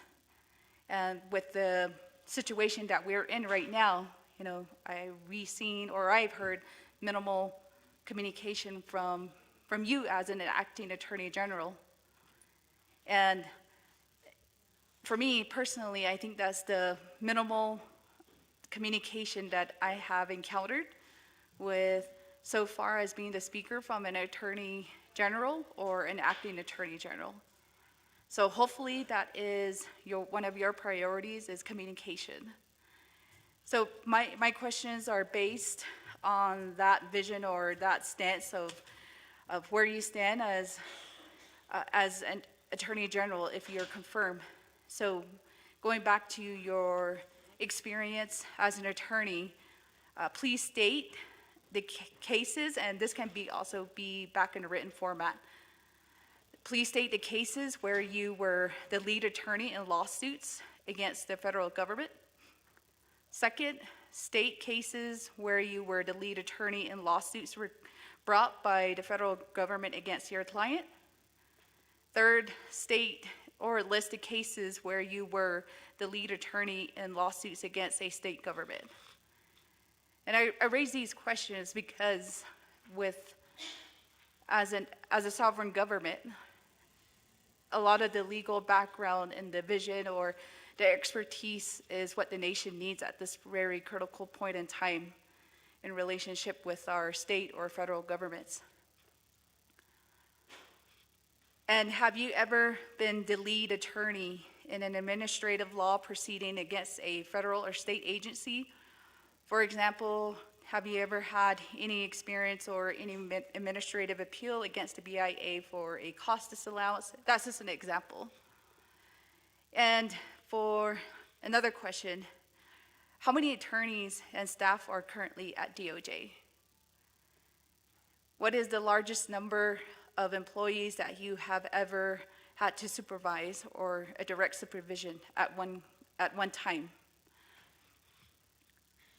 And earlier, my colleagues did question, so I did have that as a question earlier, was drafting legislation or experience. You said you have helped, but how many years have you had the experience of drafting legislation for the Navajo Nation or a state government? And if confirmed as AG, will you authorize fixed cost litigation funds to pay the special prosecutor appointed by the Window Rock District Court to investigate Zinni Homes and Indigenous Design Studios architect? As you know, part of our operation budget for our Office of Legislative Counsel, that very fund that was supposed to surplus the cost of our special prosecutor has been line item vetoed. And another question, how have you advised the president on the removal of the controller, McCabe? And yesterday, I did send you an email, and I stated, Acting Attorney General Bradley, on behalf of the council, I write regarding the president's attempt to terminate Sean McCabe as the controller of the Navajo Nation. Specifically, I would like to know rather that the Navajo Nation Department of Justice, including yourself, was consulted, provided input, or assisted in any capacity in preparing or issuing the termination notice or in any related discussion or actions. And you did reply with only 2 sentences. And you said DOJ routinely provides legal advice on employment matters to all branches of the Navajo Nation government. Consistent with this practice, DOJ provided legal guidance to OPVP regarding this matter. And for your first sentence, you said, provides legal advice. Now, it goes to my next question. If so, explain your legal reasoning on how the president alone can remove a person who serves at the pleasure of the council. And lastly, this was also questioned by some of my colleagues here today, but I'm reiterating it because I keep hearing I'm going to research it. And this issue has come up back in July already, and the council already made a stance and provided, I issued a memorandum stating that the controller answers to the council, and if there's any resignation, that has to be acknowledged by the council, which we did not. And when I sent that memorandum to DOJ, the president, I did not get a response back. So on every agenda, with any communication with the president or the controller, we address him as controller. At no point in time did our agenda say acting controller or interim controller. So knowing that, did you advise the president that he alone could appoint Ms. Tom as acting controller? If so, explain your legal reasoning on how the president could, including yourself, legally ignore Title 12, Section 202B, which states that the president must have the consent of the Budget and Finance Committee to appoint an acting controller. At no point in time did I see the Budget and Finance Committee add this as a report, or did Office of the President, Vice President, or Department of Justice request to be added on the agenda. So those are my questions, and then if there are no answers again, but I appreciate it if you can't answer today, but I have full confidence that you could at least provide an explanation to this council today, because as looking back to Budget and Finance yesterday, this is similar as being in a state of emergency, because that particular office handles millions and millions of dollars every day. And if there's bullying tactics going on, physically going into the office and urging and directing staff to do something that they are not comfortable with, and still to this day, we have not heard from the Department of Justice on how to handle that. So those are my questions. Again, thank you, Pro Tech Chair. Yeah, thank you, Speaker Curley, for your questions. And it's time I'd like to go ahead and yield the floor over to Dr. Andy Ness. Okay, Chair Pro Tem. Also, to the sponsor, Shadanana Kodo, Delegate Charles Newton, and Mr. Bradley as well for being here and the interest to become the nation's Attorney General. So I'm going to quickly go off of what Speaker was doing, that if the response here then regarding the controllers that you have to go and address or do further research, my question is if that is something that can be done prior to the fall session. And in your responses to some of my colleagues, you also indicated that staff at DOJ have been there for a long time. And so I would assume that we would have some sort of answer concerning that these types of instances may or may not have occurred and affected the nation as far as the controller office is concerned. So that's going to be my follow-up and one recommendation, being that it is codified in Title 12, perhaps what DOJ can initiate is a memo to ensure that per Title 12 that the controller remains as the controller.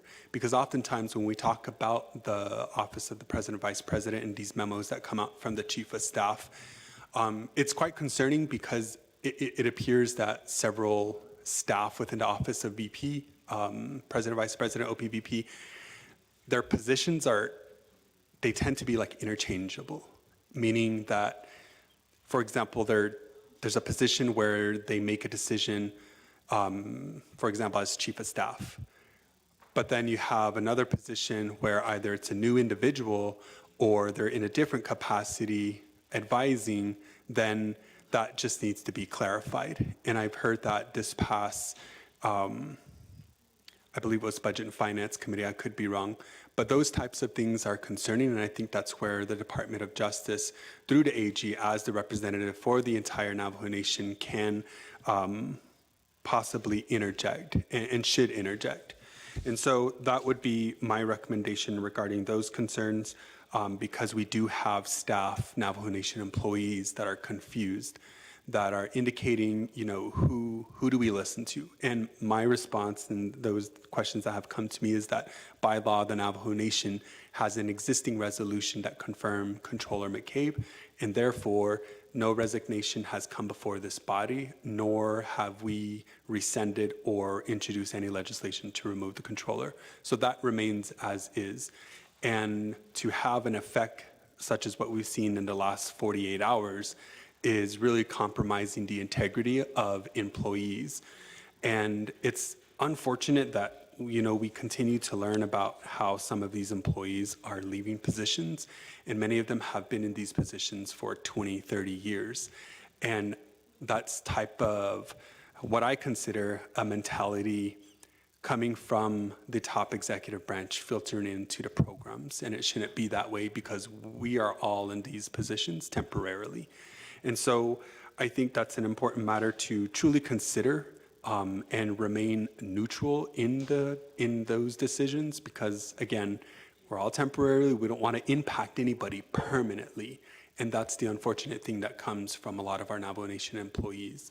And so I wanted to highlight that.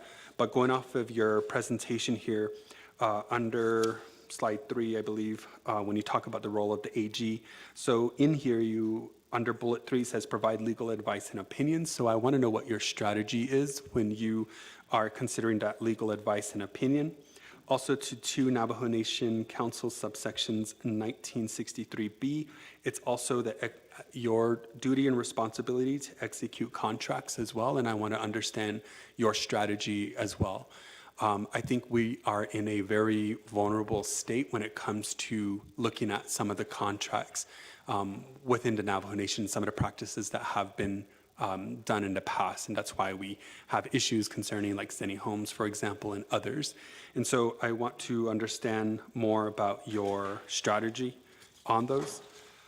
My next question is going to go to the partnership with council. It indicates here that you collaborate, you anticipate collaborating on shared responsibility, shared priorities.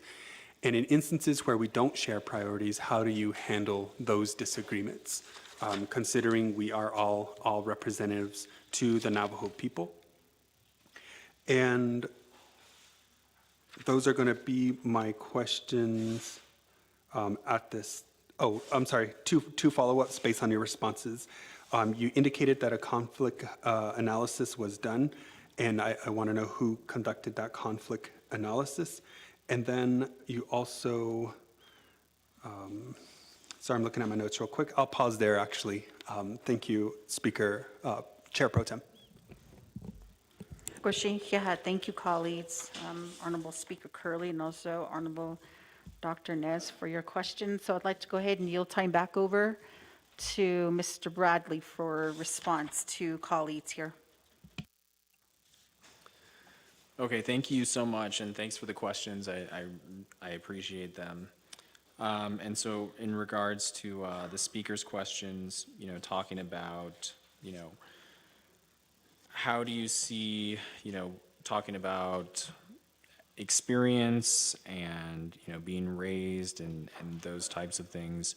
As I mentioned earlier, I was raised in a pretty modest means. And so, that definitely informs my experience and my lens about how to treat people. And so these are all, I don't want to get into my, my whole life story, but, treating people with respect, that's really where it starts and it ends. You want to treat other people how you've been treated. I used to go to church all the time growing up, and that was the number one thing that I feel like gets drilled into your head, is that you gotta get what you give. And so, that's kind of where I want to, that's what I want to do just kind of every day, right? Just kind of set that expectation. And so, moving along to the question about communication, I would like to obviously sit down with everyone in council if I can. I would like to extend an open invitation to anybody. I'm happy to get anybody lunch. I'm happy to get anybody coffee. If you want to go get coffee and talk about, what the issues are in your community, or if you want to go to lunch and talk about, hey, this is the issue I'm having in my district, how can we help work on this together? I'm happy to do that. I know that, it can be hard with everyone's schedules to do things like that. But I just want to say today that, my door is open, my office is open, please reach out. I'm more than happy to meet with anybody. I'm more than happy to talk to anybody. And so, with that being said, I know at our office, we did invite the council delegates over for lunch, but I know it was kind of a last minute invitation to try and, get to know everybody. And so I think, I think that was kind of the big problem, is that it just wasn't sent enough in advance for all of you folks to show up. But, that invitation did go out from my office because I did want to have everybody over for lunch and to get to know everybody. And so I completely agree. I think communication is key, and I do want to communicate, and I'm saying that right now. My door is open. I'm more than happy to meet with anybody and talk about anything. Okay, and so talking about experience and talking about state cases, again, attached to my resume, there's several cases in there that talk about, that are published cases. There's cases from the Navajo Nation Supreme Court. There's a published case from the Ninth Circuit Court of Appeals. There's a published case from the Arizona Court of Appeals. There's a published case from the Tohono O'odham Court of Appeals. So, these are just, and these aren't even all of the published cases that I've been counsel on. And in all of these cases, I was the one who argued, or I was either the one who argued, or I was the lead counsel on these cases. So, I can't even think of an instance recently or in the past where I've been kind of second chair on anything. When I have cases, I'm the one who argues them, and I'm the one who does the briefing. So, kind of sitting second chair is not something it's just not something I do. So, moving along to administrative venues, again, I've argued cases before the Labor Commission. I was there yesterday. I've argued cases over at the Office of Hearing and Appeals, because those are administrative venues. I've had a case in front of the EEOC. I've also had a case in front of the Interior Board of Indian Appeals against the United States, because I think the speaker was asking against the United States in that case. I hadn't even heard of the Interior Board of Indian Appeals before I had a case. It sounded like it was something that was made up to me. But yeah, I've had a case there. And so, that's just looking along for the questions, but, in terms of getting the names of all of that, I do have hesitation, just in terms of, those aren't published opinions or things of that nature when they're administrative. So I have client confidences that I have to uphold in regards to those issues. And then talking about, the attorneys that I've supervised, again, I had my own practice, it was a solo practice, but, I was overseeing my staff when I was there and interns and things of that nature. What you learn in solo practice is that you're doing everything. So you're not only doing the attorney side, you're doing all of the business side as well. And honestly, I loved owning a business. I loved being an entrepreneur. I felt like that was something I could have done forever.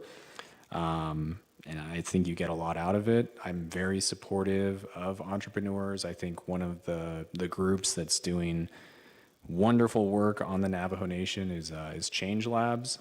That they're here in Tuba City, and they are trying to build up entrepreneurs on the Navajo Nation. So those are things that I very much support. And so in terms of also management, again, at my last firm that I was at, I was a partner. So I oversaw people in my practice group. Regularly had partner meetings about financials, about what's going on in the firm. So being in a management role is not anything that's new to me. I've been doing it for basically I've been in management ever since I left the Navajo Nation in 2017. And so looking over the questions.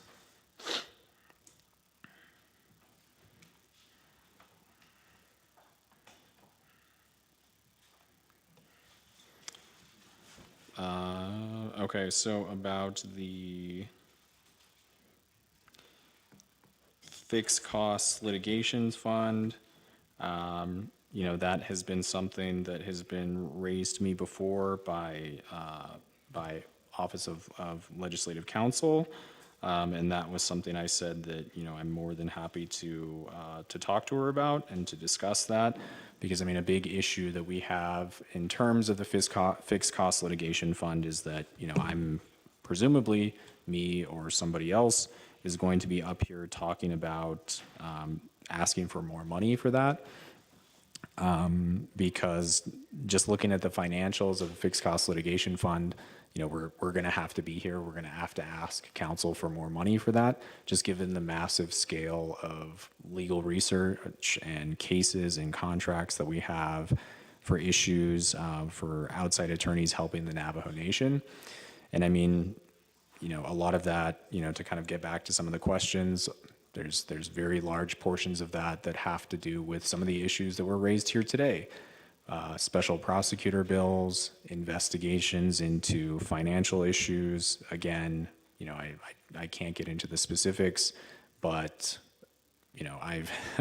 I fully intend on having our office hold people accountable. I truly believe in that, and I want that work to get done, and so that work is being done.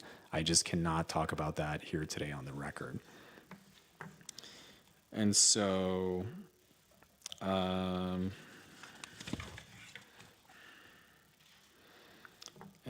talking about, the legal advice, I can't talk about legal advice that was given from my department here in the public. It's privileged information, and honestly, I just think it's not something that we can be talking about here when it's being recorded and broadcast.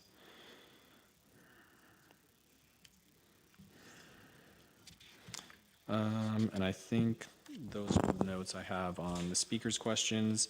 And so for Delegate Nez, thank you for your questions as well. As I've mentioned to you before, the chapter that I'm currently registered right now is Fort Defiance. And when you ran for council delegate, I voted for you, and I'm glad to see, you doing this job. And so I'm very happy to see what you've done in your position. And so, yeah, can somebody do an analysis? But so, you know, and I know you said you don't recall, but you know, I've done work with Dodie in the past, and so, you know, that's where I first met you, was over at Dodie, and so I'm again very happy to see kind of where you are now, working hard for your community. And so, moving along to your questions, you know, I think, you know, talking about the staff being confused over the controller's office, you know, that's the last thing we want, is for there to be any kind of chaos or any type of conflicting message. And again, you know, my office is working on that as diligently as possible. And I know you mentioned as well, you know, people have been around for a long time, and you know, has this issue come up before? And you know, one thing you learn working for the Navajo Nation is that essentially there's nothing new under the sun. It's kind of, you know, it's kind of wild. Like, you think that maybe you're the first person seeing a legal issue, or maybe you think, you know, hey, this is a pretty interesting, novel issue, but you know, you would be surprised that a lot of the things have come up before, they've been done before, you know, they've been addressed. And so I think a lot of the time for that, it's, you know, and this is something that I would like to improve, which goes back to the technology, is the record keeping. Because the last time I worked at the Navajo Nation, I don't want to get into the specific details here on the record because it's a potential issue that could come up in the future. But, you know, I did a lot of research on an issue, and then after I was done, you know, kind of looking at it, doing my 2 cents, I found a file that was like in a, you know, I don't even know how to describe it, like a train car, like one of those big metal, a storage unit. Yeah, like one of those big metal storage units. And there was a file in there from like the 70s that analyzed the whole issue.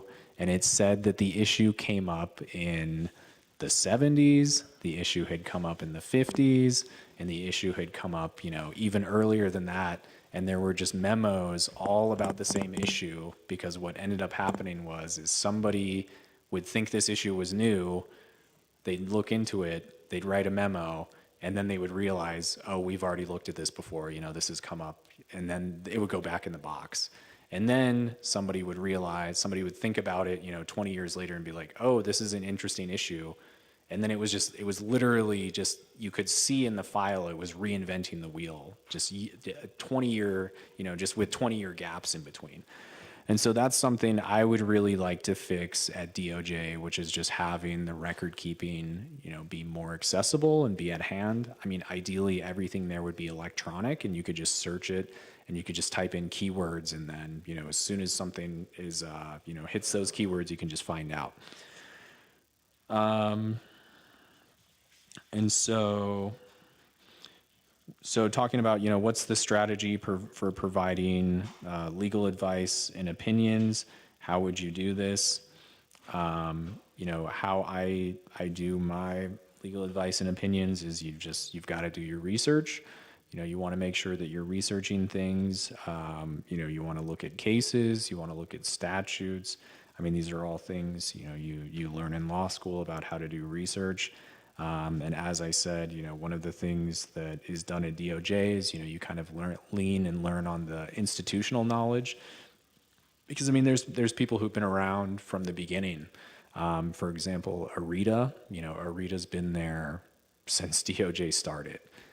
You know, she is an excellent resource for these types of things, because, you know, if something's happened before, you know, it's nice to be able to go to someone like Arita and say, hey, Arita, has this happened? You know, what's going on?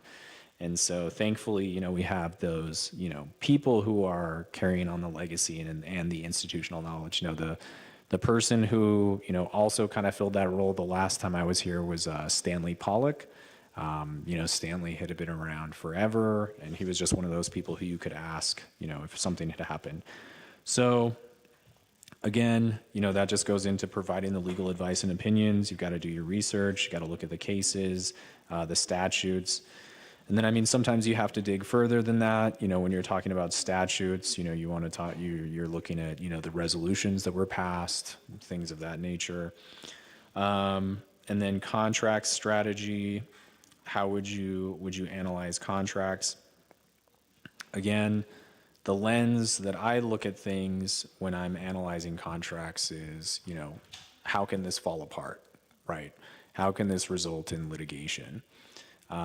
Because, for contracts, you can't anticipate everything under the sun that's going to happen under a contract, how people are going to perform and not perform. It's just not humanly possible to anticipate every situation. But you do want to cover your main bases. You want to know, what happens in the event of the breach, what law applies, a choice of venue, a choice of law. Is it going to arbitration? These are all things that go into the analysis of contracts. And so, like I said, my lens of that is kind of what happens if this falls apart and what happens if it has to go to litigation. Shared priorities. You had the question of, ideally we would be on the same page with all of our priorities. And then how would you, deal with disagreement? And as I said earlier, I think disagreement is just part of life. You're not going to agree with your spouse on everything. Not everyone is going to agree on everything. But I think you just have to get to a point where, you've communicated clearly about why you're making a decision and, why you've done that. And then, you have to understand where the other person is coming from in their decision making. And so I think that's kind of how you deal with disagreements, is you have to kind of have that conversation. You have to have that back and forth. And you have to understand their positions. You have to know why you're disagreeing. But I just think, I just don't think arguing gets anywhere. I just don't think it's really worth the time. Because for me, all I do is people pay me to argue cases in court all day. And I feel like you can either be affable, you can be, working towards resolutions and resolution oriented, or, you can just be, overly aggressive all the time. And I've encountered every type of attorney in my experience which fits those bills. And so I feel like the people who are, difficult just to be difficult don't get a lot of results. I think there's plenty of old sayings. One saying that my friend says all the time is that, honey attracts more bees than vinegar. And so, I think it's just being positive and trying to be as affable as possible.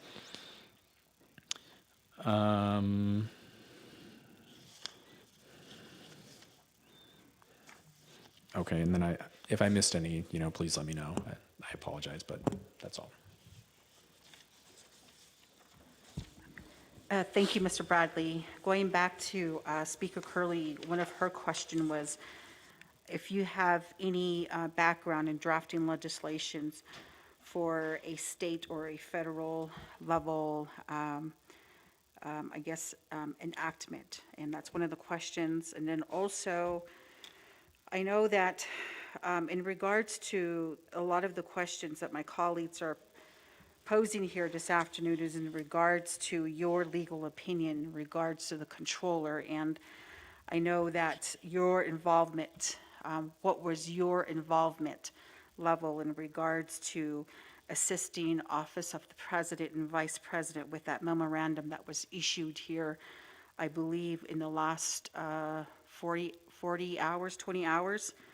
And if you can just make a response to that, as that was also a question that was asked by Speaker Curley. Mr. Bradley, thank you.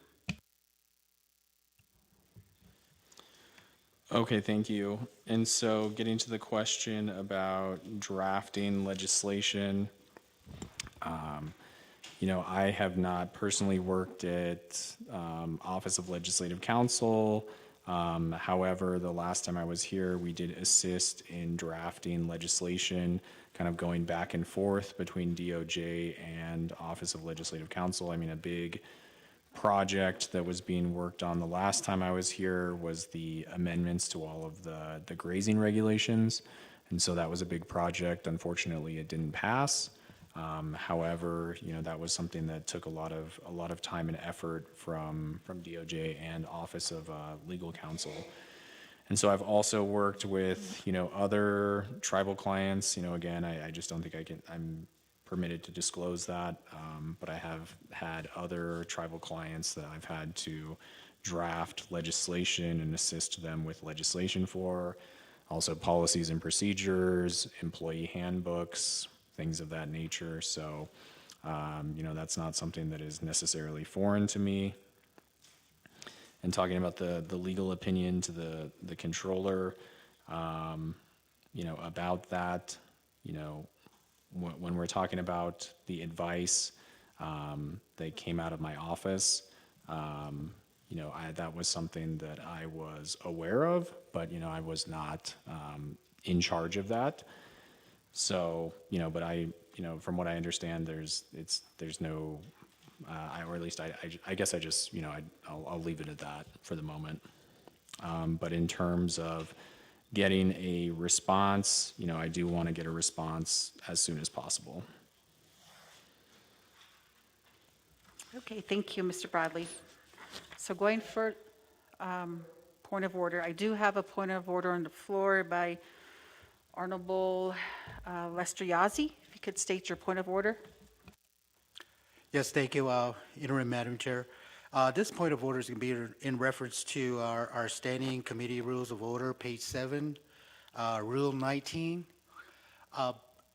Madam Chair, when I asked my question, one question was not addressed or was not answered. If I could rephrase that, ma'am?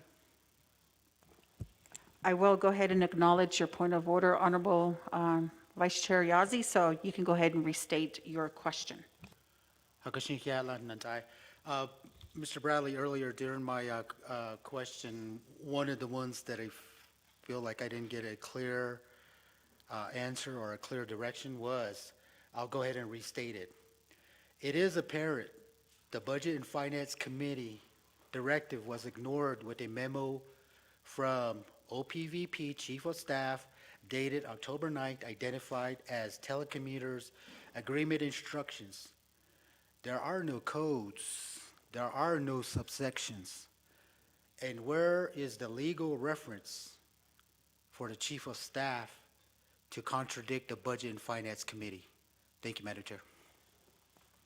Yeah, thank you, Vice Chair Yazzie. So with that, Mr. Bradley, I'd like to go ahead and yield time back over to you for a response to Honorable Vice Chair Yazzie's question.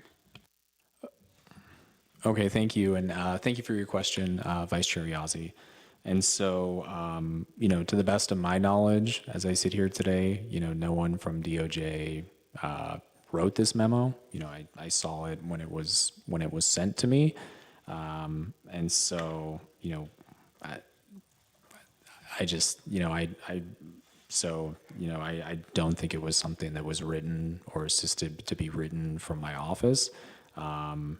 So I can't comment on, what's in it or what's not in it. And I think it's just kind of wrapped up in these larger issues that we're looking at right now.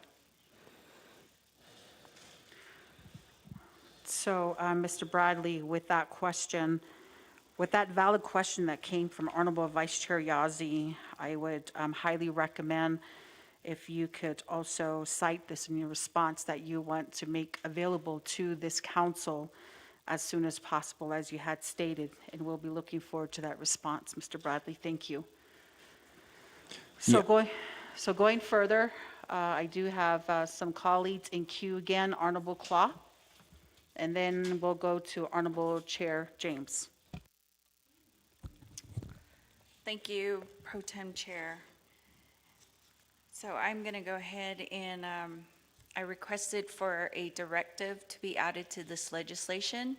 I believe that's still being prepared by our legislative council. So if I can just get back in queue when we are completed with our questioning here. But I want to go ahead and go back to a few of the questions that were asked here. And I think that, for myself, my role is coming from working with students for 26 years. A part of that is that you do a lot of interaction classroom style management.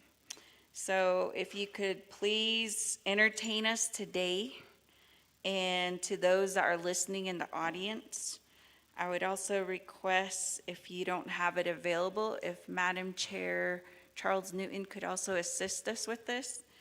But we keep asking the question, and the question is, what does Title 12, Section 202B read? So if you could go ahead and read that aloud to us so that we all understand what that section states.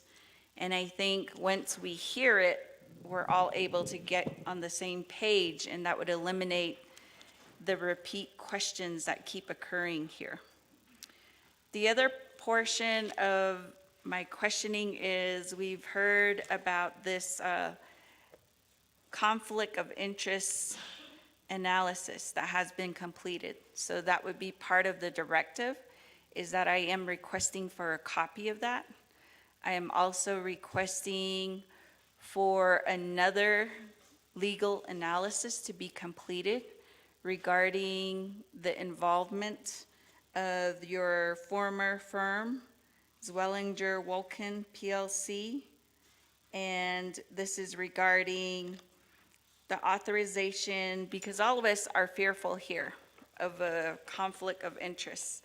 There's been several questions that have been posed to you, and I think that this is very important, because one of the things we want to avoid is moral turpitude, and that can cost a person's license, and that's very severe.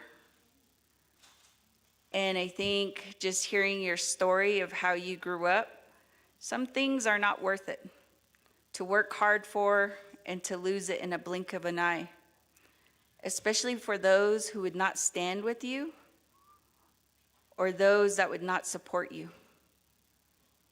And so one of the things that was brought up was, I believe Shanella Delegate Slater did ask this question, but it was that your former firm, Zwellinger Wolken PLC, asked you to authorize the special division to release sealed confidential documents. And once that happens, that would allow President Nygren to interfere with the special prosecutor's investigation. And so conflict of interest is very important. And I think before you take this position, we do need to look at that very thoroughly under a microscope to make sure that you are not in conflict of any laws. And so I also want to make the statement that we, the members of the 25th Navajo Nation Council, do not consent to that authorization. We do not consent to the request to allow for these documents to be released to your former firm, and we do not agree with the continued representation of your firm for President Nygren. I see it as a valid conflict of interest, but we would need for the courts to determine that, and therefore I am asking for a directive. So I also have a question for our legislative council here. We are discussing this legislation, and it will move forward to Navajo Nation Council. So if I could have our legislative attorneys answer the question so that those that are listening online and those that are in attendance here understand the process. Could you please clarify the process? If acting AG is not confirmed at council, how soon does a position have to be vacated? And the reason why I ask this is that we have several division directors who still occupy these positions without confirmation. That's very unethical, very disgraceful to the services that are being rendered to the Navajo people.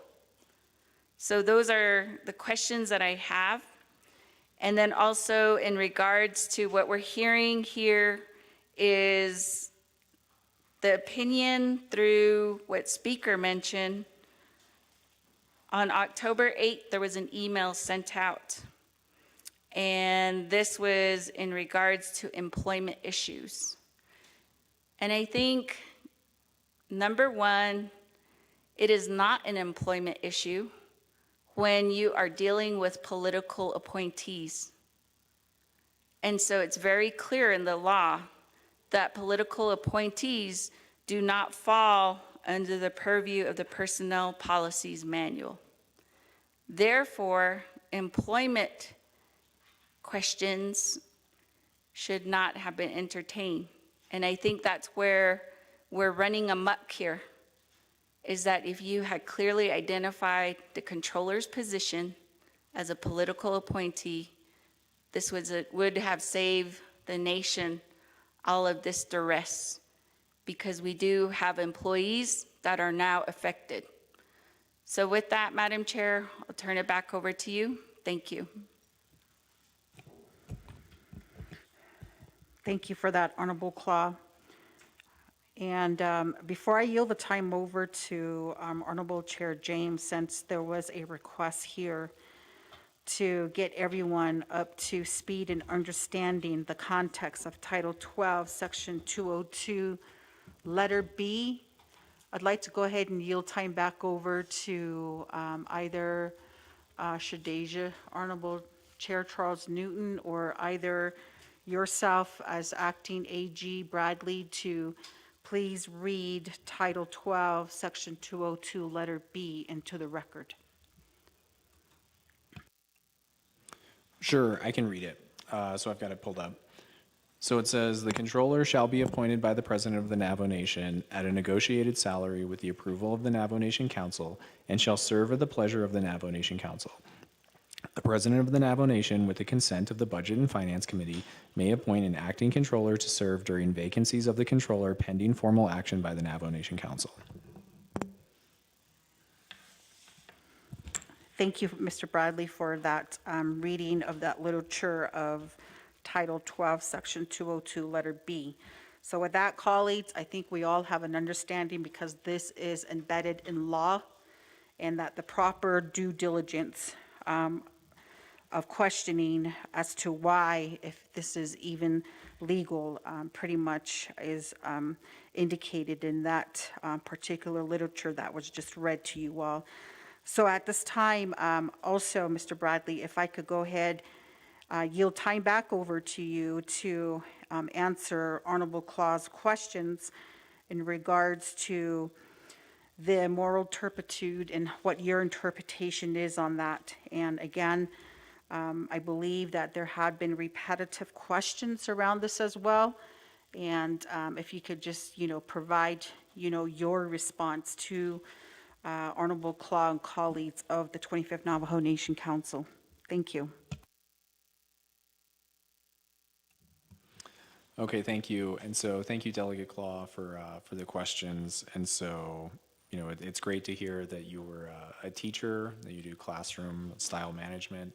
I think that's great. I really, I think teachers are a very important position, just because they advise the youth, and that's our next generation. And so I highly commend you on having your career in that.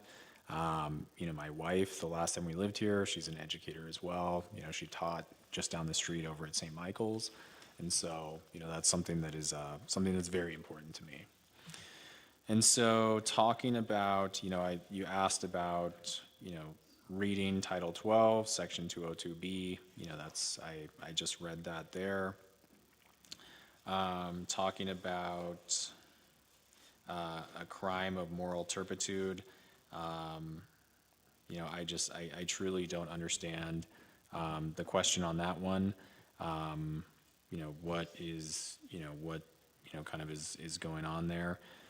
And so, and talking about the release of confidential documents, when you're talking about the document that was received It was received at our office. It was a public records request. And so, that was the request, was for public records, and it was made pursuant to the, I think it's the Navajo Privacy Act.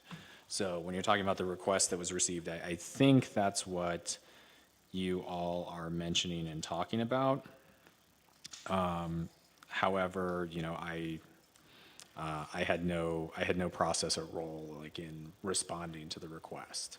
And I'm not sure, I don't know if there was any response that was even made. But as I can tell and, just kind of piecing together, I would imagine that, no responsive documents were received, if there was an action that was filed, right?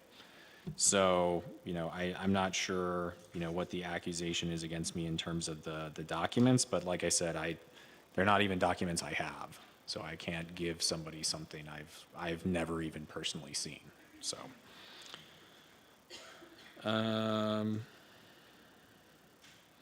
So yeah, I mean, you said you guys did not consent to the request for documents. Again, for the release of the documents, I don't believe any documents were released. And again, I just don't even think DOJ has any documents that are responsive to that, because the special prosecutor was appointed from Chief Legislative Counsel. So I don't think there's anything to give.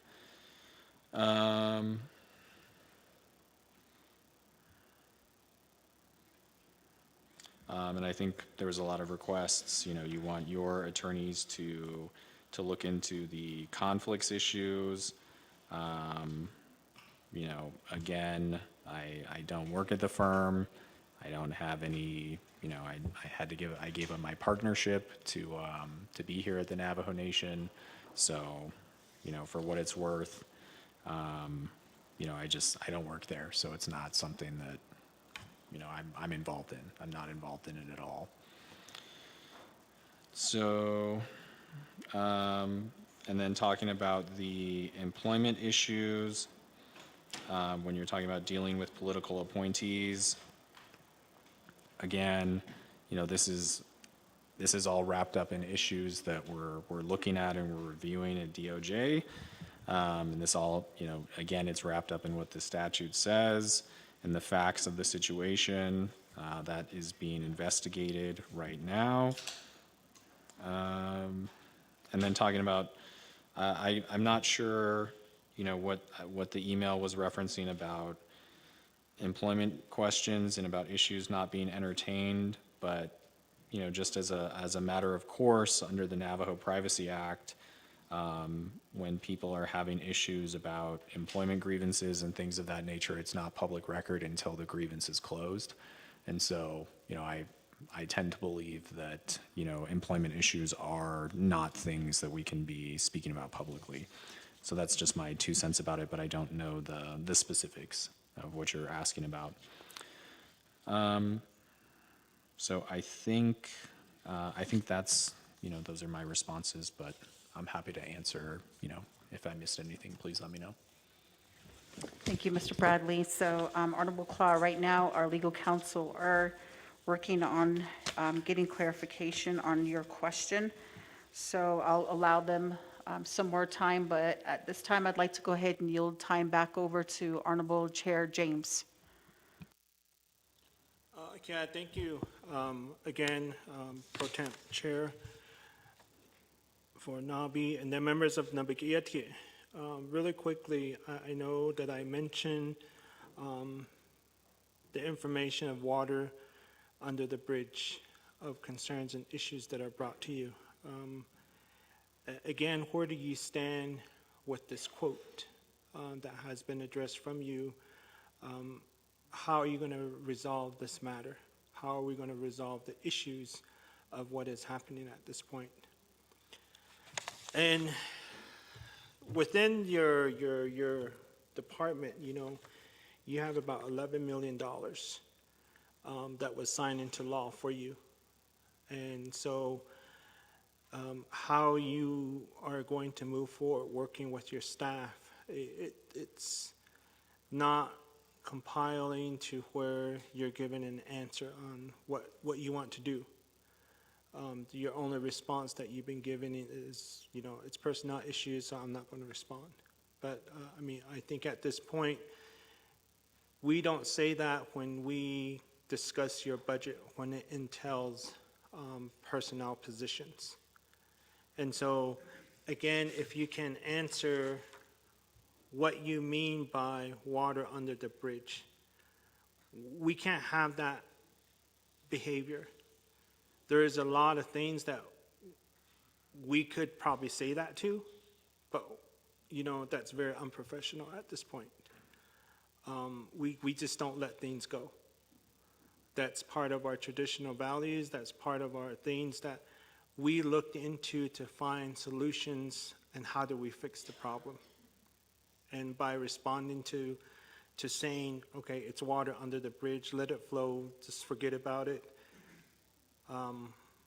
Even though you're breaking the law, which is the personnel policy manual, and most likely it is also within your plan of operation for the department that was established back in the days by our former leaders, those that have been in your positions as Attorney General. And so we're forgetting that piece, that there are some laws that are in place. You have plan of operations that are in place for you not to say, water under the bridge. Just let it flow. Just forget about it. And if that's the case, are you trying to say, just forget about the law, just forget about the plan of operations that were established, that were created for the Department of Justice? And when you say, water under the bridge, are you just saying, okay, let's just move forward with the $11 million that has been given to us as a department? And so I'm trying to find an answer from you on what you mean on that, the way you are utilizing that wording. Which takes me to the next step is trying to figure out,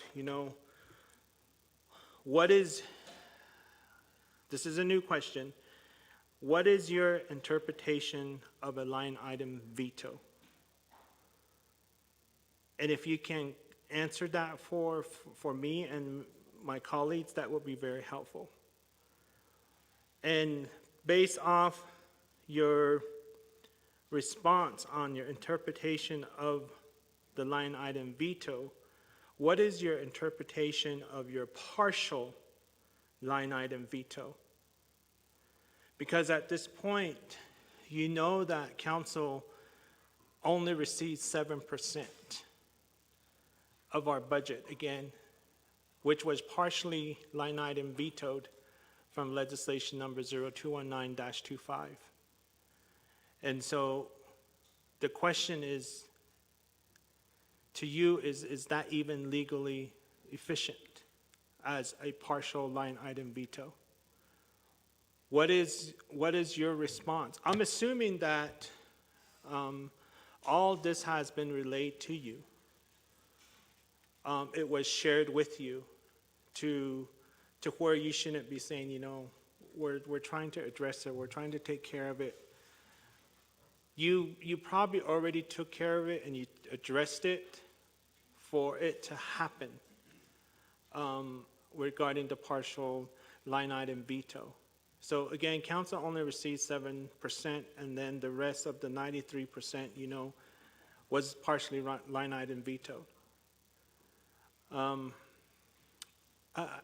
don't know what advice you are giving, because one of your performance measures is to make sure that there's effectiveness in the Navajo Nation government. This is you and your team that have indicated this performance measurement. And so you are there to provide that legal service for the three branches. And our past leaders, they used to use They used to use that triangle diagram when it came to the 3 branches. And so that was that triangle diagram, that triangle shape that they used to move forward the Navajo Nation government. And right now, that triangle with judicial branch, executive branch, legislative branch, executive branch, the tip of that triangle, the executive branch, is wobbling at this time to make it not have a perfect triangle shape to move our government in an effectiveness way.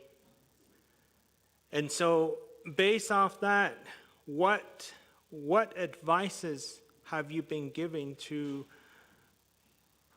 Chief of Staff for all of these different things to come out, coming from Chief of Staff? Now we're at that point where he has signatures and not complying with the personnel policy manual.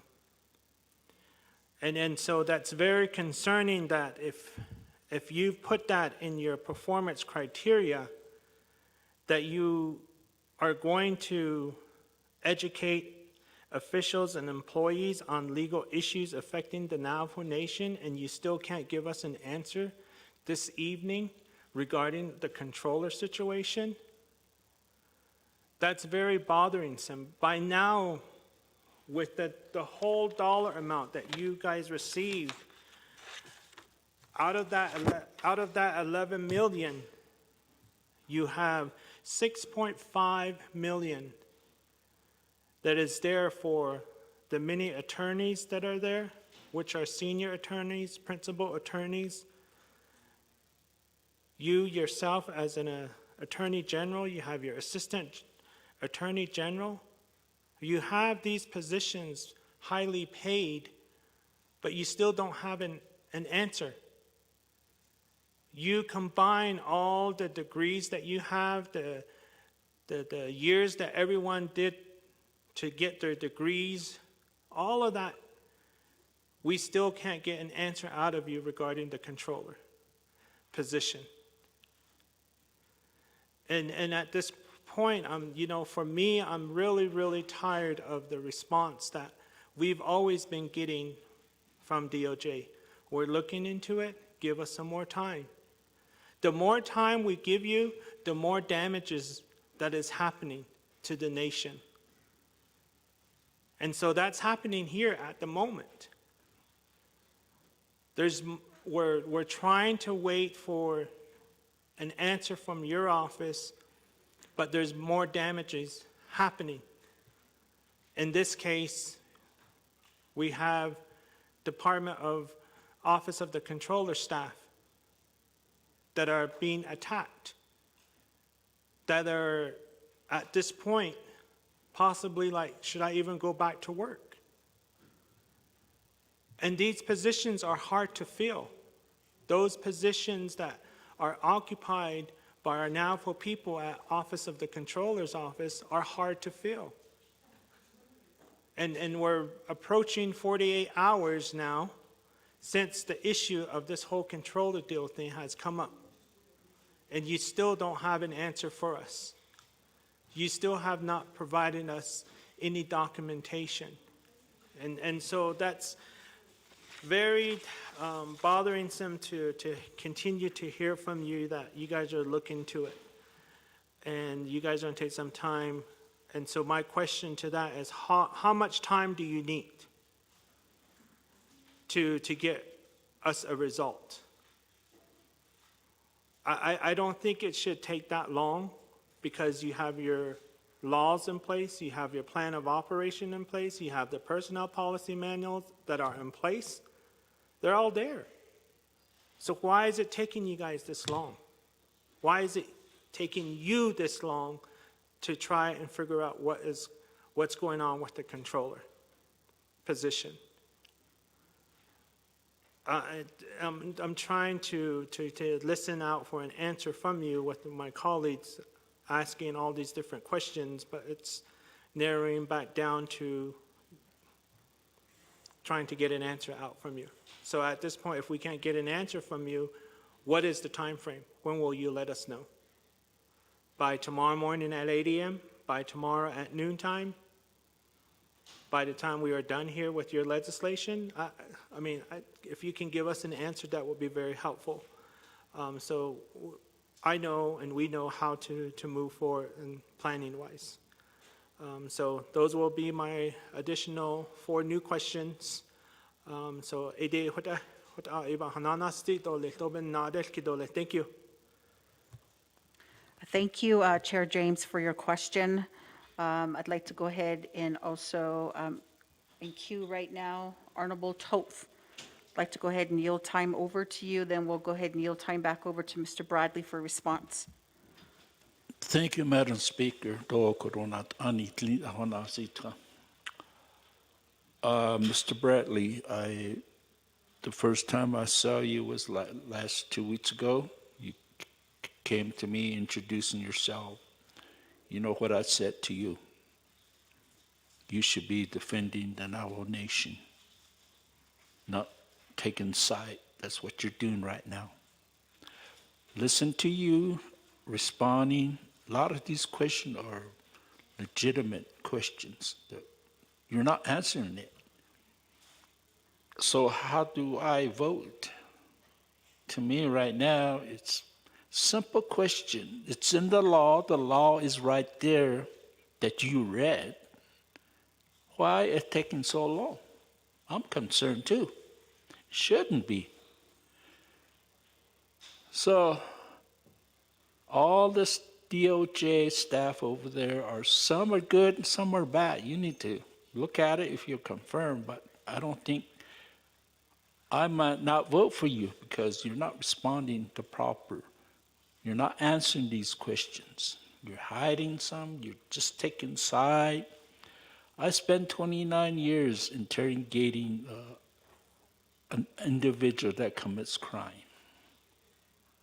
So, from you as acting general attorney, AG, you need to answer this. We'll be okay today, right now, answer that question. The law is there. You just read it. Why taking so long? Like my other counsel asking you, what's so hard about it? It's right there. So, you know what's going on right now. People are approaching us. Councilman, do something. That's the big question that people ask us. What's going on? Where's all your attorney? You know? So right now, I just don't trust DOJ, the way they interpret laws, such as conflict. We had an issue one time. It's kind of, I just don't trust. So that's my comment, and you haven't answered a lot of questions yet. So that's my concern, sir. I already told you what I expect from you as. So right now,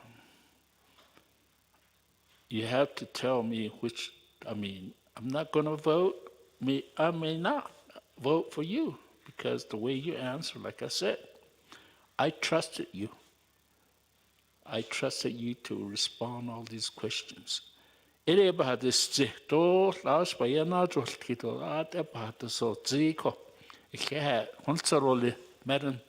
Pro Tem. Hagoshi, thank you, Honorable Toth. It's time. I'd like to go ahead and yield time back over to Mr. Bradley to answer Honorable James' question and Honorable Toth in regards to what was read into or what you read, Title 12, 202, letter B. And if you want to give a response in regards to the controller situation, that would be great. And I think that would really solidify a lot of these questions that are coming here before you, Mr. Bradley. Let's go ahead and yield time back over to you, sir. Thank you. And so I have, being an attorney and having legal ethical obligations, I understand, it sounds like non-answers to questions, but, I cannot speak absolutely openly about everything that I'm doing as an attorney, just given my legal and ethical obligations. So I don't mean to, not answer questions. I'm trying to answer them to the best extent that I can, just given that there's ongoing issues and there's, potential, yeah, there's just, there's a lot of outcomes here. But so there's a question, I think from both Chair James and, from Delegate Tolth, why is this taking so long?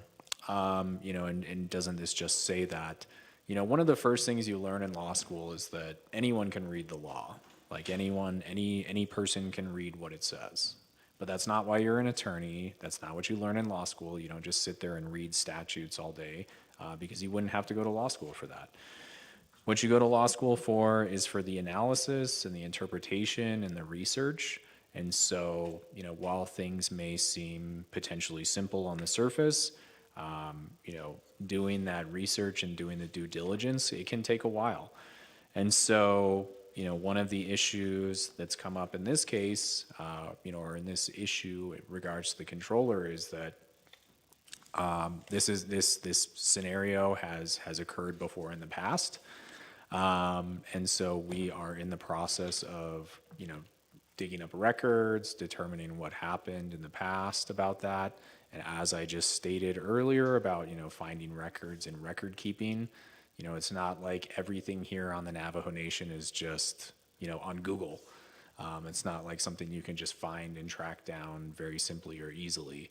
And so, in order to do that due diligence, it may take a little bit of time, and I understand that that's frustrating, but I don't want to give you all an incorrect answer. And we're trying to track this stuff down and do our due diligence, okay?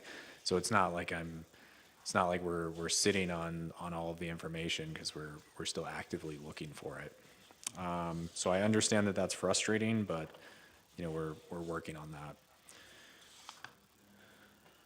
And so, before I go back to Delegate James, Delegate Tolth, I know you just had another question about, having problems with DOJ. I hear that all the time. I mean, even over on the executive side, I get, complaints about, things not being processed or contracts not being done on time, those types of things. But I take all of these concerns seriously.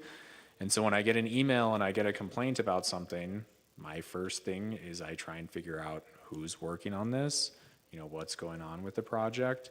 And then we figure out, what's the holdup here? What's the solution? How do we bring this to a conclusion?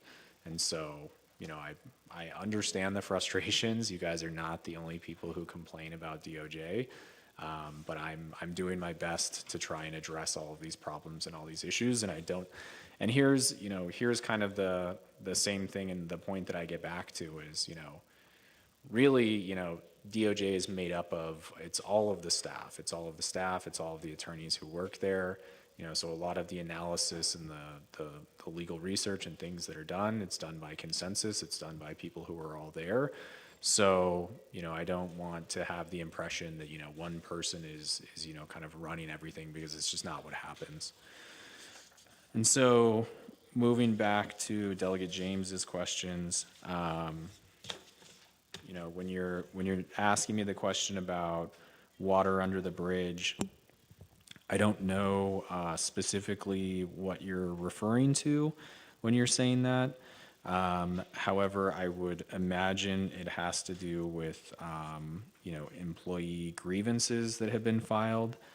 And so, I can't really get into details with personnel matters, because like I said, one of them has, some of them have come up before I was there, some of them have come up after I've been there, but I truly try to work with everybody get a resolution, bring everything to a conclusion.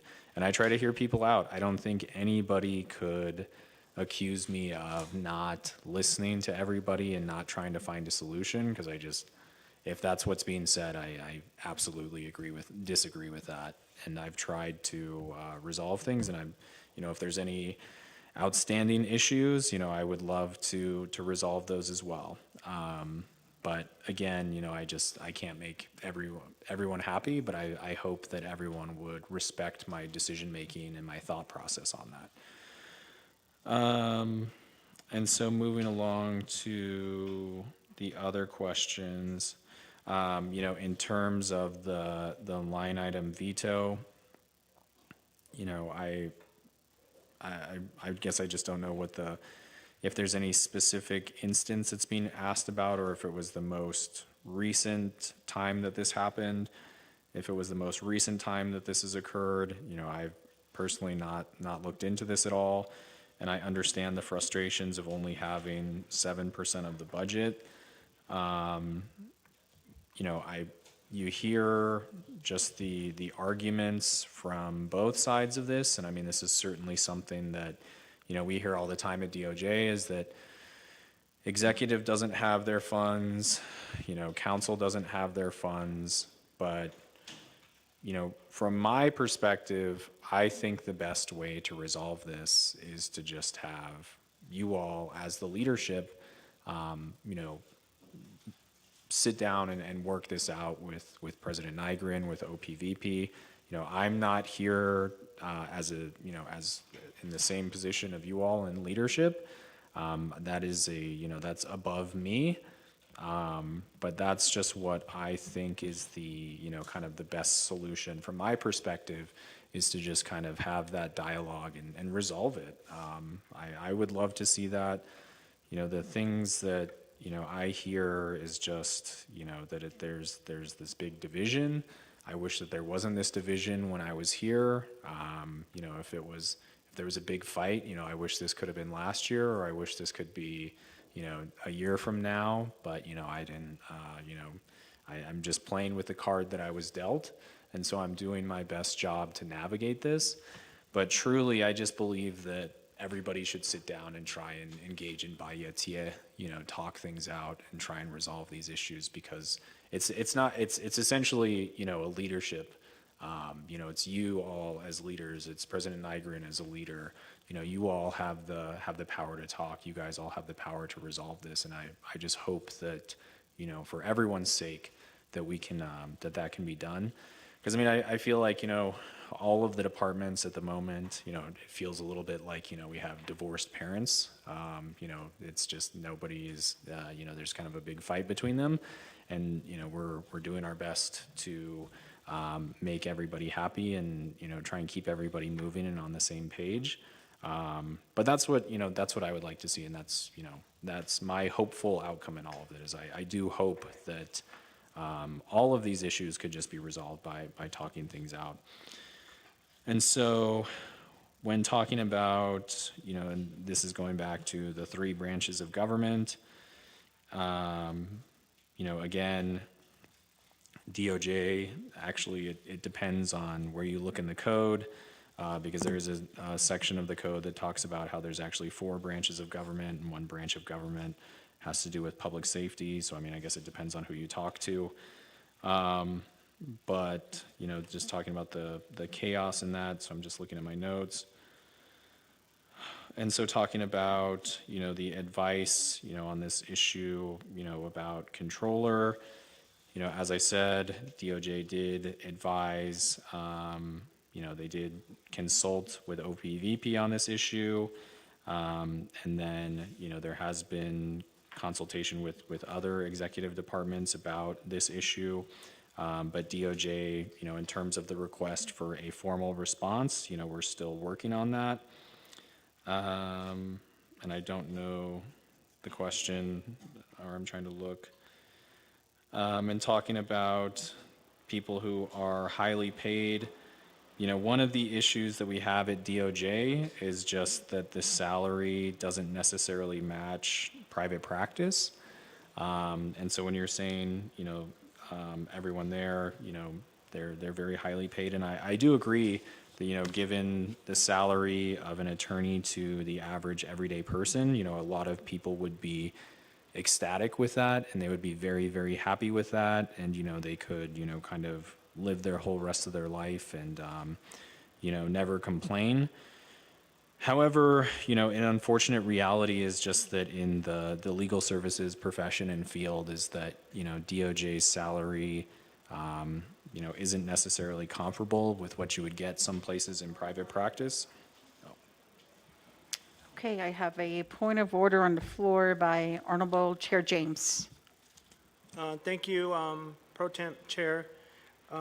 I was not questioning the salary of the staff there, but what I was saying was that you have all of these staff that are highly salary, they have high salary. Why can't you give us an answer regarding the controller quickly? You have all these attorneys there, but it's coming this far, and we still don't have an answer. And so in regards to that, when will you provide us an answer? Your opinion from your department. Thank you. Clarification. Yeah, thank you, Chair James. So, Mr. Bradley, just as stated by Chair James, what we're seeking is to get a response sooner than later in regards to the controller issue that was brought up here multiple times by colleagues. And he did reference that you do have multiple attorneys that are being highly paid in hopes that we would get or fast track a response from Navajo Nation Department of Justice to the 25th Navajo Nation Council. So that's what was stated, Mr. Bradley. I'll go ahead and yield time back over to you. Okay, thank you. And so I apologize for misinterpreting the question.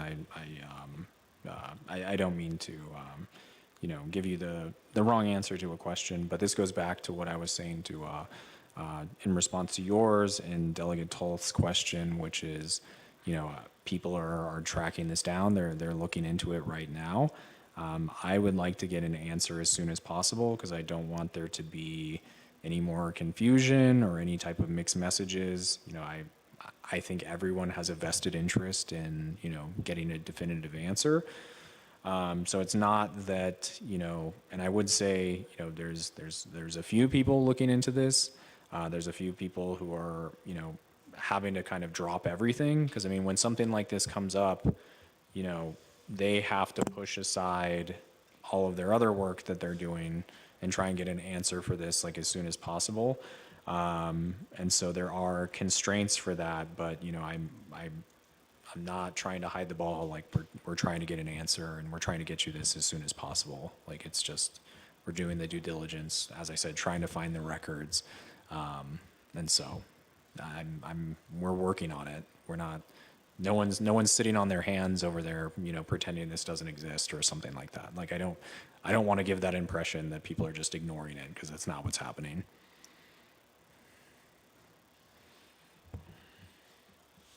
Does that complete your response, Mr. Bradley? Yes. Okay, thank you. So colleagues, earlier, Honorable Claw had posed a question to our legal counsel. So I'd like to go ahead and yield time over to Mariana for a response in regards to clarify, should the acting AG not be confirmed at the fall session Navajo Nation Council, then how soon does the acting AG vacate the position? Ms. Khan? Thank you, Pro Tem Chair. It is the position of the Office of Legislative Counsel, Chief Legislative Counsel, that if not confirmed, the acting Attorney General would be required to immediately vacate the position. The office of the Attorney General serves at the pleasure of the Council. Thank you, Ms. Khan, for that interpretation. So that is the interpretation for clarity. Again, colleagues, thank you for that. So going further in queue, Honorable Chair James, point of order. Thank you, and then thank you for the response, legal counsel. In regards to the question that I'm trying to get answered, your response, I'm understanding it to where you did advise VP President Boo Nygren, and you concurred for the termination of the Controller McCabe. And if you didn't advise him, then we wouldn't be sitting here trying to get an answer from you. And so, again, my next question is going based off legal counsel. There has been a document that was sent over to your attention by Speaker regarding our controller. And then so you have not responded to that as well. So at this point in time, who is the controller then? If you have not responded to the Speaker's letter that was sent over to you, for you to respond and help us understand this whole process. And so my question to that, are you honoring that letter that was sent over on behalf of council regarding the directive and the opinion of the Controller McCabe's position? So if I can get those answered, thank you very much. Thank you, Honorable Chair James, for that point of order, Rule 19. And again, I will go ahead and acknowledge, as we've got clarification from our legal counsel in regards to a question that was posed by Honorable Claw. So, Mr. Bradley, if you could please make a response to Honorable Chair James, as well as the members of the 25th Navajo Nation Council for clarification in regards to a statement that you had made consulted with OPVP, and a response in regards to Speaker Curley's letter or memorandum that was sent, in regards to the controller situation. Mr. Bradley. Hi, thank you. Yeah, so like I said, I mean, I think I've answered the question that, and just like in my email, legislative, judicial, executive, all of these departments reach out to DOJ about employment issues. And so just like that, executive reached out to DOJ about this issue. I can't, in terms of this being a public hearing, I can't get into advice that was given by DOJ. So, that's as much as I can say at the moment. And so in terms of an official position of who the controller is right now, I think it's no secret, everybody knows, council says, one person is a controller, executive is saying, the other person is the controller. And like I said, we are trying to, look deeper into this and get a, from what we see is, kind of a definitive answer from DOJ's perspective.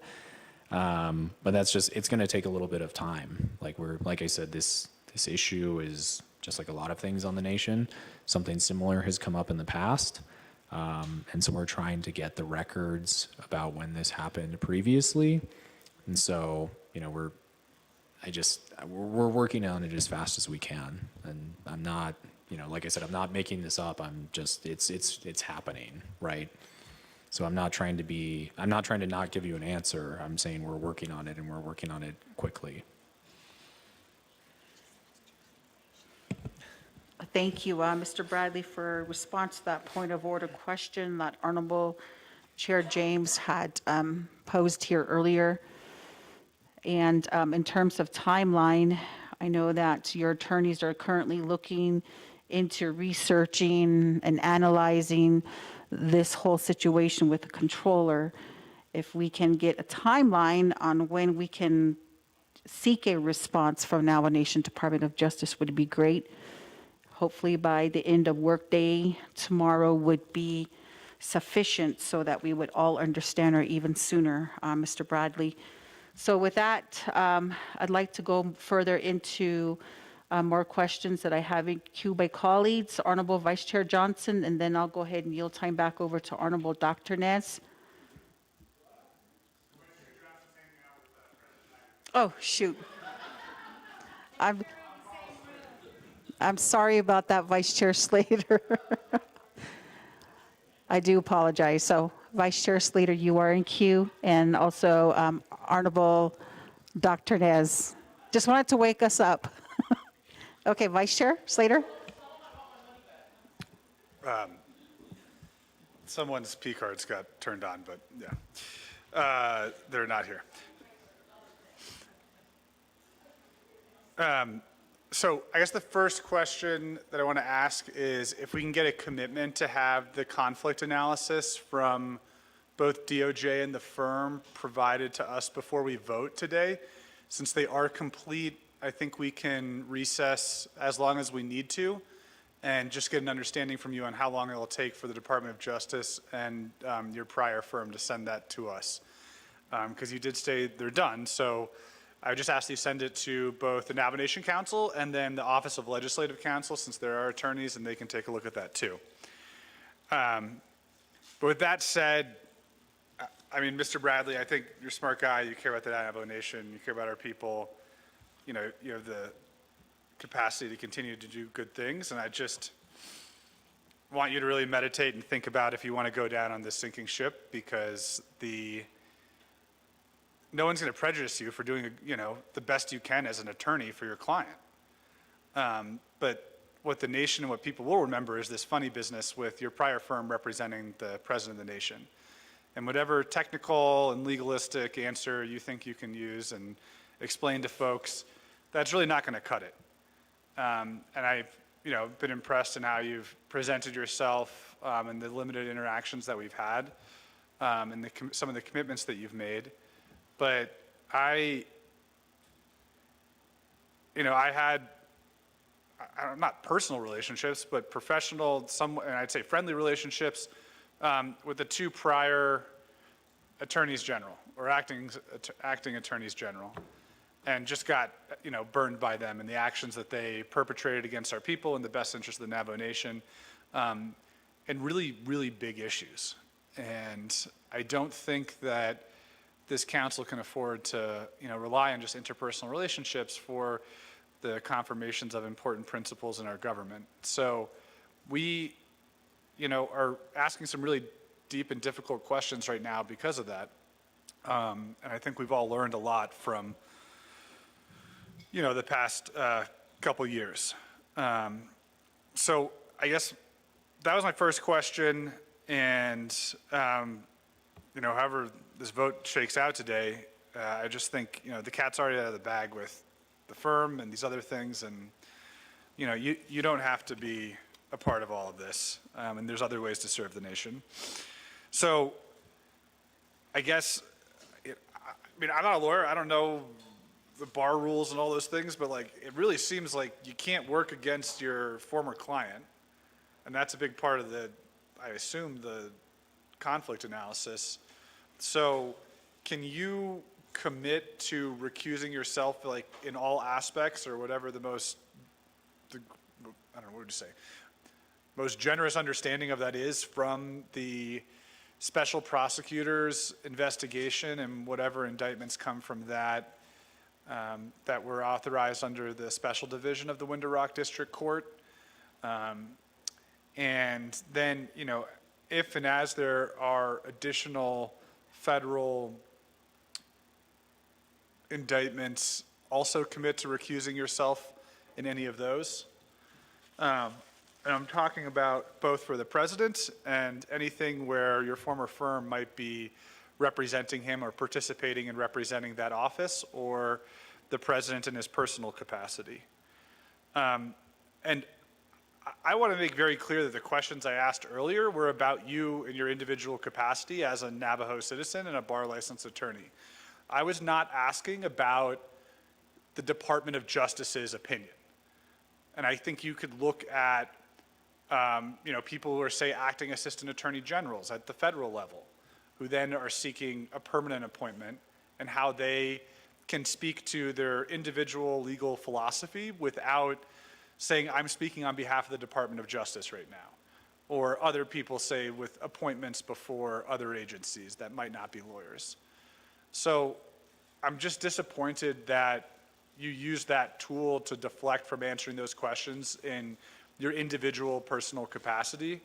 And I know, I wouldn't even say it's unique, but there is a situation where you're presently the acting attorney general, but you're here not as the acting attorney general, you're here as Colin Bradley, Esquire, the guy who wants to be the real attorney general. And that would have been my expectation of the answers. And I think if you have that reframing, you'll be willing to say something different. But I also know that you're doing your best not to compromise whatever decision's about to be pulled out of DOJ's hat. So I really wanted to ask Chair James' question, just like, who is the controller? I mean, it's just, everyone should be able to say that, and it's not deflecting to who, executive branch, because let's say that. Okay, executive branch believes that Alva Tom is the controller. The Department of Justice is a part of the executive branch. So is Alva Tom the controller right now? Okay. And then, if we're not going to get that answer, this whole exercise seems sillier and sillier. What else did I write down here? Yeah, again, to reiterate, Delegate James and some other delegates' points, it just seems silly to me that there was advice given and now advice can't be, there's advice given to one entity of the government. They seem to have privileged access to that advice, and now the remainder of the government can't receive any of that information. And if we receive it, I don't know if you're willing to share it in executive session, maybe we could talk about it in executive session. But if it's just executive session to kind of repeat the same stuff, then I have no interest in it.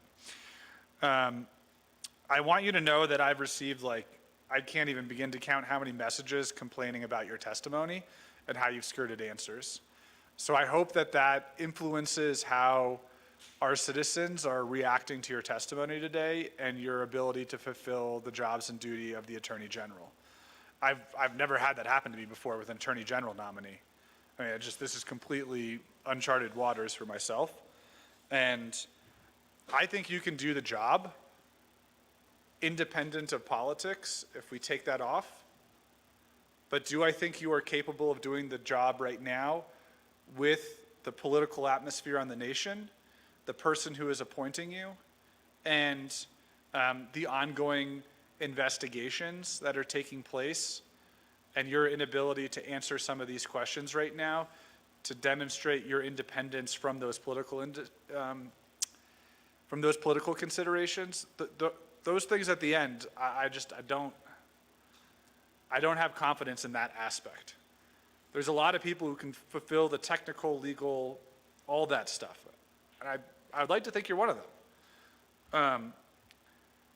But the ability to look above politics and see in the best interest of our citizens is something that I think is paramount. And I've seen attorneys general make investigations go away. I've seen attorneys general pitch the idea or confirm the idea and then try and pass it off on the controller of purchasing Zenny for $1. That's why those people are not here. It's because, as I shared, if you go back and you listen at the Budget and Finance Committee's consideration of the Department of Justice's budget, the Department of Justice views itself as protecting the interests of the government. That is very demonstrated by its actions, and we can go point by point on that. And it creates an atmosphere of a lack of accountability. Our people are insulated from getting political and otherwise financial, other types of legal accountability on actors within the government, because when you have an audit finding, the Department of Justice is protecting the nation. There is not the same incentive structure for them to go after the program and say, hey, you guys goofed up here and you need to fix this. Or actually, wait, where did that money go? I have yet to see an administration that cares at all about that.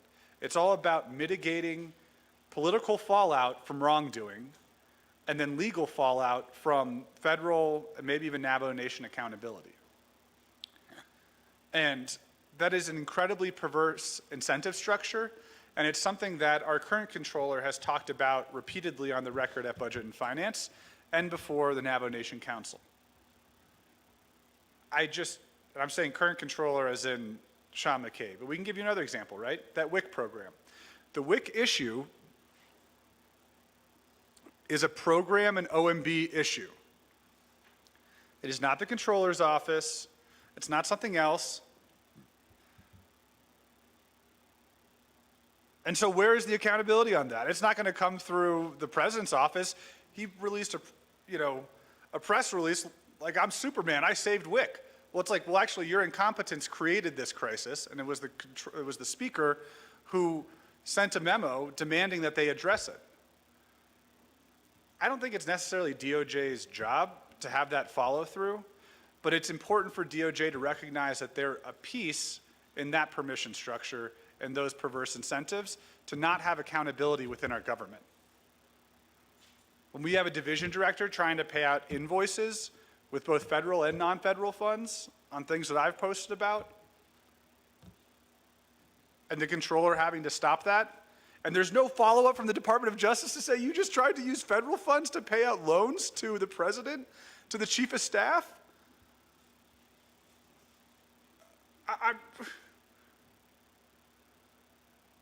Like, that's ridiculous. Like, was there someone in the Department of Justice who said, like, hey, maybe we should take a look at this? Maybe this is a big deal. We just say, oh, I'm going to invest in a white-collar crime unit. I'm going to do that. Well, there was a white-collar crime unit, and I was super supportive of Ms. Branch, and I was going to create a complementary institution under the legislative branch that would be inter-branch. Wow, there's a lot of branches there. Inter-branch so that we could all work cooperatively on this. But man, I saw things get swept under the rug like that. All in the service of this administration.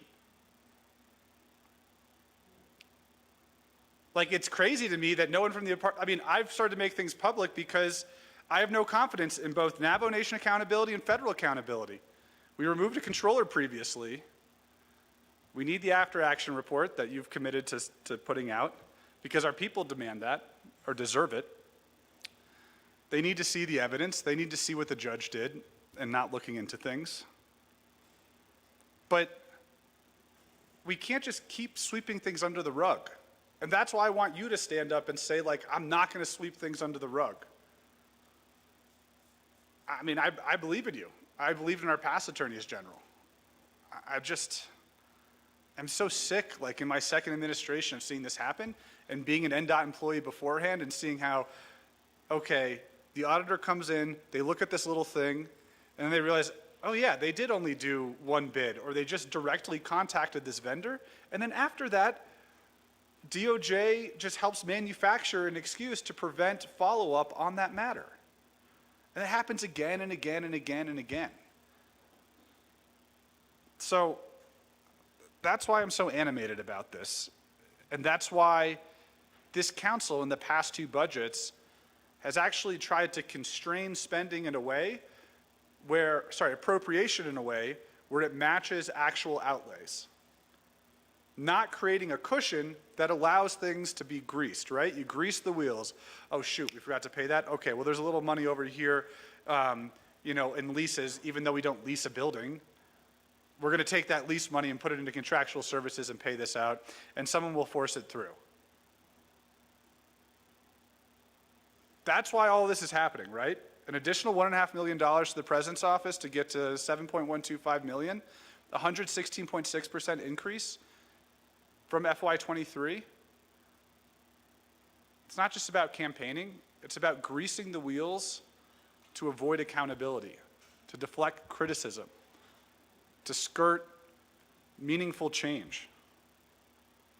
So in closing, I want to recognize something that you've continued to honor with the Office of Legislative Counsel, and that is funding for the Window Rock Special Division or Judicial Court Special Division and the investigations there. And that DOJ is paying for that. And you haven't tried to take it away as far as I understand. And I think that that does speak to integrity. And I hope that it's not just a matter of political convenience right now. Because there was a request, I think maybe it was Delegate Claw who asked for this, that needs to remain there. Our budget under the Office of Legislative Counsel, the operational budget was like zeroed out. And that's the third, is it the third year in a row that's happened or the second year in a row? I think we passed a Kumbaya budget the first time around, but the last two, in addition to like ethics and rules and other line item vetoes, to me, that just has the perception of stopping a co-equal branch of government's oversight and the legal tools that they have to seek redress on behalf of our people.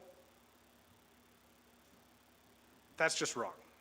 So, thank you, and I hope you can make those commitments and answer those questions.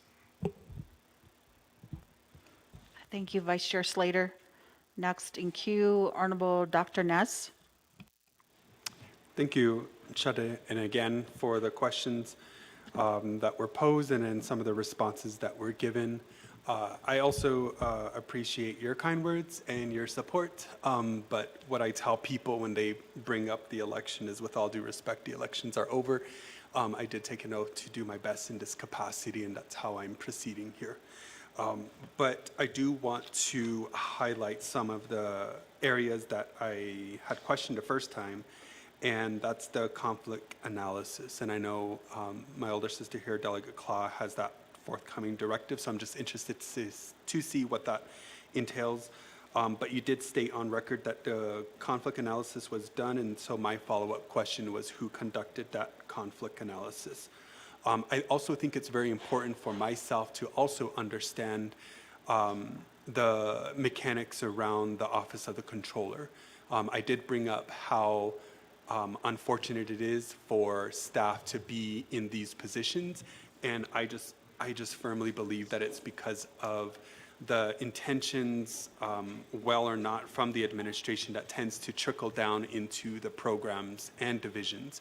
And so you see employees who are being let go, who are being challenged for being in these positions for a significant period of time, when we're all in this position temporarily. And I think that's why Honorable Claw brought up moral turpitude, is like to really think about your position in connection with the office of the president and vice president.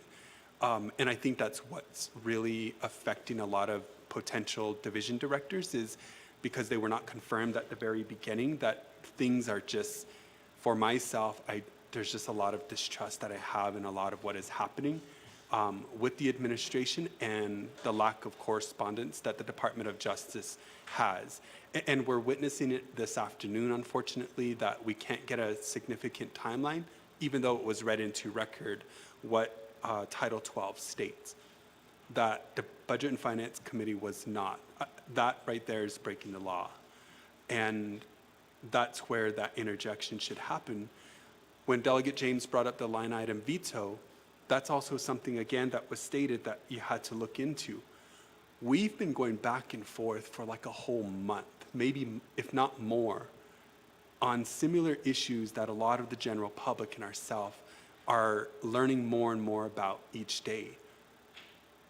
And the Department of Justice, one of the highest offices in operations on Navajo, is still not in the field. That's where it's concerning for me.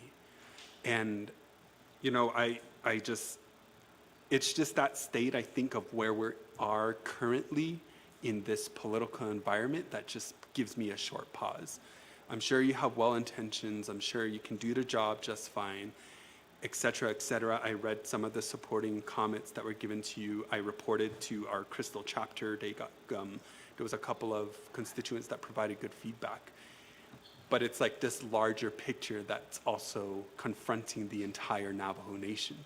And that's where, for myself, that I would feel more comfortable understanding that from your lens as a potential Attorney General for the Navajo Nation. Because this administration, again, it's just a distrust that has already occurred for like over a year. And it's unfortunate that, you know, these situations, again, continue to compromise. And that's where my questions are coming from. That's the reassurance that I need. Because in the long run, it does affect the Navajo people. It affects direct service. And I don't understand if nobody's understanding it from, you know, the president's office. You know, we've seen countless times some of the unfortunate decisions that have been coming, the latest one being the K-9 unit, moving those funds. And I spent a lot of time on late Sunday night and all day Monday morning contributing to the Navajo Nation's guidelines for missing persons. But those types of activities, the more we wait, then the more we're infringing upon the integrity that the Navajo people rely on with all three branches. And I think the more that those are delayed, then the more that's impeding on what we are here to serve, and that's the Navajo people. And so I'm gonna revisit those questions again, is you did indicate as soon as you can, and that's why I brought up earlier the fall session, is because I think it's important, being that, you know, council's the final authority, that I would like to see those position, that statement, considering we've been at this for over a month. You have veteran staff at the Department of Justice, and I'm no attorney, but I feel like one, it's been read into record. Two, there has been instances in the past that I feel like could warrant an opinion. And per Title II, in the subsections associated under 202, that you, as the Attorney General, any prospective Attorney General, releases those opinions. So eventually it's gonna be shared. And I think the sooner that is completed, then I think the better it is understanding where we are at, considering the things that have been happening here.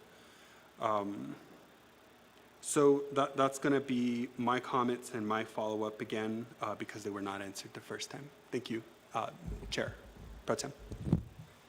Yeah, thank you, colleagues, for your questions and concerns that were addressed here this afternoon. Again, I'd like to go ahead and yield time over to Mr. Bradley for a response, and I'm going to seek the recommendation, if Mr. Bradley, if we should go into executive session, would you be able to share with the council members in attendance in regards to your interpretation, in regards to what you had read under Title 12 regarding the controller, and give this committee a response as to who is the controller as stated by Vice Chair Slater? Is it Ava Tom or Mr. Sean McCabe? So I'd like to see if that particular information can be shared with council should we go into executive session. So at this time, I'd like to go ahead and yield time back over to you for responses first, and then you can go ahead and respond to the executive session question, because I don't want to be wasting my colleagues' time if the same information that you've been stating here on record for several hours now is just going to be repeated in that executive session. And if you just prefer to provide that in writing and give a clear timeline of when we would be able to have that particular legal analyses in writing to this committee. So, Mr. Bradley? I would just prefer to go into executive session, like if they, you know, if we want to talk about some of these things. And so if we could, I mean, I don't know if that's I don't know how it works, so you tell me if it's possible, right? Hakoshi, so colleagues, and thank you, Vice Chair Slater, for recommending the executive session. And I'd like to go ahead and take that recommendation into consideration.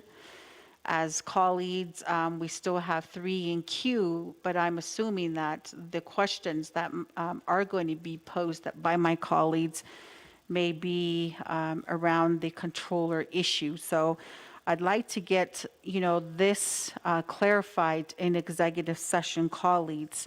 So with that, first, I would need a motion and a second, colleagues, to go into executive session. And I would need the length of time that Mr. Bradley, for you to share that information. How much time would you be looking at to share with colleagues? I mean, I think 10 minutes is sufficient, and I'm So not sure. for Q&A, we'll go ahead and allow half an hour then. Is that sufficient, colleagues, to go into executive session? Okay.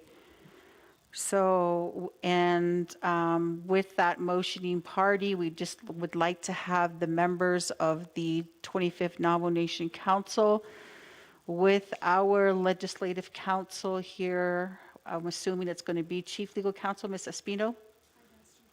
Okay. Those would be the individuals to... Okay, we'll have if Chief Legal Counsel, Ms. Espino, won't be able to join, but we'll have Ms. Khan and also Mr. MacArthur Stant to be in that executive session, colleagues. So with that, may I get a motion?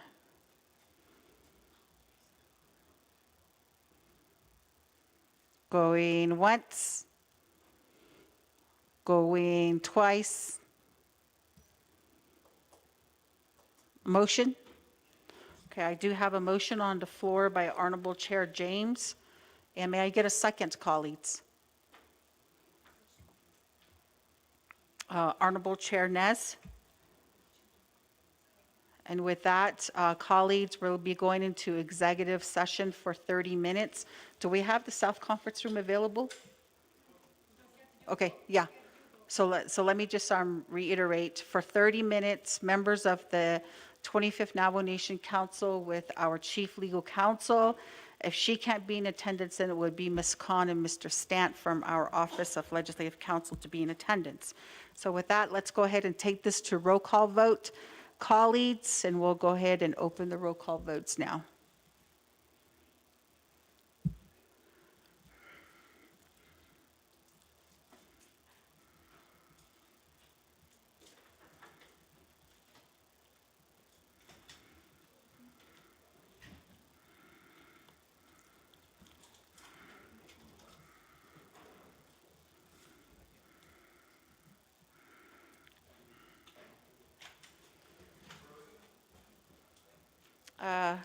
Can we?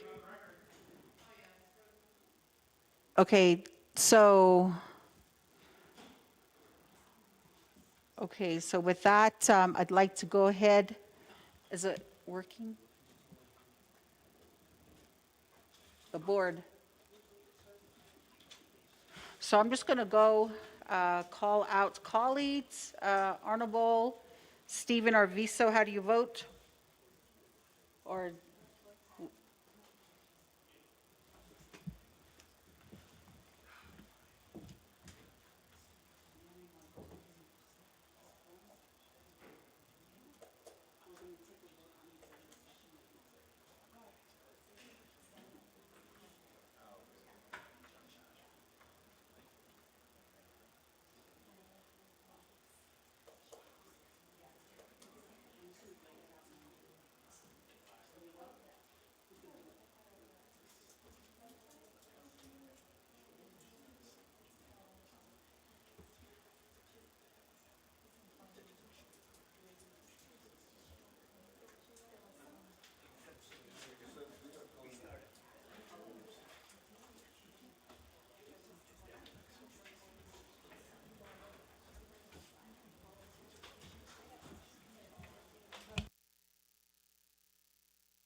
Yeah, the board got stuck. I don't know if it's this weather, but we'll go ahead and do a manual roll call vote.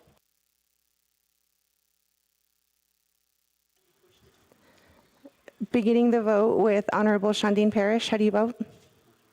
Honorable Shandine Parrish is not voting. Honorable Carl Slater, how do you vote? Honorable Carl Slater votes red. Honorable Norman Begay, how do you vote?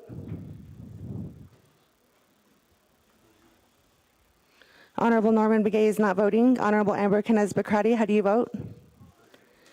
Honorable Amber Canez-Bakrati votes green. Honorable Sherilyn Yazzie, how do you, excuse me, Honorable Sherilyn Yazzie is excused. Honorable Lester Yazzie, how do you vote? Honorable Lester Yazzie votes green. Honorable Vince James, how do you vote? Honorable Vince James votes green. Honorable Jermaine Simonson, how do you vote? Honorable Jermaine Simonson is not voting. Honorable Helena Nesbegay, how do you vote? Honorable Jermaine Simonson votes green. Honorable Dr. Andy Nez, how do you vote? Honorable Dr. Andy Nez votes green.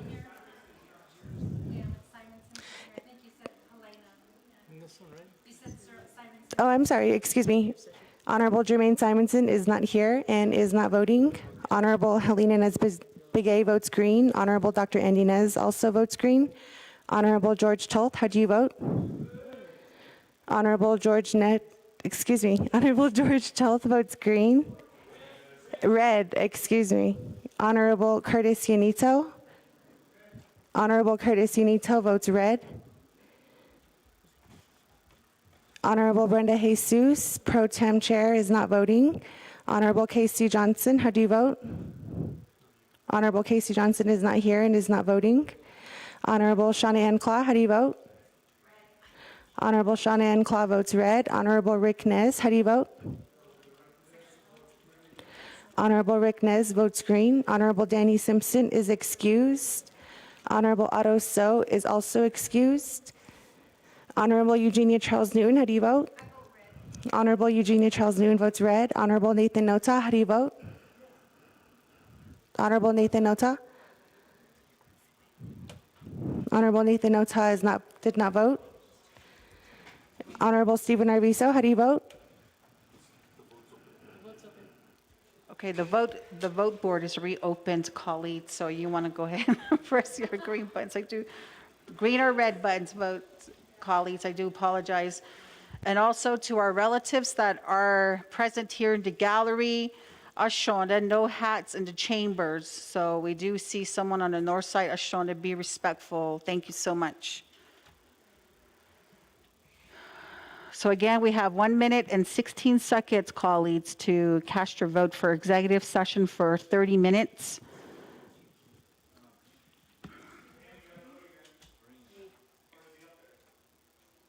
Pardon? Can we?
Hagoshi, we do have time, colleagues. So with that, we have 7 in favor, 5 opposed, and we do have 7 not voting with pro temp chair. So colleagues, motion carries to go into executive session for 30 minutes with acting AG Bradley, with members of the 25th Navajo Nation Council, and with our legal counsel here. So is there anyone in the... So we'll go ahead and go to the South Conference Room, colleagues.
So, colleagues, let's go ahead and take roll call. Can we open roll call back up? Shona. Please press your green button for roll call.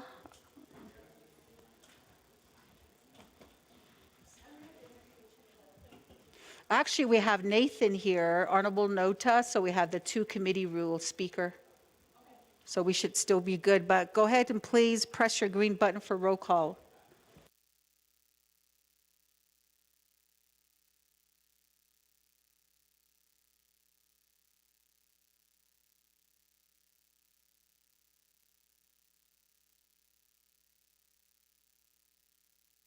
So colleagues, remember that we need to exit out of executive session. So after we get full roll call, then I would like to get a motion and a second to get out of exit out of executive session.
Okay, colleagues, since we don't have the initial 13, we will use the two committee rules. So we have two members from Law and Order Committee, which is Chair Charles Newton and Honorable Nathan Nota. Oh, Vice Chair, okay, I do apologize.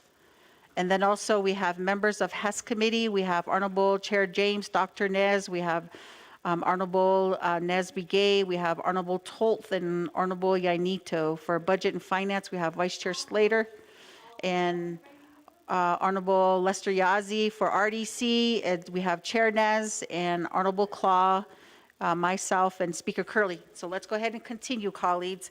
I do have a motion to exit out of executive session by Honorable George Tolth. May I get a second? Honorable Shauna Ann Claw. So with that, colleagues, I'd like to go ahead and take exit out of executive session to vote. So if we could please open that up, Shauna.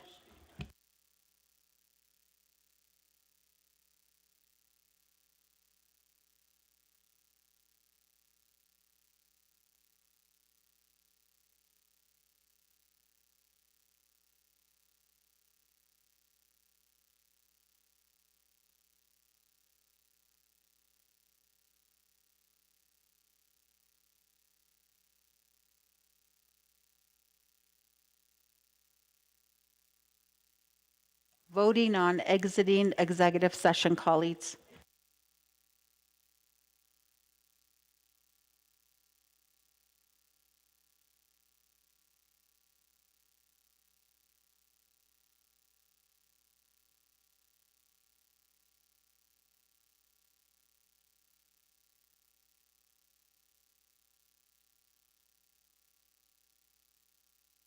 Okay, colleagues, so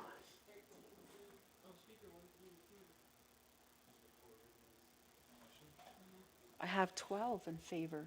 Yeah, but I'm counting 13.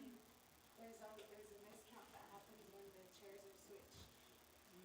So it's 13. Yeah, it's 13. Okay, so colleagues, we do have 13 in favor, 0 opposed, and we have 7 colleagues that are not voting this afternoon. So with that, we exit out of executive session.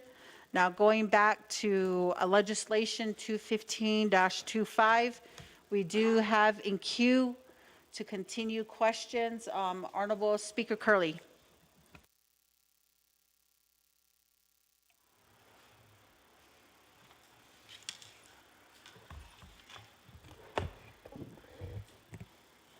Thank you, Pro Temp Chair, for recognizing me for follow-up questions.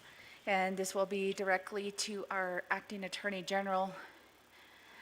So throughout the whole day, during this whole debate, since he can't give clear answers to this body, and I think you need to redefine who your clients are, or if you can state on the record who is your client. And if there's a prioritization that you put on which client you serve first. You keep mentioning that you cannot answer right now, or you said on the record, I was not in charge of it regarding the situation with the controller. However, you have put that you provided legal advice to OPVP on this matter. However, there's conflicting information going back and forth. So, and I think my question is based on then who is leading the Department of Justice? Because as a title, Acting Attorney General, you would assume that you would be running the Department of Justice. And Navajo thought, or other attorneys is telling you what to do, or different political appointees telling you what to do. It's just concerning that are they taking your lead, or is someone else, or am I communicating with the wrong person? I keep continually to address memos to you or forwarding them to you, but you keep on saying that I don't have an answer right now. However, in the middle of the night, you have immediate answers for the president. So that's my concern right now. And as I stated before I started doing my questions, that we need an attorney general that is looking out for the whole government as a whole, across the 3 branches. If it's going to be catering just to one client, then I really don't have any confidence in you. And usually, I'm a person or a leader that is willing to communicate, take criticism, but working out solutions. But if a solution is already decided without research or biasness, then there's really no way of protecting our Navajo government through the Department of Justice. So just hearing the concerns that's coming from my colleagues, I can already see that this legislation will fail. And constantly we don't confirm executive directors, and they continue to serve. They're still here serving on the nation. And if you're not confirmed, what is your intent? Are you still going to be there, or are you going to honor this body and say, okay, well, I did not get confirmed. Then maybe my place is somewhere else. Or will you just continue to undermine this body and say, I will continue to stay, even though I'm not confirmed? So I think it's very important to know before we head into council session, just to see how you think about that. And you keep saying that you have been raised with that type of principle of level of respect or working together. But it really goes back down to how you want to work with this body. And right now, I don't see it. So those are my questions, Madam Pro Temp Chair, and I give it back to sponsor. Thank you. Yeah, thank you, Speaker Curley. Before I yield time back over to Mr. Bradley, I'd like to go ahead and yield time over to Honorable Chair Ness.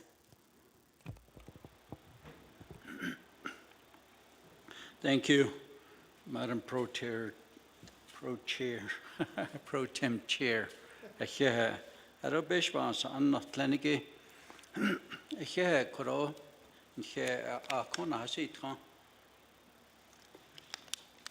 And also, Shadeja, certainly appreciate you sponsoring this legislation to have council debate this Saad Be'etanahadit Ahi for the Attorney General.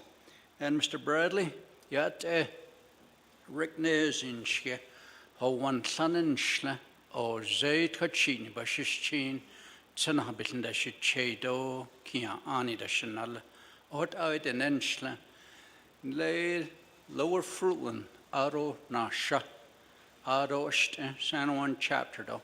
I represent 6 chapters, Upper Fruitland, Ninanazad, San Juan, Hogback, Burnham, and Newcomb. So, Mr.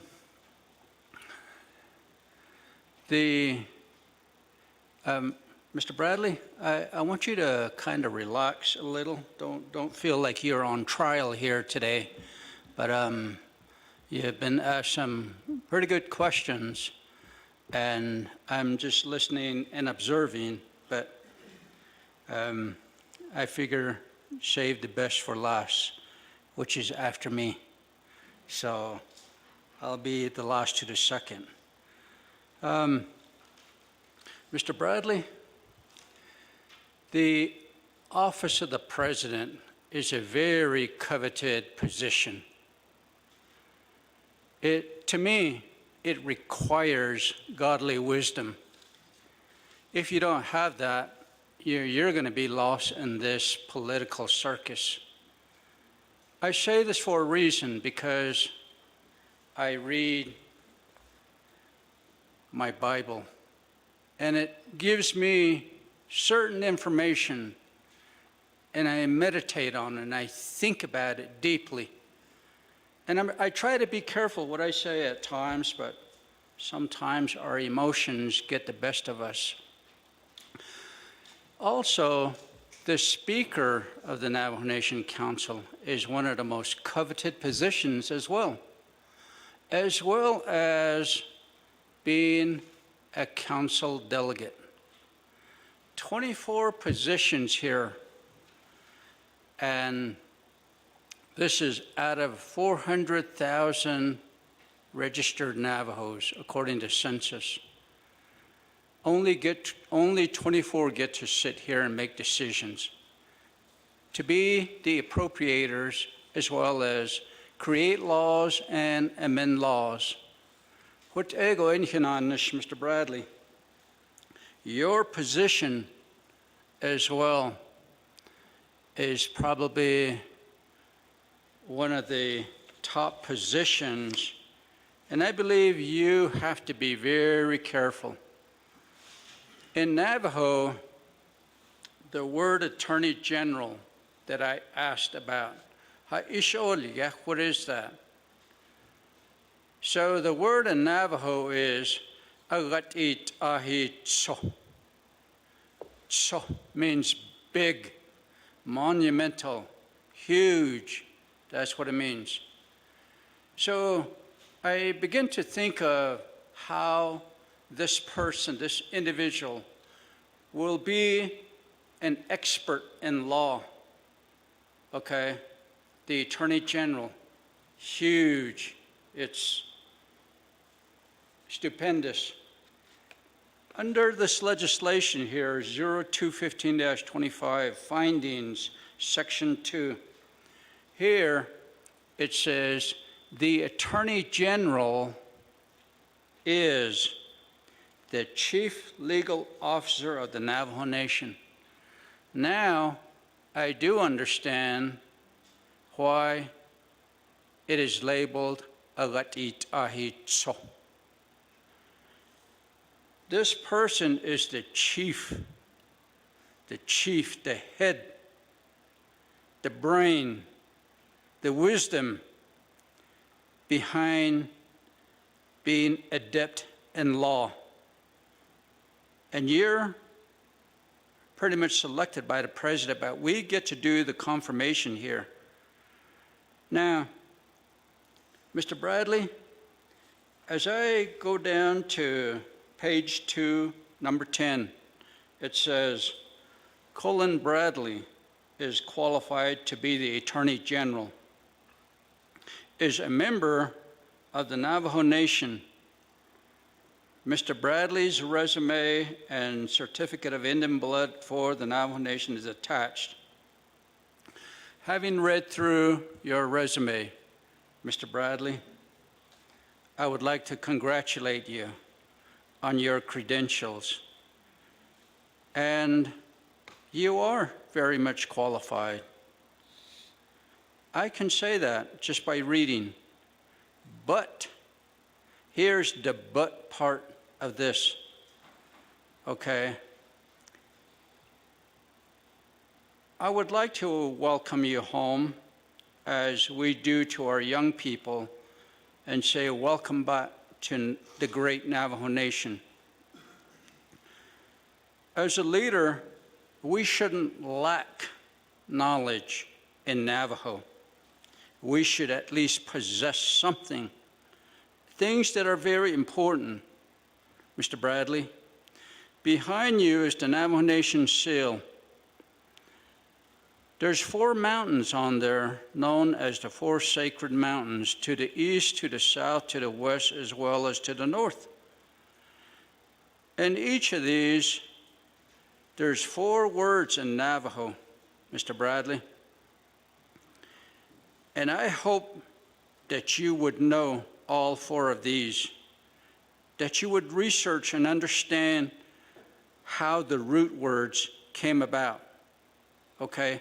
Before I get into it, I was reading here as well, and one of your publications says, From Jerusalem to Window Rock, a Jewish model for the tribal prosperity. I got on my phone and I tried researching it, so I'm gonna have to go home and settle in and find this publication. Now, anything having to do with Israel, I enjoy reading.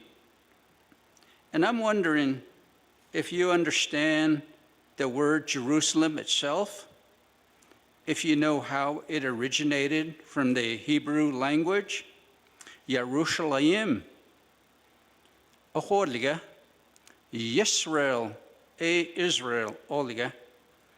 These 2 words have a very powerful, sacred, pretty much roots to it. Shalayim comes from the word shalom, and you probably know where that comes from. So, since I see that you've had a publication here, I'm going to take you back to what I was talking about, the 4 Navajo words, which are Ntsahakes to the east, to the south, Nahat'a, to the west, Ina, to the north, Sihasan.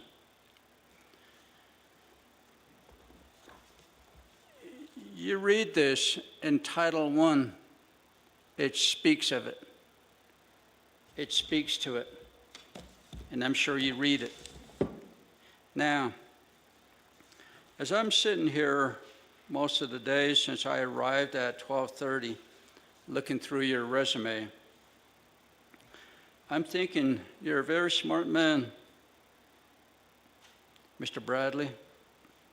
My children are very well educated as well, and I've watched them research and do stuff to get where they're at. And I understand what it takes for them to be where they're at. There's one of the attorneys wrote here who favors you to be the Attorney General. And he recognizes something that caught my attention, Mr. Bradley. He says, I believe that this is the time when the Department of Justice, the Navajo Nation Department of Justice, needs a strong leader. And I'm thinking, why would he say that? What was wrong with the previous attorney generals? What is it that he's telling us that with you, that you will be the man? You will be the man, the big guy. Is what he says. is this also what other attorneys around the nation see and observe with the Navajo Nation, that the Navajo Nation's Department of Justice is weak? Is that what he's saying? That Navajo Nation's Department of Justice, the big law experts, they're weak? Is that what they're saying? Because he's saying that this is the time the Navajo Nation Department of Justice needs a strong leader. So to me, it tells me that they're observing something about our legal system here, and that bothers me. And you were questioned, Mr. Bradley, throughout the day.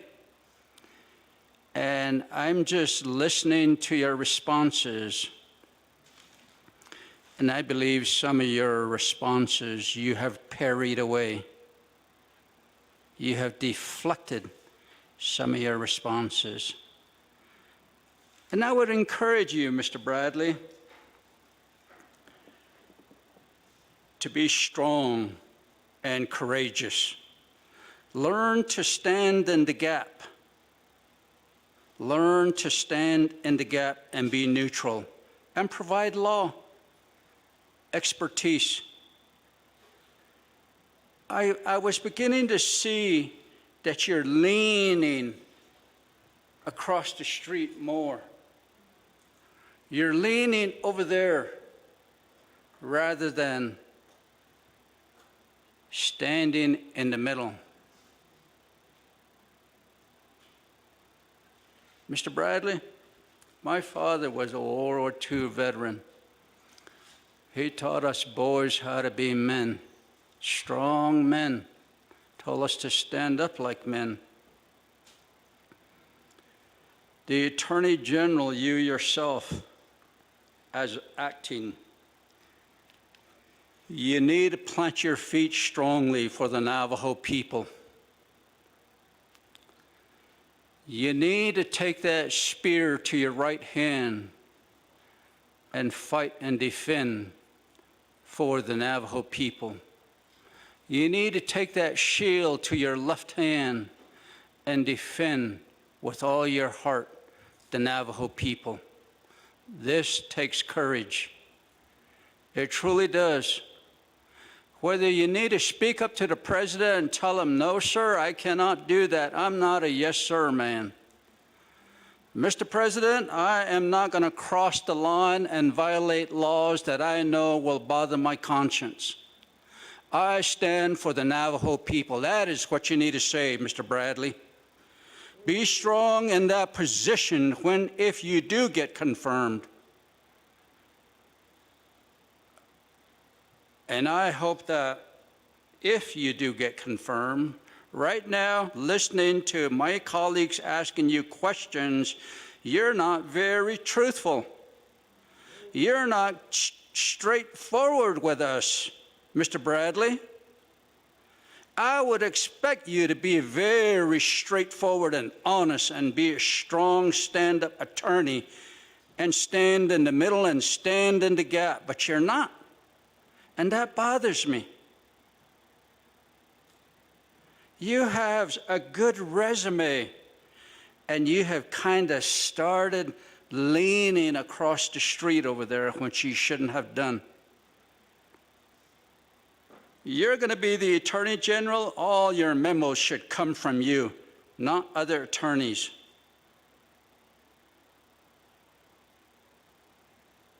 Now, in your presentations, slide number 4, vision for the Department of Justice. Increase communication and coordination with clients. How about that? At times, Mr. Bradley, we would be having a meeting here in Naa'bik'iyati, and nobody would be sitting at that chair over there where it says Department of Justice. Sometimes you watch them walk out the door before the other attorney shows up, and there'll be a time gap. When counsel is here, an attorney from the Department of Justice should be sitting in that chair right there. Your department represents the Navajo people. sir. This is what you call increased communication. Make sure your attorneys are sitting there when counsel is here, whether it's Naa'bik'iyati or council session. On slide 14, partnership with counsel. Open lines of communication, it says. If you are true to your word, Mr. Bradley, as you spoke today on slide 14, partnership involves a lot of respect, listening carefully.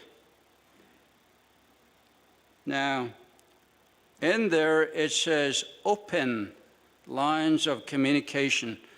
Why would you write open lines of communication, Mr. Bradley? Did you recognize that there was a partial closure of the door of communication, or did you recognize that the lines of communication was closed from the previous Department of Justice attorneys, or even maybe some right now? But you wrote on there open lines of communication. That is probably a good thing for us to move forward for the people. Number 15, slide 15, conclusion. I am honored by the opportunity to give back to the nation, it says. Mr. Bradley, it is good to hear folks give back to the nation. But you have to have a good understanding of what those words mean. Because you representing Mr. President there for a while, and it just kind of appears that you assisted in a legal matter where he was pretty much let off the hook, so to speak. So make sure that when you say to give back to the nation, that is for and in the best interest of the Navajo Nation and the people, not just across the street, Mr. Bradley.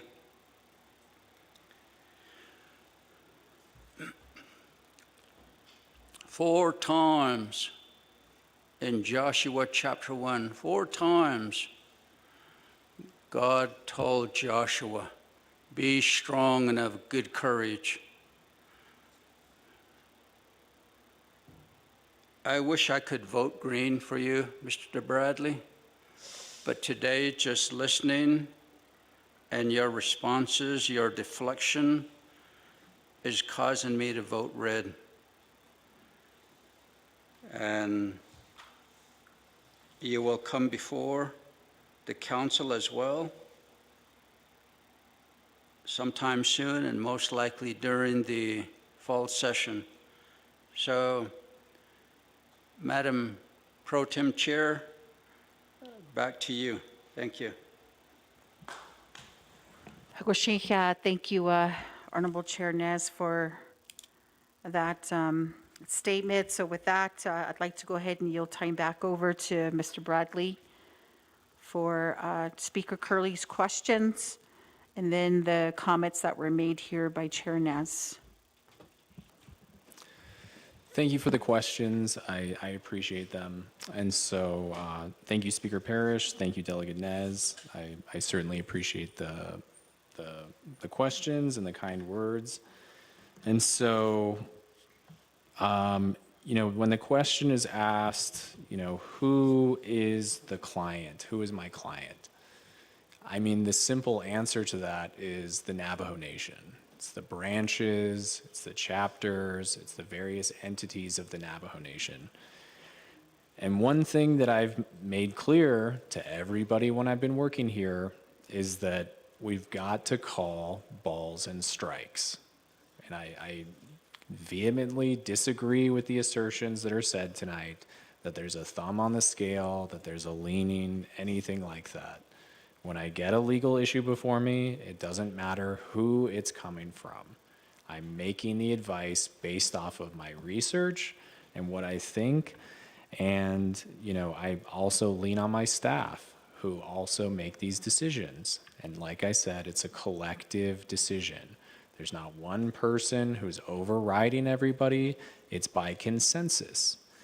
And so, I honestly don't mind the accusation, but, I do mind in terms of my staff, because they're certainly not doing that, and they're certainly working on these legal issues. And I don't believe that anybody at DOJ is putting the thumb on the scale one way or the other.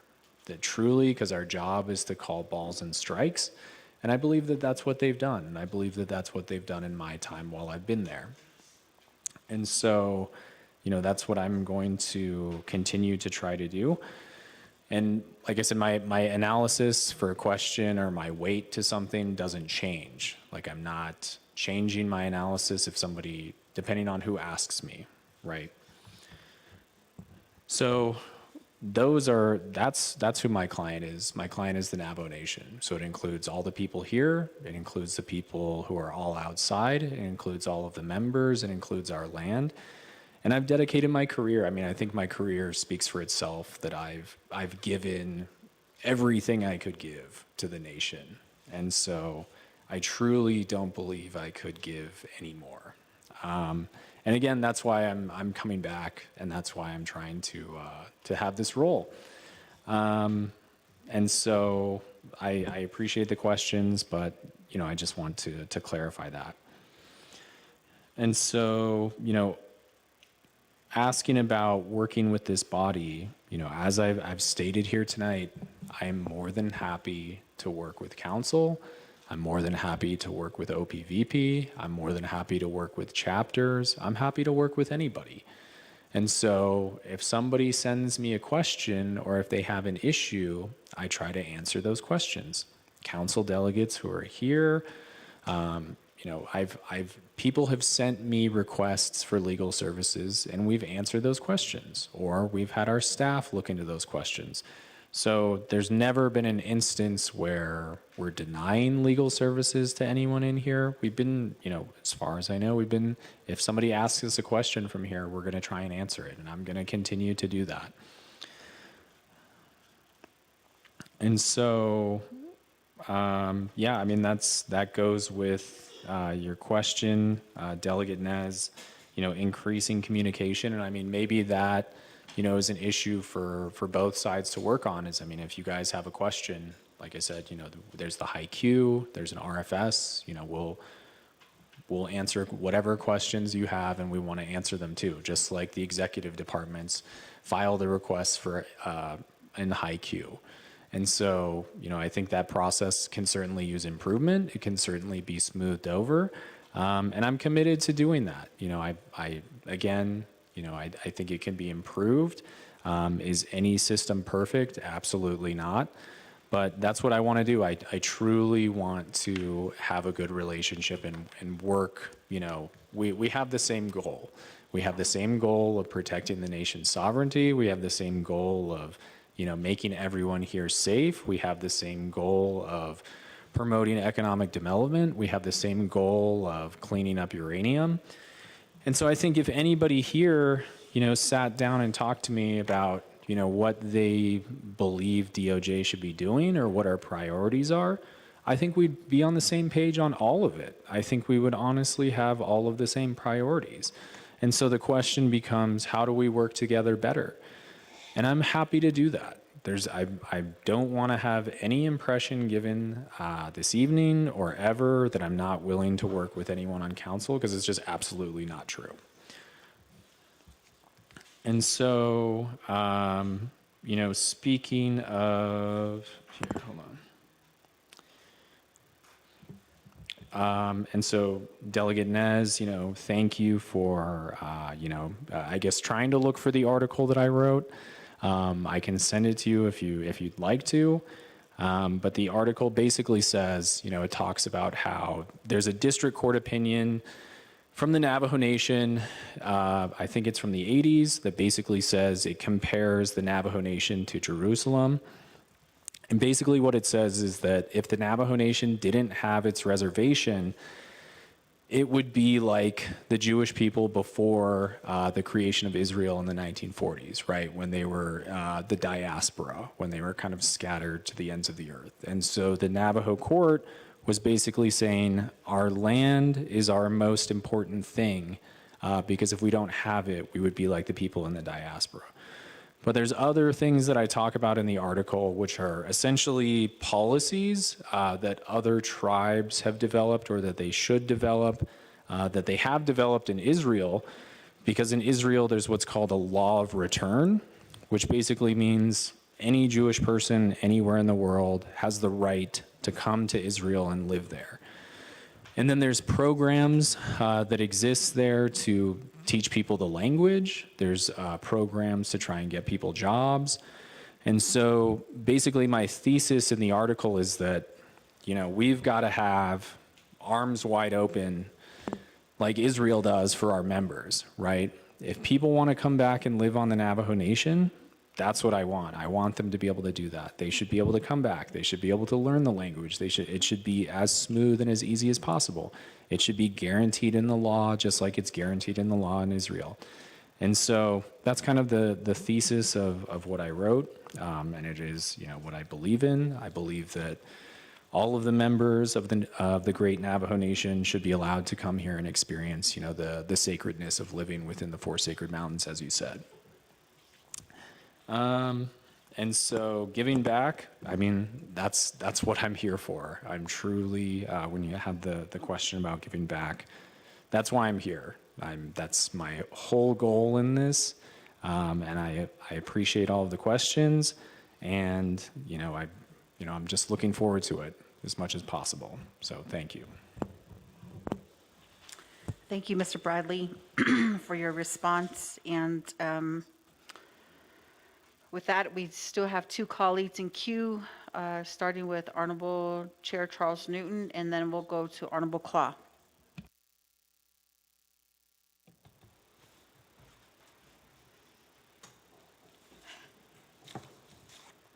Thank you. Thank you, Chair Pro Temp. My apologies, I'm switching hats here. I want to go ahead and I want to begin, Mr. Bradley, by thanking you for taking time today to answer our questions and for sitting here, going through this process. And if you haven't figured it out already, you'll know that tribal politics can be pretty brutal. But at the same time, it's also important that we confirm the right person. Who we think is going to do the job that's outlined within the code, which you should be familiar with.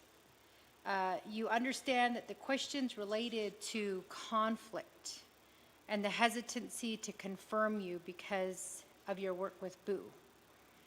You represented Boo either in his presidential capacity or in his personal capacity, but you did intervene in an issue that brought negative shade to his administration. Here on Navajo, there is law and ethics that says that you cannot take for personal gain. However, Navajo is unique in that fundamental law, fundamental values are a part of the legal profession. And although at the beginning you talked about your struggles, I felt like I came close to your Diné values, and it showed us a part that I feel like you just kind of barely touched upon. In my opinion, your words sound good, but your actions actually tell us otherwise. You're familiar with the saying, your actions speak louder than your words or lead by example. There has been questions today that you have done a good job at evading, and that brings concern to me. One of the reasons why I dropped the legislation to remove Ethel Branch as AG was because she couldn't answer the question of whether Boo could remove the vice president. Just like you, she kept saying, I gotta go research it. I gotta go research it. I felt like the answer was simply, no, he can't do that. I did research into it, and I didn't find whether he could do that or whether he couldn't do that. But what I do know is that the people elected them both on one ticket. And instead of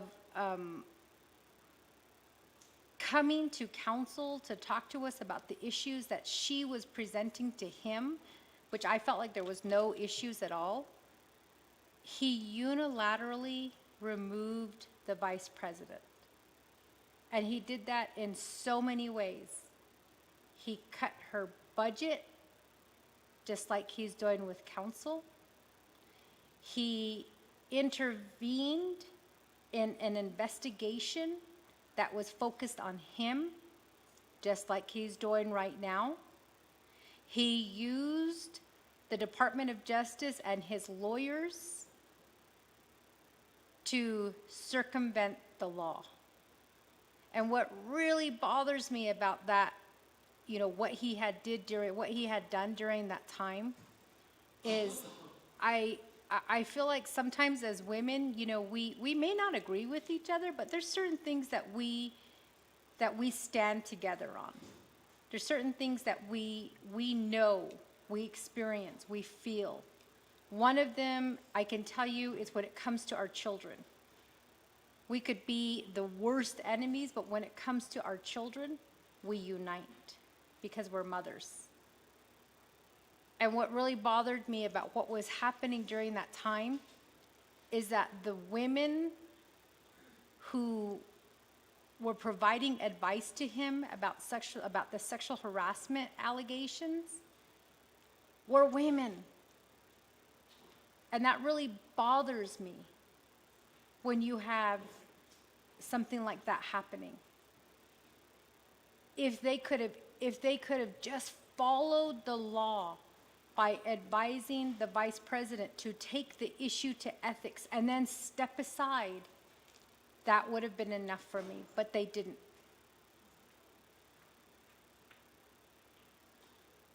And you stated earlier that you're not a yes man, and that you're going to do right for the people. Going back to earlier when I said, your actions are speaking louder than your words. In this case, I think that Speaker Curley has stated on the record her concern. And we were all a part of that email where you asked for time to review, I guess, the questions that were being asked of you. And I appreciate that. I mean, you are right to do that. But at the same time, it made me think of Tom Hagen. You know who Tom Hagen is, right? Let's Take It to the Mattress. Do you know what I'm talking about? The Godfather, the attorney for The Godfather, Tom Hagen. He knew that The Godfather was doing wrong. And he always had a way where he would say, don't say that in front of me, or let me leave the room, or don't talk about that, because he knew he had his responsibilities as an attorney, that there were certain things that he wasn't allowed to hear, that he wasn't allowed to be a part of. But he knew what was going on. He knew what was happening. And yet he faithfully represented The Godfather. And there are some lawyers that do that. They make a lot of money doing that. But when you come back to help your people, you don't do it for the money. You do it for the people. And when you said, I'm doing my best to make everybody happy, that to me was the wrong statement, because your job is to provide legal assistance to the Navajo Nation, which includes the Navajo Council. And I feel like you presented, since coming in, since being appointed, in your acting capacity, you've presented a lopsided representation. It's very clear that you work for Boo. And you're going to find ways to circumvent the law to make Boo happy at the expense of the people. And that's what scares me, is you're doing it at the expense of our Navajo people. You said you're only planning to be here for the next year. You're going to leave. You're going to leave the nation. You're going to go and you're going to, live a life where you just walk into your house and you can flick the lights and there's electricity. You turn your faucet and there's water. You don't have to worry about broadband, internet services. You probably don't even have to worry about how to feed your family. And here on the Navajo Nation, that's what our people face every day. That's the kind of life that they live. So you might be a yes man during this time, but that's going to affect our people. And I'm really disappointed, because I believed that you were going to be the man that this nation needed to stop corruption and greed. I had thought that you were going to do this nation right, do the people right. I honestly believed that you were going to provide good legal guidance to this nation and what we're facing today. Earlier, there was a question regarding the controller,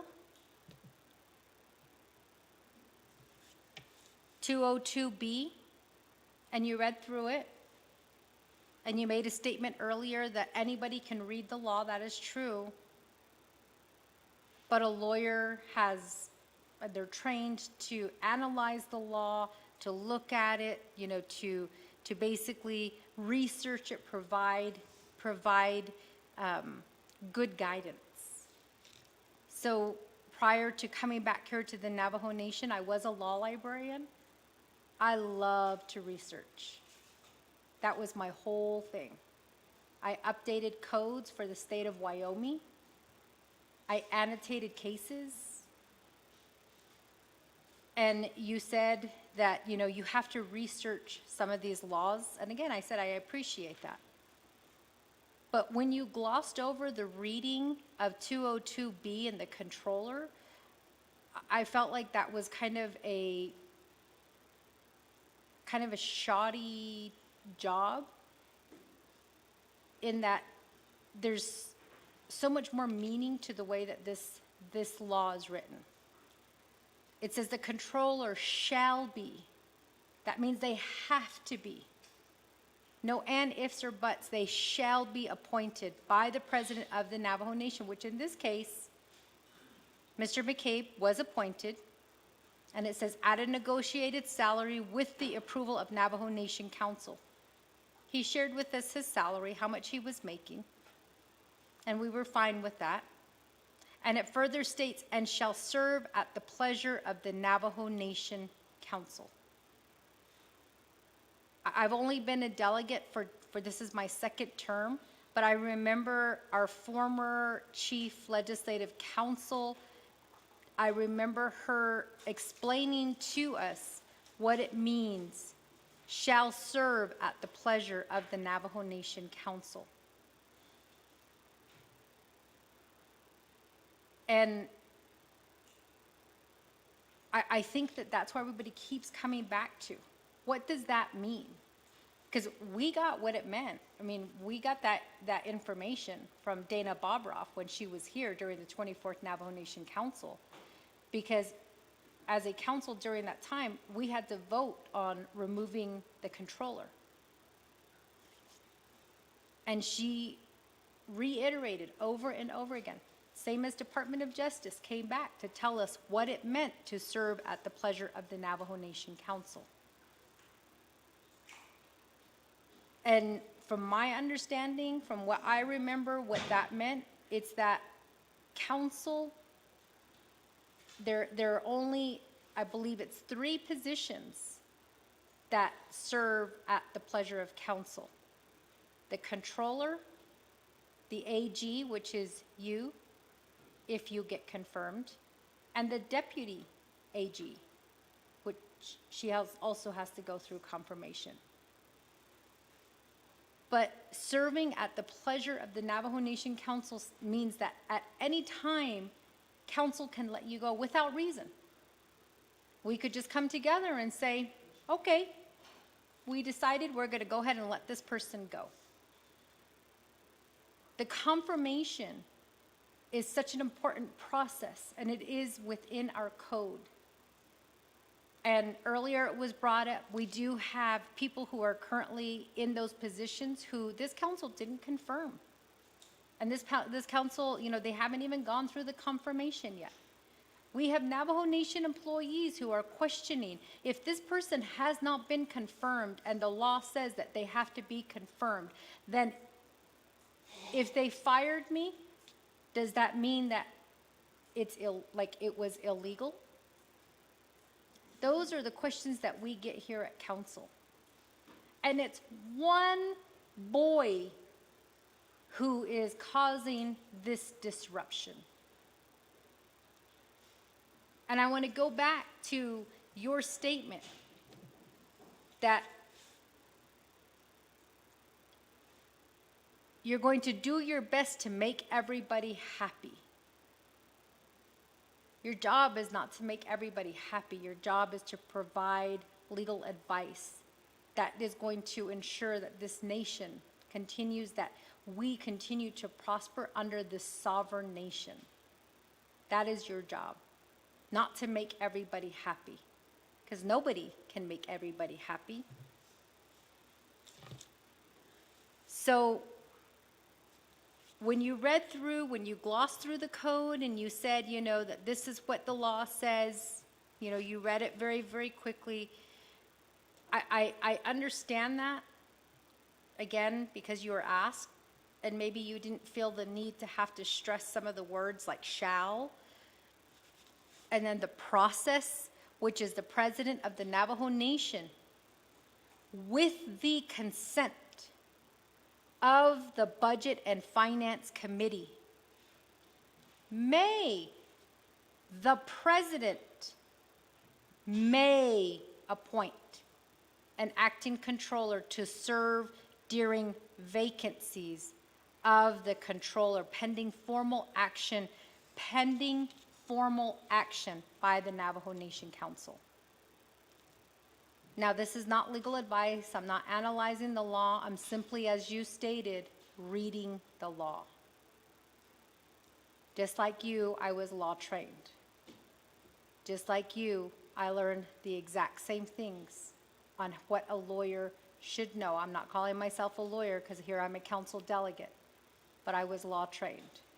And I know the importance of reading a statute, and I know the importance of what policies, what policy means. I know the importance of reading law. And I understand that there's research that has to be done because this has happened prior. This has happened prior in, you know, different presidencies. And I understand that. But at the same time, what I feel like is exactly what Speaker Curley said, which is as soon as Boo called, bam, you are at his office talking about this issue. You guys think that the staff are all in 100% unity with what the president is doing, but they're not. As council delegates, we hear what's going on across the street. We know what's happening.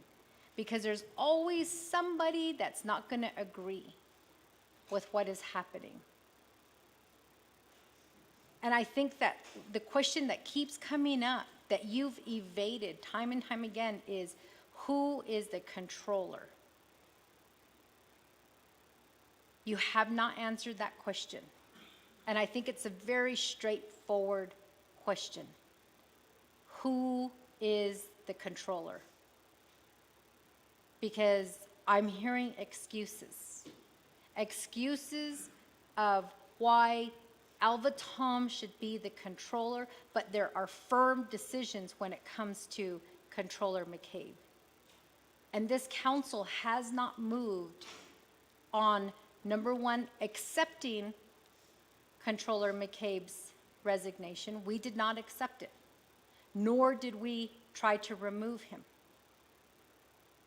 If anything, I feel that Mr. McCabe has done this nation good by letting us know some of the issues that's happening with this administration. Issues that this whole nation knows is under investigation, that he just keeps sweeping under the rug like nothing happened. Oh, it's not 24 million, it's 22 million. Oh, everything is going to be okay. He's not going to be president when it comes back here to the nation. He's probably, just like you, going to leave the nation, going to be living a good life out there while the Navajo people suffer because they have to pay this money back. And that's what we have to think about. And I wish that he would just follow his campaign slogan of think for the future. And the fact that you just kind of fall in line with what he wants to do is really a scary thought for me. So I'm going to let you know that I did drop this legislation for your confirmation so that you can go through the process. Not because I believed that you were the best candidate, not because I believed that you almost convinced me at the very beginning, almost. But all of this dancing around, I'm not answering the question, like makes me feel, again, like you're acting like you've already made up your mind. And your mind is to make somebody happy and not follow the law. And we need somebody in this position to follow the law, not to make people happy. So I'm going to vote red, and I'm sponsoring this legislation for you, but I just feel like based on the questions that you were asked today, I think they were very legitimate questions. They're questions that attorneys get asked, like the conflict, who did your conflict analysis? Can we get a copy of that analysis?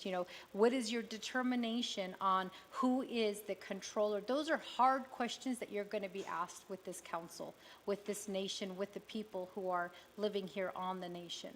Those are hard questions.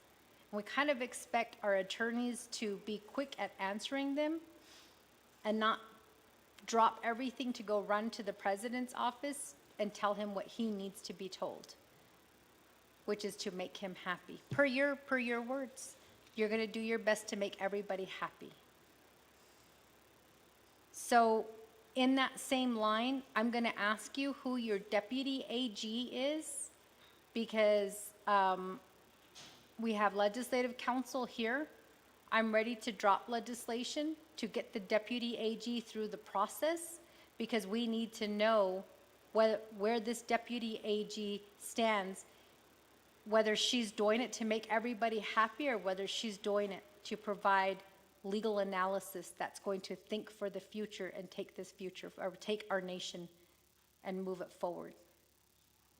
So that's all I have to say at this time. I know there were really no questions, mainly my interpretation of what transpired today, and it's not legal interpretation. So before anybody goes to run, to the ethics office to say that I'm interpreting law, it's really kind of funny, because you learn these things. So I just think that these were very straightforward questions that you should have been able to answer. and you didn't. And so because of that, I will be voting red on your confirmation legislation. I'll still be your co-sponsor, I'll still be your sponsor.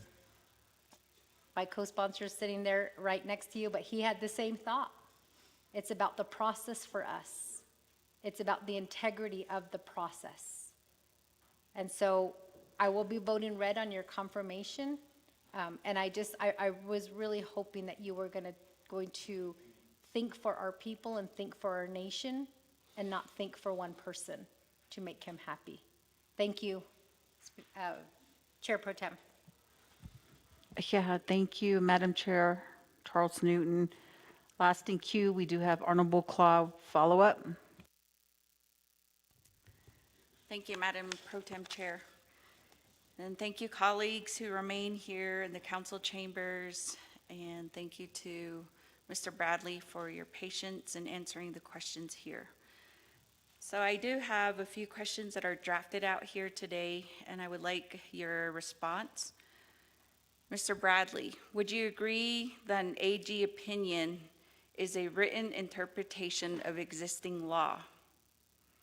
While these opinions are not binding on the courts, they are generally respected. They are advisory, meaning they can influence policy and practice, but do not have the same legal force as court decisions. Number 2, Navajo Nation resolutions are laws passed by the council and signed by the president. Therefore, Navajo Nation Council resolutions supersede written interpretations of law. Therefore, CJA-05-24, I want to go ahead and reference that, and this is a resolution of the Navajo Nation Council, 25th Navajo Nation Council, second year 2024. And this is relating to the Budget and Finance Committee and Naa'bik'iyati Committee and Navajo Nation Council approving the Navajo Nation President's appointment of Sean McCabe, CPA, as the controller of the Navajo Nation. And within there, it says, within Section 2 findings, A, the Navajo Nation President has appointed Sean McCabe, CPA, as the interim controller for the Navajo Nation. B, at this time, Sean McCabe's status is interim because his appointment by the President needs approval of the Navajo Nation Council per Title 12, Section 202B.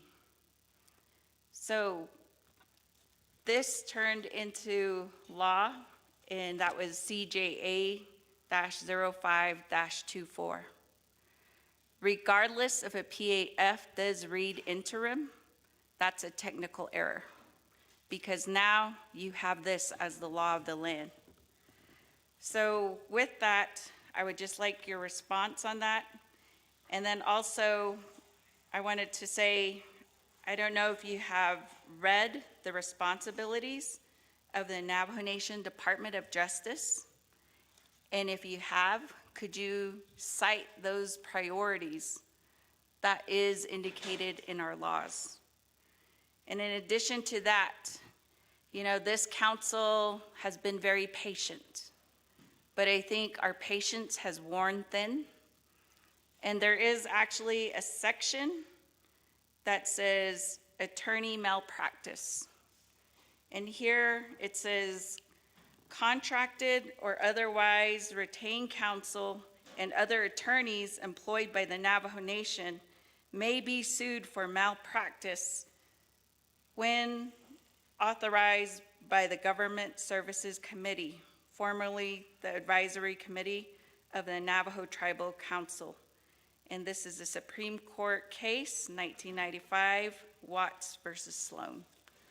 So again, we are here at a juncture where the stability of the Navajo Nation comes to your hands as Attorney General, and we do need this direction.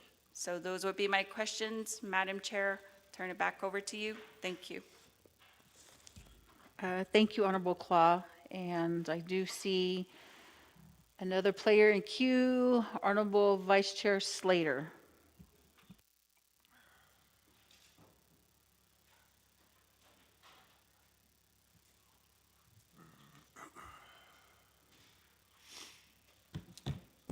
Thank you very much.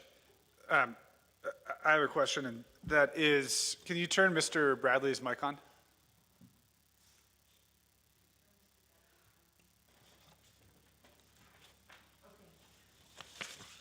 Is Javier Torres a partner at your former firm? Yes. Okay. And does that firm presently do work on children's cases under the Department of Justice? Yes. And have you recused yourself from all that work Yes. in writing? Mm-hmm. Okay. The conflict analysis, has that been emailed to us? I don't believe so. I don't have it, so I can get it though. Okay, well, I asked for that before we vote, as well as your recusal letter. And then, in terms of the recusal from the special prosecutor matters, I asked about that earlier. Are you going to do that? Are you going to write something to recuse yourself? For which special prosecutor investigation? You want to tell us what the other ones are?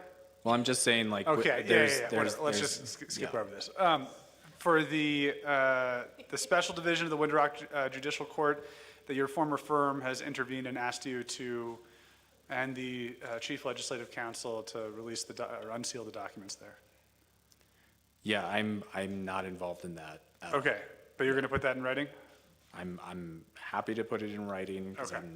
I never filed an application for the case. It's not even with DOJ. Just not getting any response yet on the conflict analysis is concerning to me, but we're good.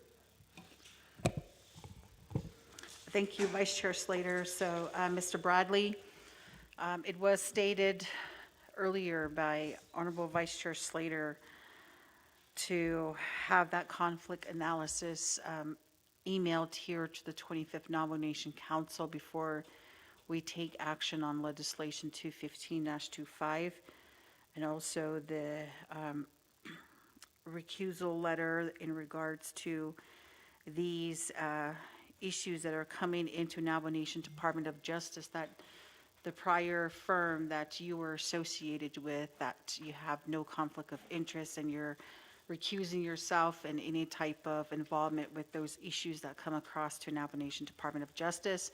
Will we be able to have that before we take action on this legislation here? And that's one of the requests. So again, we would need those documents, and I don't know if you, we can grant, a recess here for 15 minutes at the most. I mean, my colleagues have been here all day. It is 7:07 p.m. right now. So I'd like to go ahead and yield time back over to you for any response that you'd like to offer to Honorable Claw, and with also statement from Chair Charles Newton and Vice Chair Slater's requests. Mr. Bradley?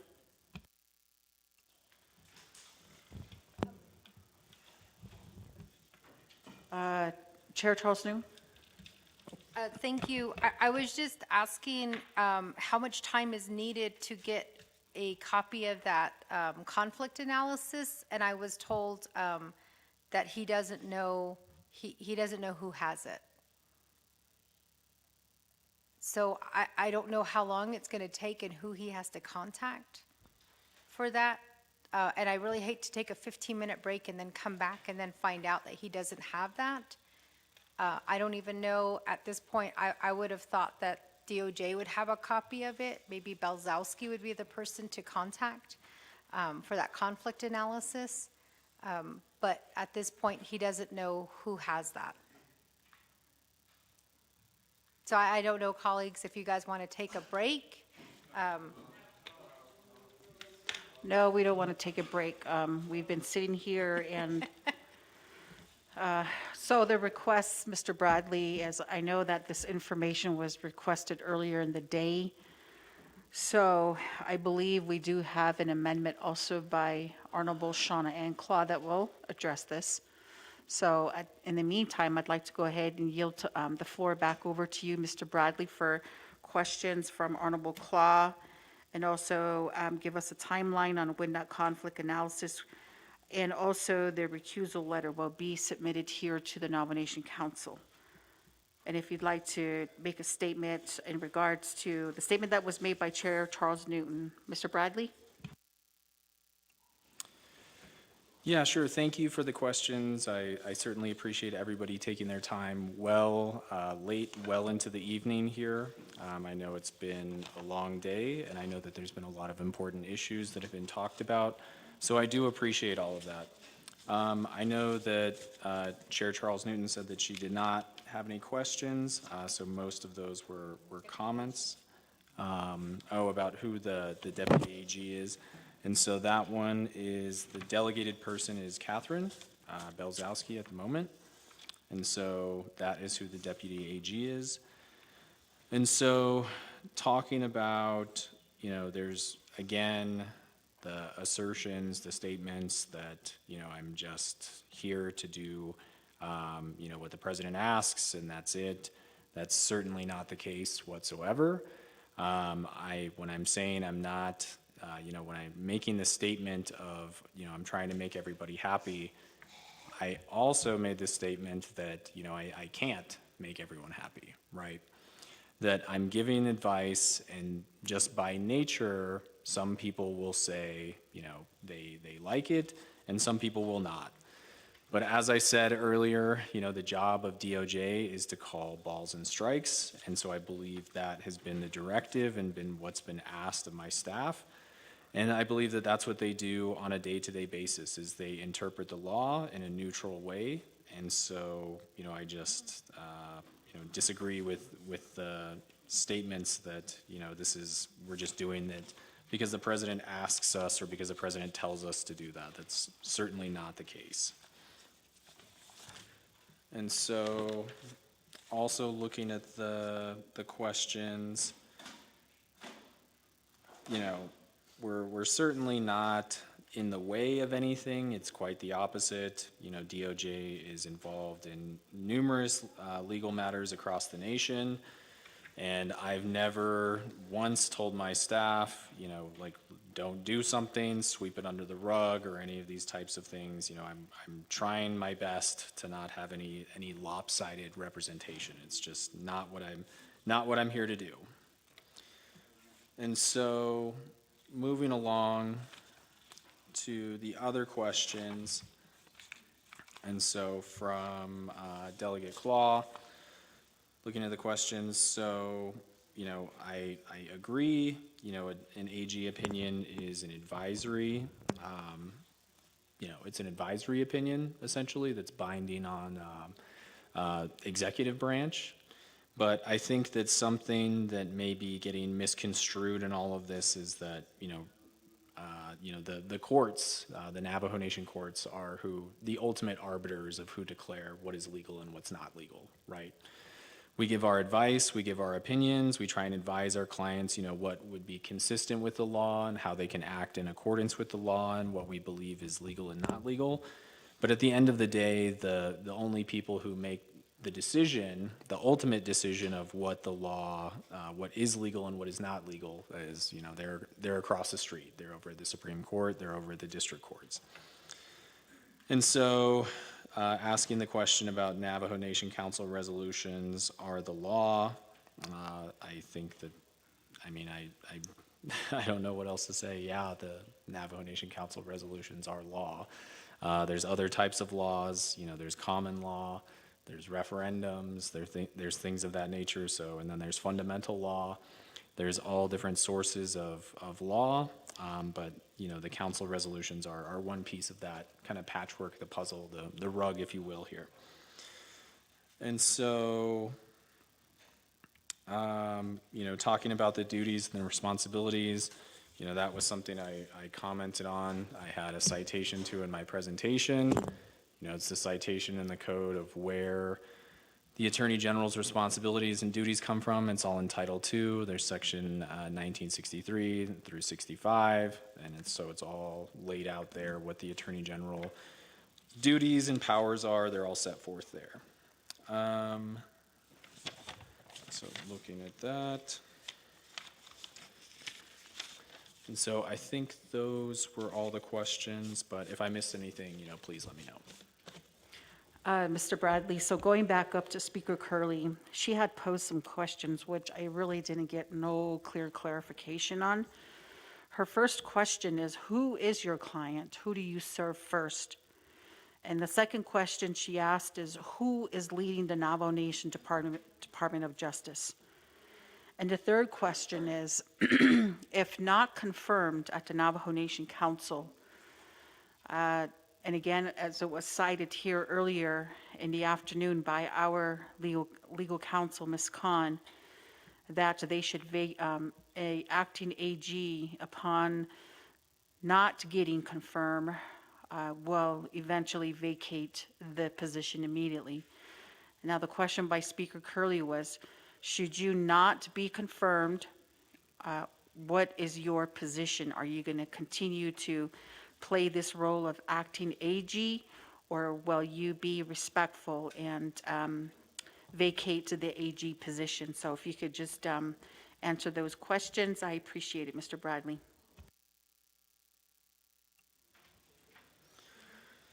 Thank you for the questions. And so I do believe I answered the question earlier about who my client is.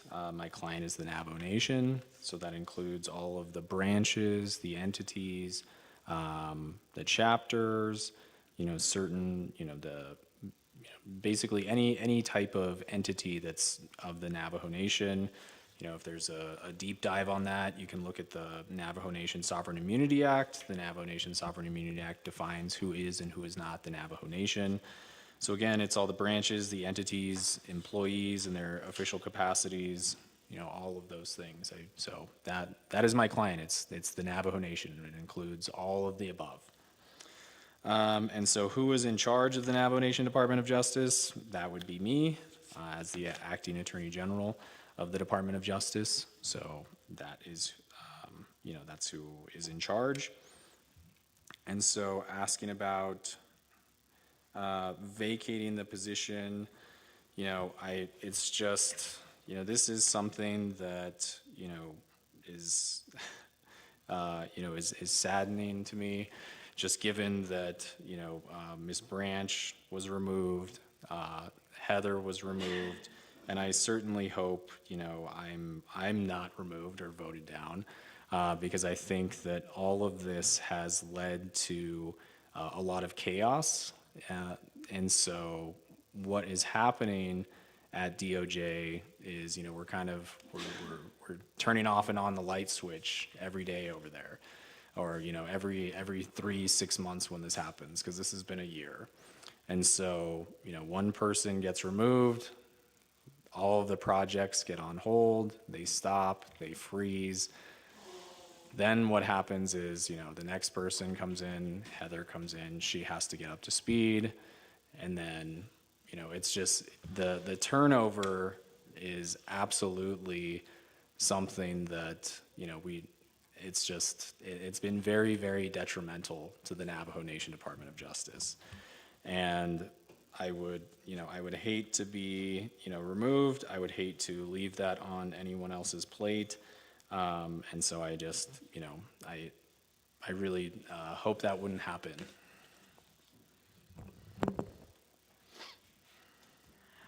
Okay, thank you for that, Mr. Bradley. So with that, I don't see no other colleagues in queue. And again, I believe we've been on this legislation in regards to confirmation of acting AG Bradley for several hours, and I do appreciate colleagues' valid questions in regards to concerns that have been stemming up these last couple of months here, which is very unfortunate. And again, I do have colleague here that would like to propose some amendments, but we would need to take a vote on this legislation first, colleagues. So for legislation 215-25, I do have a motion by Honorable Vice Chair Slater and second by myself, Chair Jesus. So if no other questions, colleagues, going once, going twice, With that, I'd like to go ahead and take legislation 215-25 to vote. So if we could go ahead and open the board up for 2 minutes. Thank you. Honorable Dr. Nez. Yes, thank you. I call this a point of order to Rule 16, I believe, of our council, committee rules of order. You did indicate here, and I see it on the screen, that you are the seconding motion, but you're also the chair pro tem. So if I could just get clarity if that's permissible. If not, I would recommend another delegate proposed to be the seconding motion. Thank you. Yeah, thank you, Dr. Nez, for that.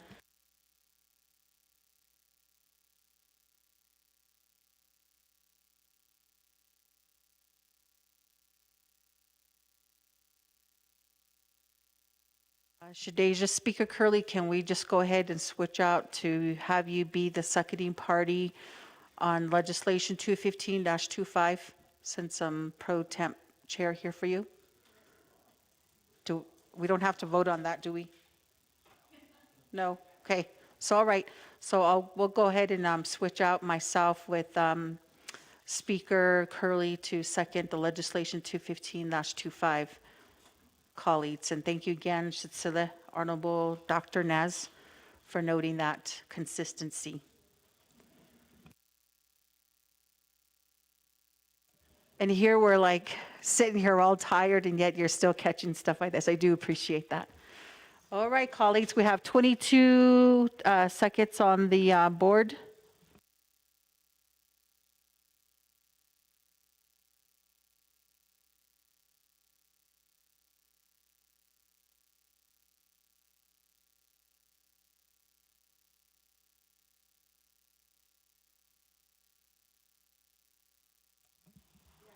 Honorable Arvizo, how do you vote? Red. Honorable Stephen Arvizo. Speaker Curley, Insha. Red, okay.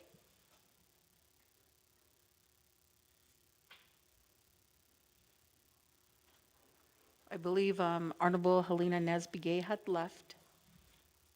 Honorable Norman Begay, Honorable Arvin Mitchell, Honorable Chair Karati, Honorable Daniels, Honorable Vice Chair Johnson, and Honorable Jermaine Simonson are not answering votes. So with that, colleagues, we have 0 in favor, we have 12 opposed, and 7 not voting, including pro temp chair.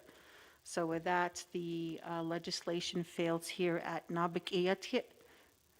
But again, colleagues, this legislation is final authority with the Navajo Nation Council, which eventually will be put on the fall session here in a couple of weeks, colleagues. So with that, we move forward. Thank you for your votes, colleagues. And again, to AG Bradley, I appreciate your presence here today, and I hope that you understand now some of the concerns that colleagues had shared here today, with the communication gap that is currently between Navajo Nation Department of Justice and the legislative branch, and how we want to continue to try to strive and work together and bring unity back between the 3-branch government up to Navajo Nation.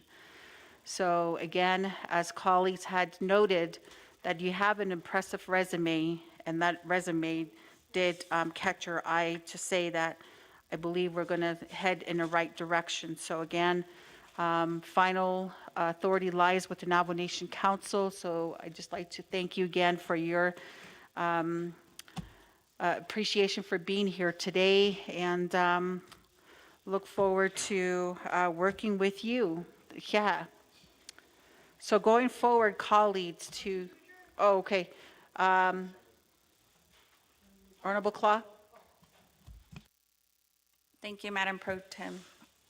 I'd like to suspend the floor rules to add in a directive. There are 2 separate directives, so I believe Ms. Johnson did send out the first one, and through advisement from our legislative council, we will be taking action on these directives separately. So I'd like to offer the first directive, and if I could have that put up on the screen here, that would be my motion. Thank you. Hakoshi? So with that, Shadeja, Honorable Claw, we don't need to suspend the four rules, but just motioning, which you've already done to add amendment or motion for directive number 1. So we do have a motion, but first I'd like to get the directive read into record. So if we can get that directive number 1 read into record, please.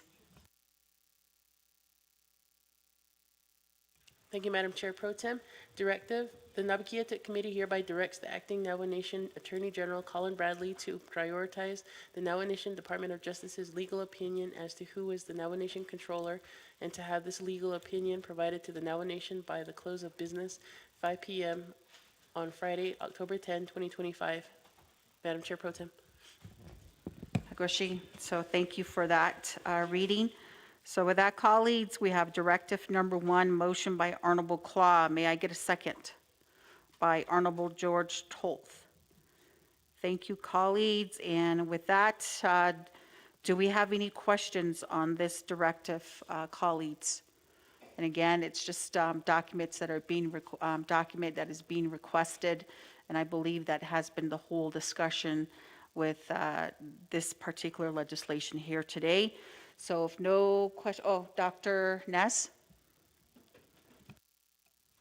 Yes, thank you, Chair Pro Tem. So I'm going to ask the motioning parties if you can modify that motion here and the directive to do 12 o'clock p.m. And the reason I'm saying that is moments ago it was stated on record that Navajo Nation resolutions are law. And so the controller is identified by Navajo Nation law. So I don't anticipate it taking all day. And I'm also concerned that our employees need a confirmation as soon as possible. I do have employees reaching out to me that are concerned about their pay. I have students who are concerned whether they're going to get their scholarship payments in time. I have veterans who applied for the VTF who are also expressing their concern. So I think the sooner we have that, then the better we are. Thank you. And that's just my recommendation. Thank you. Hakoshi, yeah, Dr. Nez. So with that, colleagues, to the motioning party, Honorable Claw, do we have your concurrence to bump up the time from 5 p.m. to 12 o'clock noon tomorrow?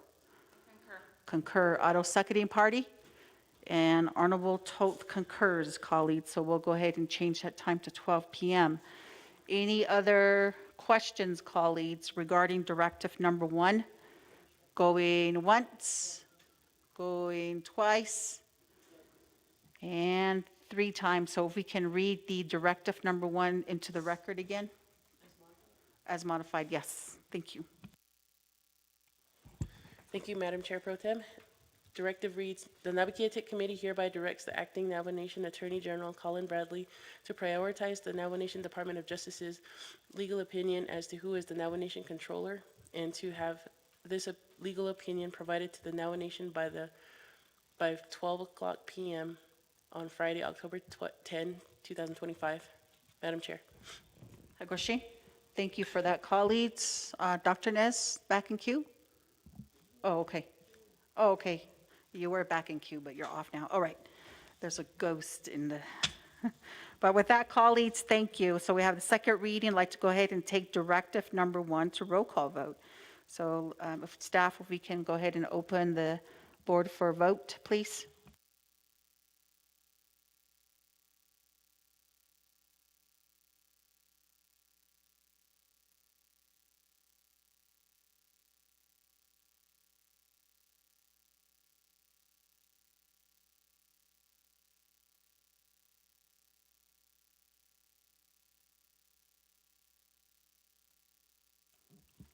Chair James, how do you vote?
Okay, thank you, colleagues, for casting your vote.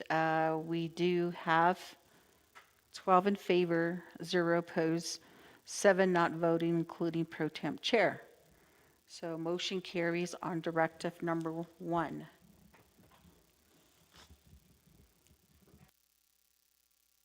Okay, Honorable Claw. Pro Tem Chair, I'd like to offer a motion for the second directive, if I could have that read in and put on the screen as well. Thank you.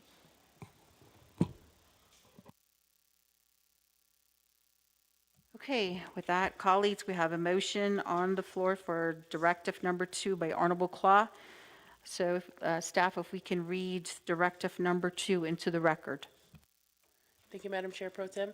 Directive 2, the Naa'bik'iyati Committee hereby directs the acting Navajo Nation Attorney General Colin Bradley to provide a legal memorandum addressing the questions posed during the October 9, 2025 Naa'bik'iyati Committee meeting concerning conflict of interest issues.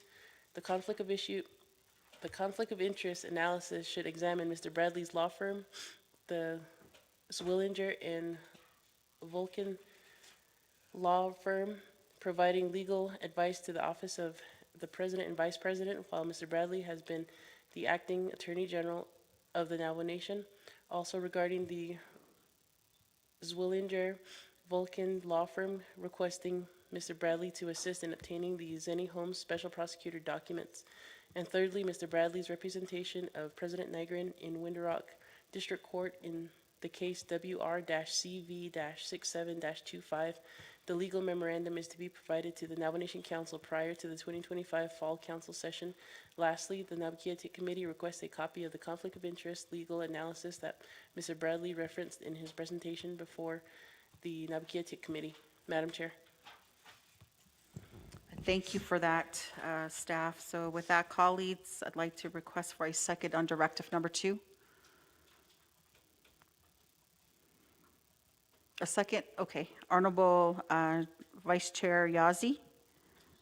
Thank you. So colleagues, do we have any questions on directive number 2 that was just read into the record here?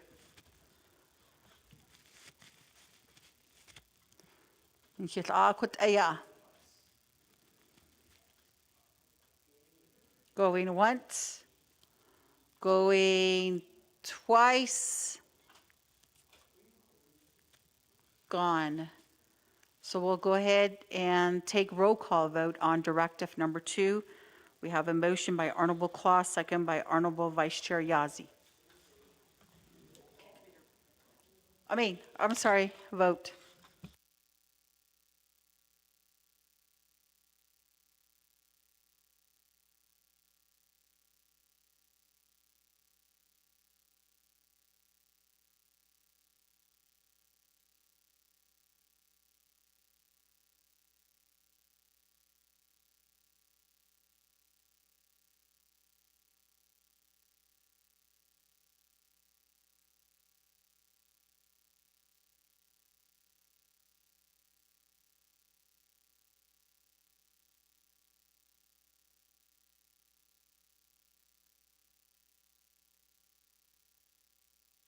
I do have a point of order on the floor by Honorable Chair Charles Newton. Could you please state your point of order? Yeah, so just really quickly, who does the analysis? Okay, so let me go ahead and defer that question over to Acting AG Bradley. In regards to the conflict of interest legal analysis, who conducted that analysis there with the Navajo Nation Department of Justice? I believe it was an outside law firm that conducted the analysis. Chair Charles Newton? Okay.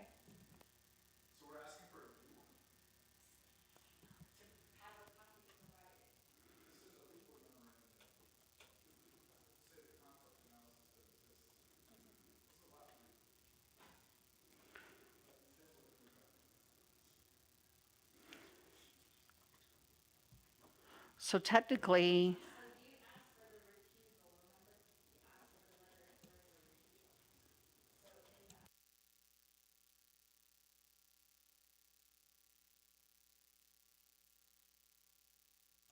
So the way I read this, and correct me if I'm wrong, but when the conflict of interest legal analysis is provided by the outside law firm, then there would be a legal or a memorandum that would be issued with that document from Navajo Nation Department of Justice provided to the Naa'bik'iyati/Navajo Nation Council.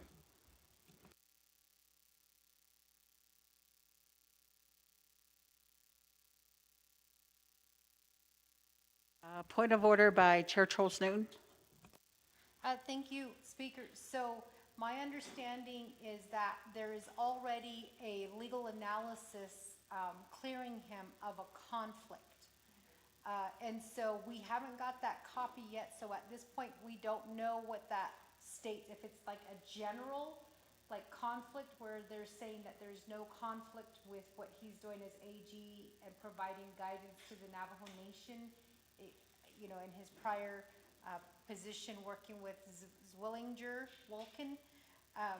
Then I read this one, and this one is specifically talking about like issues such as them wanting to get information about from the special prosecutor's documents. And then the other one is the WRCB 6725 and how that works. And then going back to, I think, the first one, which is just kind of the legal memo about the conflict of interest. I see it as three different, so I just want to get clarification on that. Thank you, Chair Charles Newton, for that point of order and with the question. So, Kodosha Deja, motioning party, Honorable Claude, can you please just elaborate and clarify for the request with this directive number 2? Thank you, Madam Pro Tem Chair. Thank you, Madam Chair Charles Newton. So you are correct. So within this directive, the first thing is that we did hear from Mr. Bradley that there has been a legal analysis provided to him that states he is not at a conflict of interest. So we had talked about going into a recess, but as was mentioned, the analysis wasn't able to be completed this evening. Therefore, it would be provided to the Navajo Nation Council prior to our fall council session, which is happening within the next few weeks. In addition to that, there were several issues that were discussed here on the council floor, and within that, there was a request, the several questions from my colleagues here stating that they wanted to know how Mr. Bradley would recuse himself and if that was put into writing and if that was also verified by the Department of Justice. Therefore, you would take all of these items within this directive as separate issues. So in there, it does state that the conflict of interest are several areas, one of them being Mr. Bradley's former law firm, Zwillinger Wolken, providing legal advice to the Office of the President.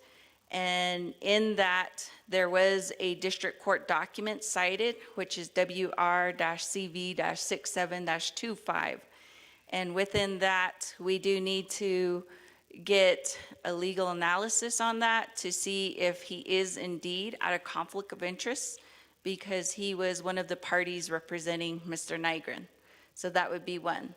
The second is we heard that there is the special prosecutor that is also working on the investigations concerning the OPVP and President Nygren. So within that, there was also a concern regarding the law firm of Zwillinger Wolken representing President Nygren, and therefore there was a concern that they would be requesting to Mr. Bradley in his acting capacity as AG that he would be releasing documents to his former firm in regards to interference with the special prosecutor. So in that sense, we would also need a legal analysis to see if that is also a conflict of interest. And then also in there, there were several questions posed on October 9th regarding just how he interprets the conflict of interest. And I don't believe he submitted his letter of how he would recuse himself, but that would be part of it.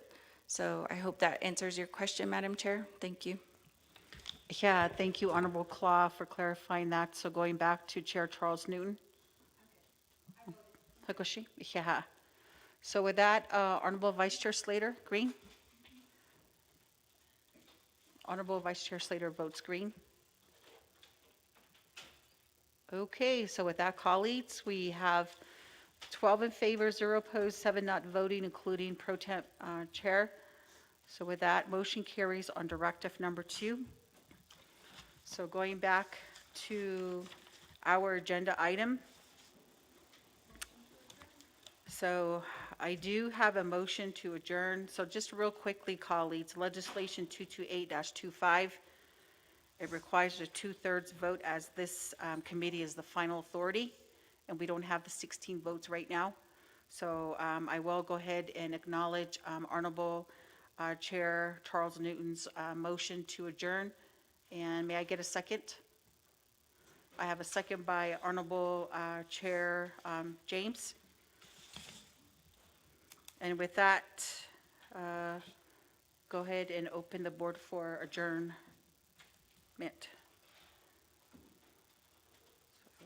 ECN. And thank you, colleagues, for being here this long, and also to our legislative services staff. You all look tired. Hope you get some rest this evening, and to our visitors in the gallery, thank you. I do see a representative from OPVP. Thank you for being here. You're not? Okay. It's not from OPVP.